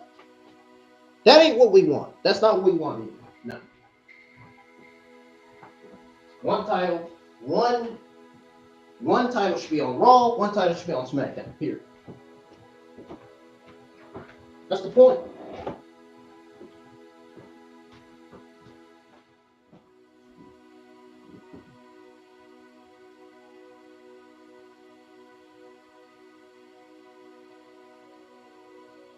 Honestly,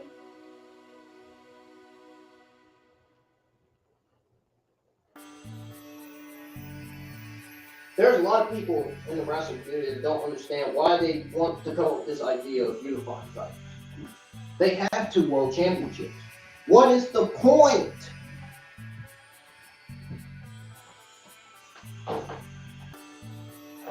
It's okay to have 1 world championship on Raw and 1 world championship on SmackDown. What's not okay is unifying both of those titles. It makes no sense. Unifying 2 world championships will do absolutely nothing. Zero. None.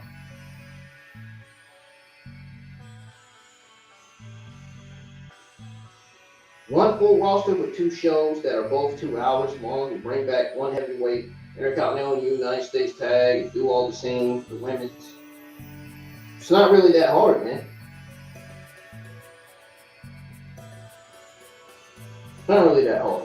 It's really not.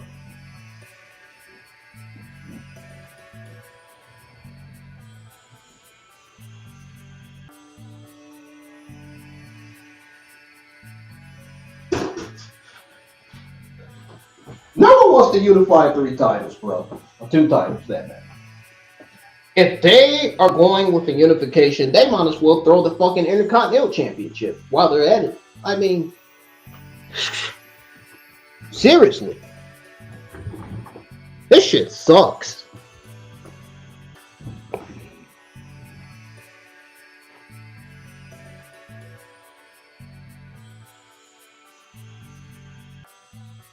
They should really get their mind fucked out of unification. Get their minds out of the gutter, for real.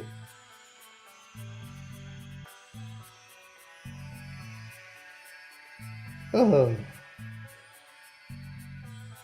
Hello? Also, there's a difference between SummerSlam and WrestleMania. Moments. Unifying titles is not a moment. It's a creative fucking disaster is what the fuck it is. Rock taking Cody Rhodes' spot is a creative disaster. Roman Reigns versus The Rock being booked for WrestleMania 40 is a creative disaster. That's going to happen. By the time The Rock comes out to that crowd, the crowd is going to be booing The Rock like a motherfucker. He's going to be getting a whole bunch of boos. Whole bunch of boos in the crowd. By the time WrestleMania 40 gets here, which will be in April, I think.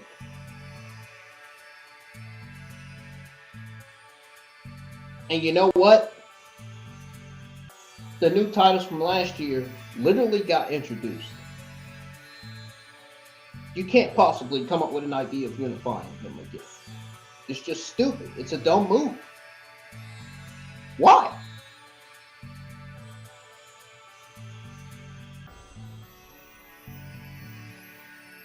This is going way over some of these people's heads, man. This is going way ahead of some of people's heads, for real.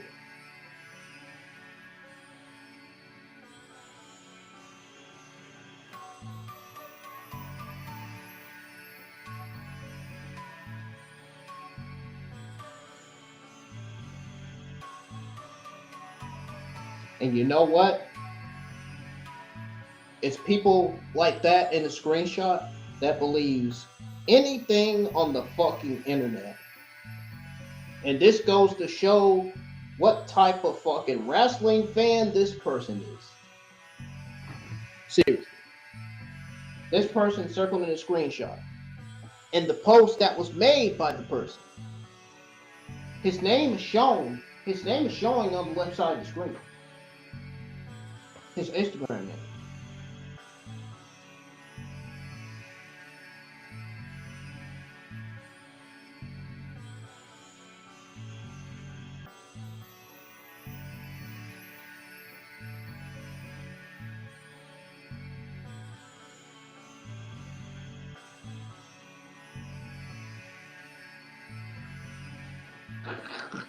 A binding title is just fucking.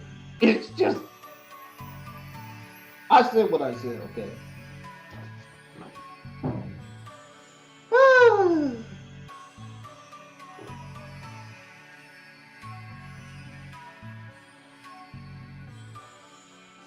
Nobody can be patient anymore. It's been 2 years. Everybody is getting tired of this shit. Let Cody get his spot back. And let's get Cody versus Reigns for WrestleMania 40. Let's scrap The Rock versus Roman Reigns. Forget that match. It's not a bigger match. Cody versus Roman Reigns is a bigger match.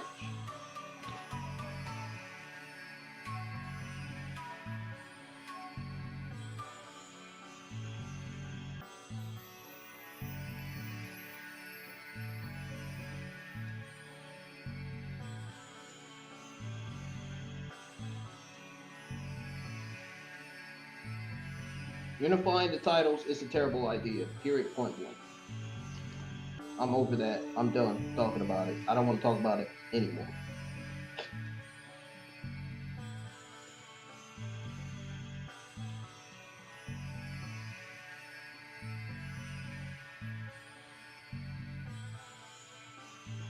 I don't want to talk about it anymore at this point. I don't. I don't.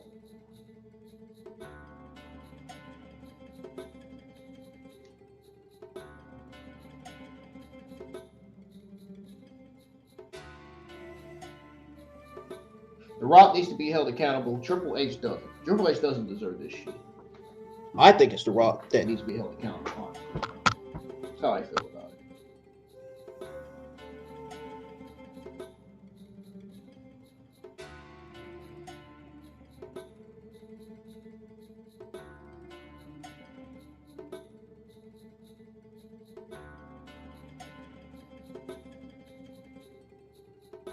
And you know what? Some guy, another Mark, another IWC Mark on Instagram in the comments on Tino's post said that everyone wants boring, annoying, in-huffing blows to fight him, like get over it, sick of hearing Daddy's boy whine about his lame story. Bitch, you were shown feed how about earning it. And then somebody in the comments, somebody replied to this comment. I liked it. I really liked it. This guy was spot on, right? He was speaking absolute fact. He said, "Newsflash, dummy. Every win is a spoof feed. Tell me how they were spoof feeding him, making him cosplay his brother, cutting his match for Total Divas. Goofy. You mad because he uses his father, a part of his story, like Roman's story isn't about his family."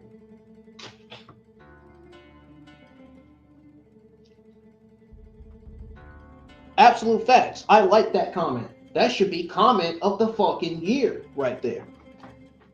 Or comment of the week. Seriously. No shit. That should be comment of the week.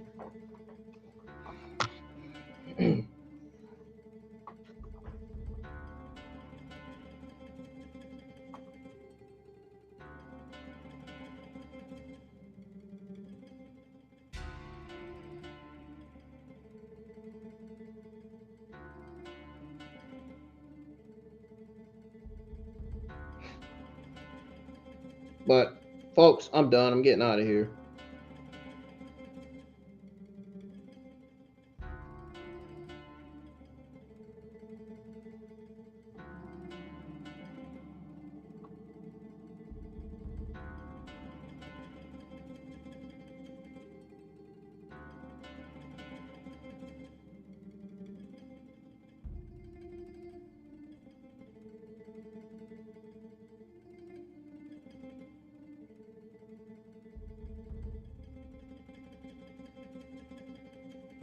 If you guys enjoyed me going over your WWE NXT Vengeance Day results and giving you guys your WWE Sunday Night News and giving you my opinions about all the news and the Rock Roman Reigns segment and all that, hit the thumbs up. Let me know in the comments, man. Streaming. I want to know y'all's opinion.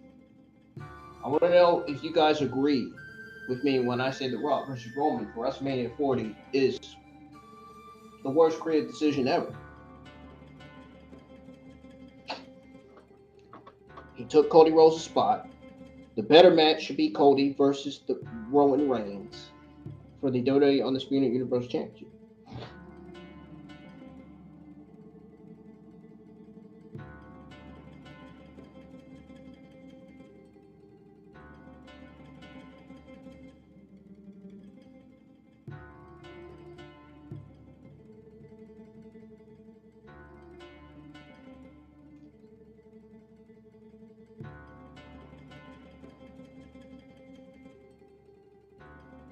WWE right now is not doing what's best for entertaining the business when it comes to Roman and Rock.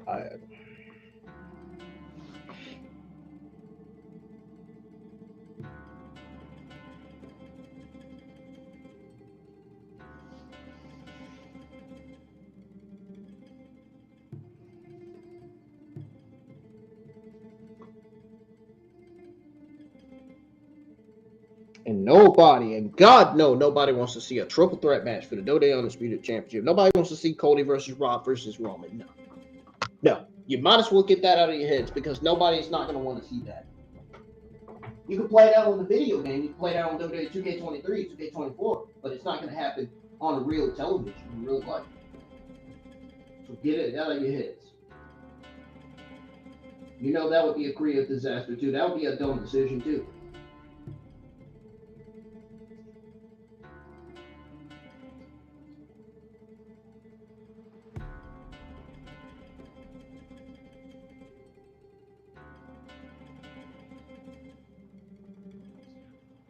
Here's how the WrestleMania card should go and what the WrestleMania card should look like. It should be Seth Rollins versus CM Punk, Roman versus Cody, Gunther versus Ilja. 3. The Rock versus LA Knight maybe. Or LA Knight versus Stone Cold. Or LA Knight versus Logan Paul. No, seriously, here's how the card should really go. It should be Seth versus Punk, Roman versus Cody, Gunther versus Ilja Dragunov 3. Logan Paul versus LA Knight for the United States Championship. Sky versus Bayley. Maybe Balor versus Priest. Or Becky Bianca versus Jade for WrestleMania. Hell, you could even do Jade versus Nia Jax, because Nia Jax has been doing some of the best work of her career. So, you know what I'm saying?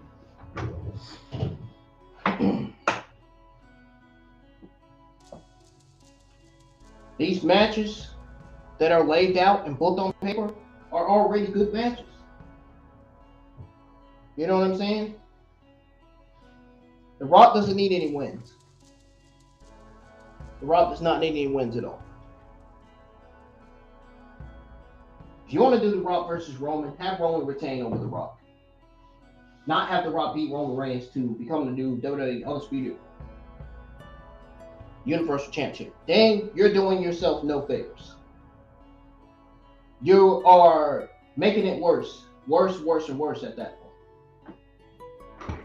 I'm not watching Roman Reigns versus The Rock if they book that match. I'm not watching. I hope Roman Reigns defeats The Rock and puts The Rock in his fucking place. I hope Roman Reigns puts The Rock below the table. Never mind head of the table. Put The Rock below the fucking table, because that's where he needs to be, below the table.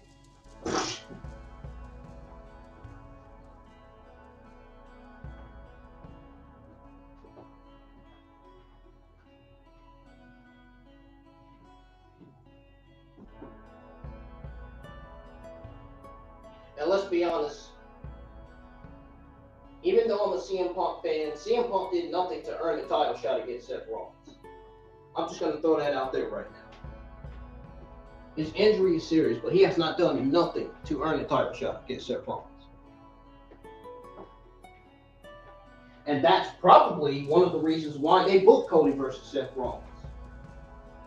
But I don't think that's no reason to do that. Booking Cody versus Seth because CM Punk is injured, it makes no sense. It logically makes no sense at all.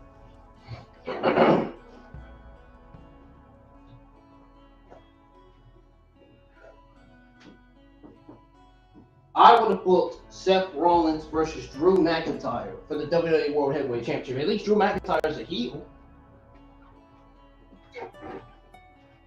CM Punk is a babyface. Why would you want to book a babyface versus a babyface anyway? In the first place, it should be Drew. If CM Punk's out of injury, it should be Seth freaking Rollins versus Drew McIntyre for the WWE World Heavyweight Championship.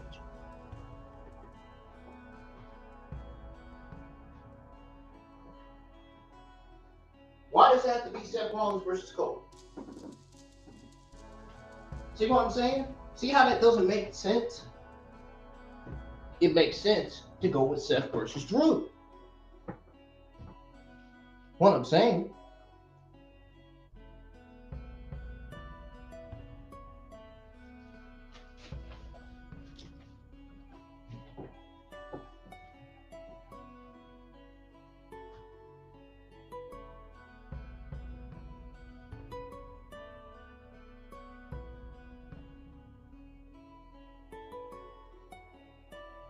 And I hope Triple H didn't think that The Rock versus Roman was good booking, because clearly it was not.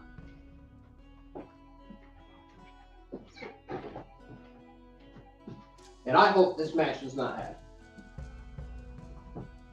But the Rock Roman press conference is slated to happen. So it could take a swerve. They could trick us. Who knows? I guess we'll have to fucking see what happens.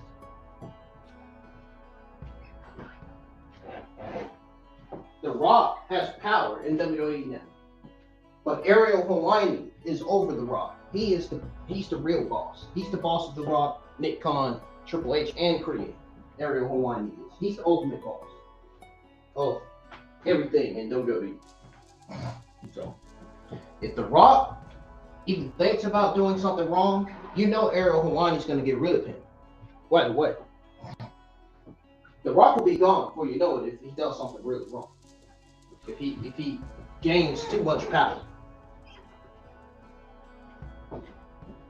Ariel Helwani doesn't want anybody that's going to gain too much power. That's going to think they're going to get away with shit. You know what I'm saying? So,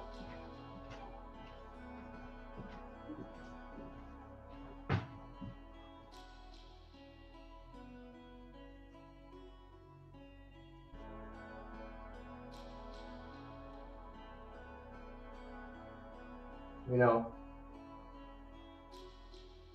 Roman versus The Rock, the story, it just doesn't make sense. And it makes you question what's going to happen when Roman Reigns does retain.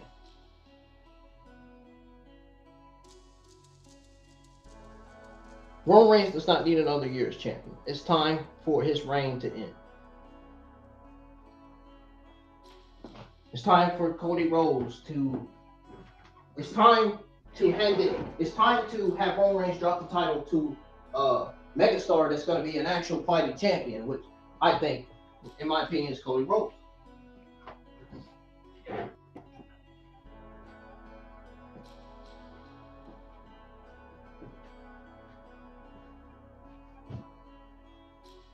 Yes, Cody Rhodes deserves to face Roman again.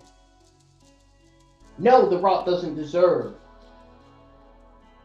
the match against Roman Reigns. What did The Rock even do to even get a title opportunity? That's right, nothing.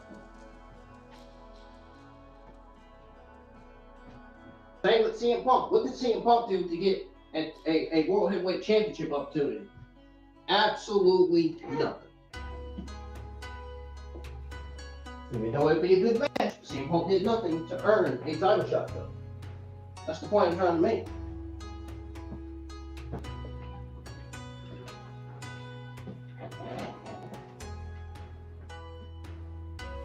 Like Ronda said, as long as Bruce Prichard and those guys are still there, Vince is still running the shit. Period. And I understand that Vince has way bigger issues than caring about me. It's time to let that go now. Let Vince be held accountable for his actions. Let the federal investigations handle whatever is going on, whatever these sexual allegations are about. You know.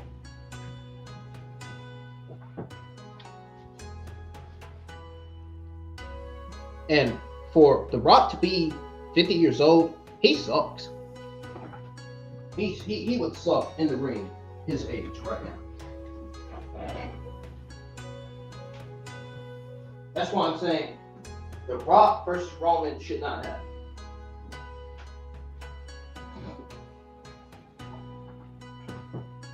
At this point, Cody Rhodes might as well go back to AEW.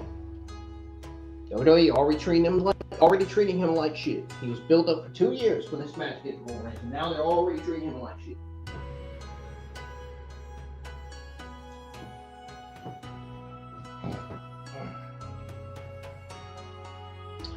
I ain't gonna watch the match. I'm not. I'm just gonna close my eyes. You know what I'm gonna do when I see The Rock versus Roman pop up on my screen? I'm gonna close my eyes and I'm gonna fall asleep.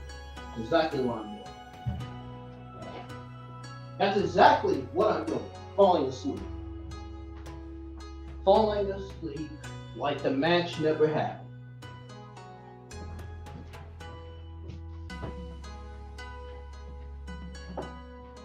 Falling asleep as if I give a fuck about the match. Clearly I'm not.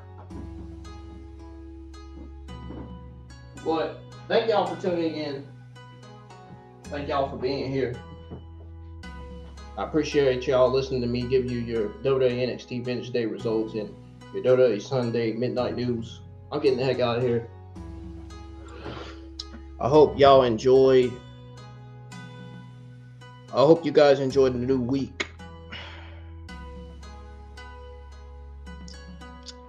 I have to unfortunately go to bed in a little bit for work. Got to get back to work, get back to the grind, you know what I'm saying? So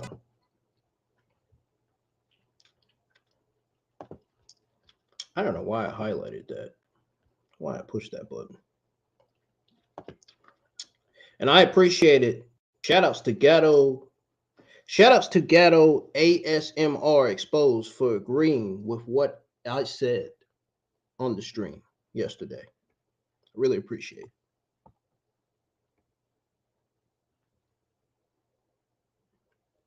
He says, totally agree. They have brought The Rock back as they know with what's going on. It's a massive distraction, and they would have offered massive bucks. I agree with that fully, all the way. And then before that, he went and said, we are frantically trying to keep their good image right now. Sadly, some of the decisions being made are just completely the wrong ones. Just my opinion. I stand with this comment. I am not shitting on it at all. I agree with what he's saying fully, all the way. I stand with this guy, what he said. I fucking agree. All the way, man. I'm not even going to read the rest of the comments. This Mama Pam account has to be a bot, so I'm not fucking reading the comment. Anyways, I'm out of here. I hope to those of you that will miss this NXT Vengeance Day, watch along the results. The stream will be on the channel, so check it out. Give it a thumbs up. Leave your comments in the box and show this stream some support, man. Share it to Facebook, Instagram, wherever you want to share it.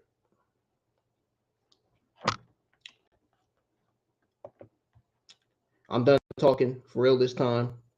Hope you guys enjoy y'all's new week. The schedule for this week has already been posted on the YouTube community tab. Go check it out. We're going to be streaming some World of Tanks and Dragon Ball Fighter Z this week. And I'm going to be live for some crime mystery series, episodes, and shows. Going to be watching some ID. Watch some ID this Wednesday and Thursday. It's going to be great. One of them is going to be Murder Under the Friday Night Lights, and the other one is Bodies in the Wilderness. I'm interested to see those. I'm interested to see detectives do their work, investigate all these murders and all this shit that happens. I don't watch the news because too much negativity, man. All they talk about is politics. I'm not into all that shit. I'm sorry. I'm into what I like and what I like listening to. I'm into what the stuff I watch on TV. I'm into the video games that I play. I'm into the job that I've worked at for 6 years. I can basically do what the fuck I want. I'm a grown-ass man. I'm 25 years old. Man, what else do y'all want me to say? Seriously. Well, thank y'all for tuning in yesterday for your Vengeance Day watch along results and your WWE Sunday Night News. I'll see you guys tomorrow. What am I doing tomorrow? Hold on. Am I streaming Dragon Ball Fighter Z tomorrow? I think I am. I think it's on the schedule. Let me see. Yes, I'll see you guys live for Dragon Ball Fighter at 11 p.m. tomorrow. And I'm going to give you guys a little bit of WWE Monday night news before I play the game, because I'm going to start keeping up with the news from now on. I'm going to start keeping up with the WWE and AEW news from here on out every week.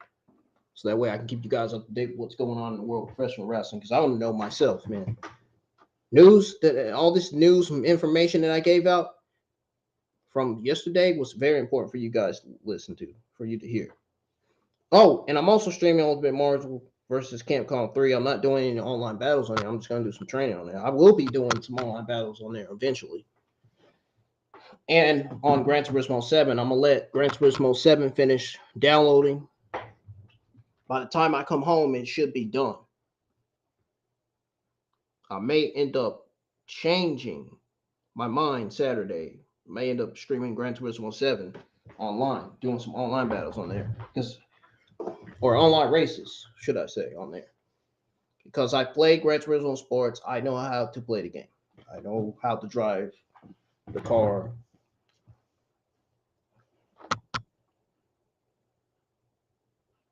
And everything else.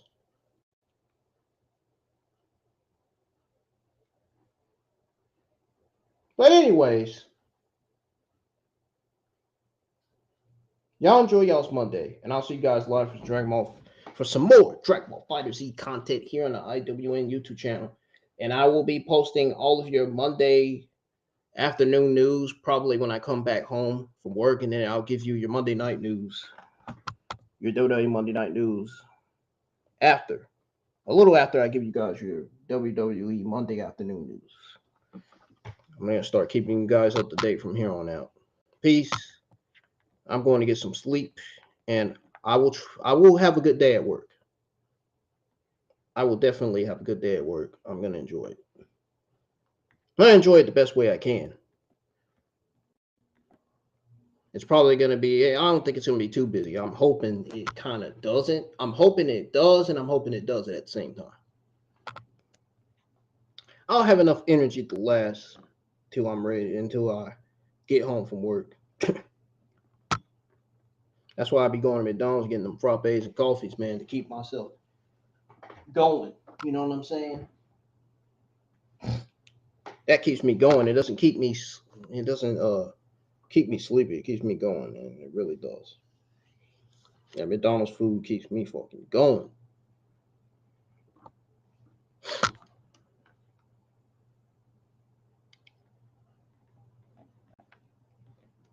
Anyways, y'all have a great Monday. See you guys live tonight for some more Dragon Ball FighterZ content. I'm sorry I've already said that, but I'm actually getting out of here for this time. I'm tired, sleepy, and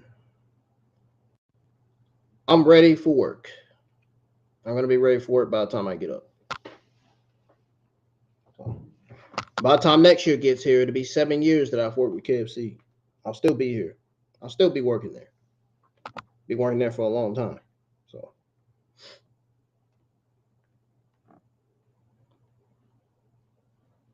now, if my general manager leaves, then I'm going to leave because she's the only general manager that I want to work with, honestly.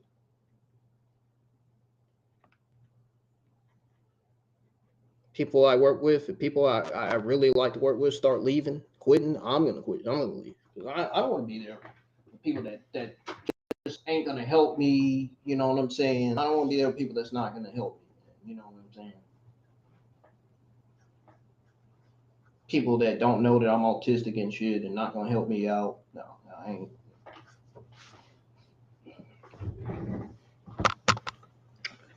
But I'm out of here. I'm done. I'm going. Y'all stay safe out here. And like I said, enjoy your Monday.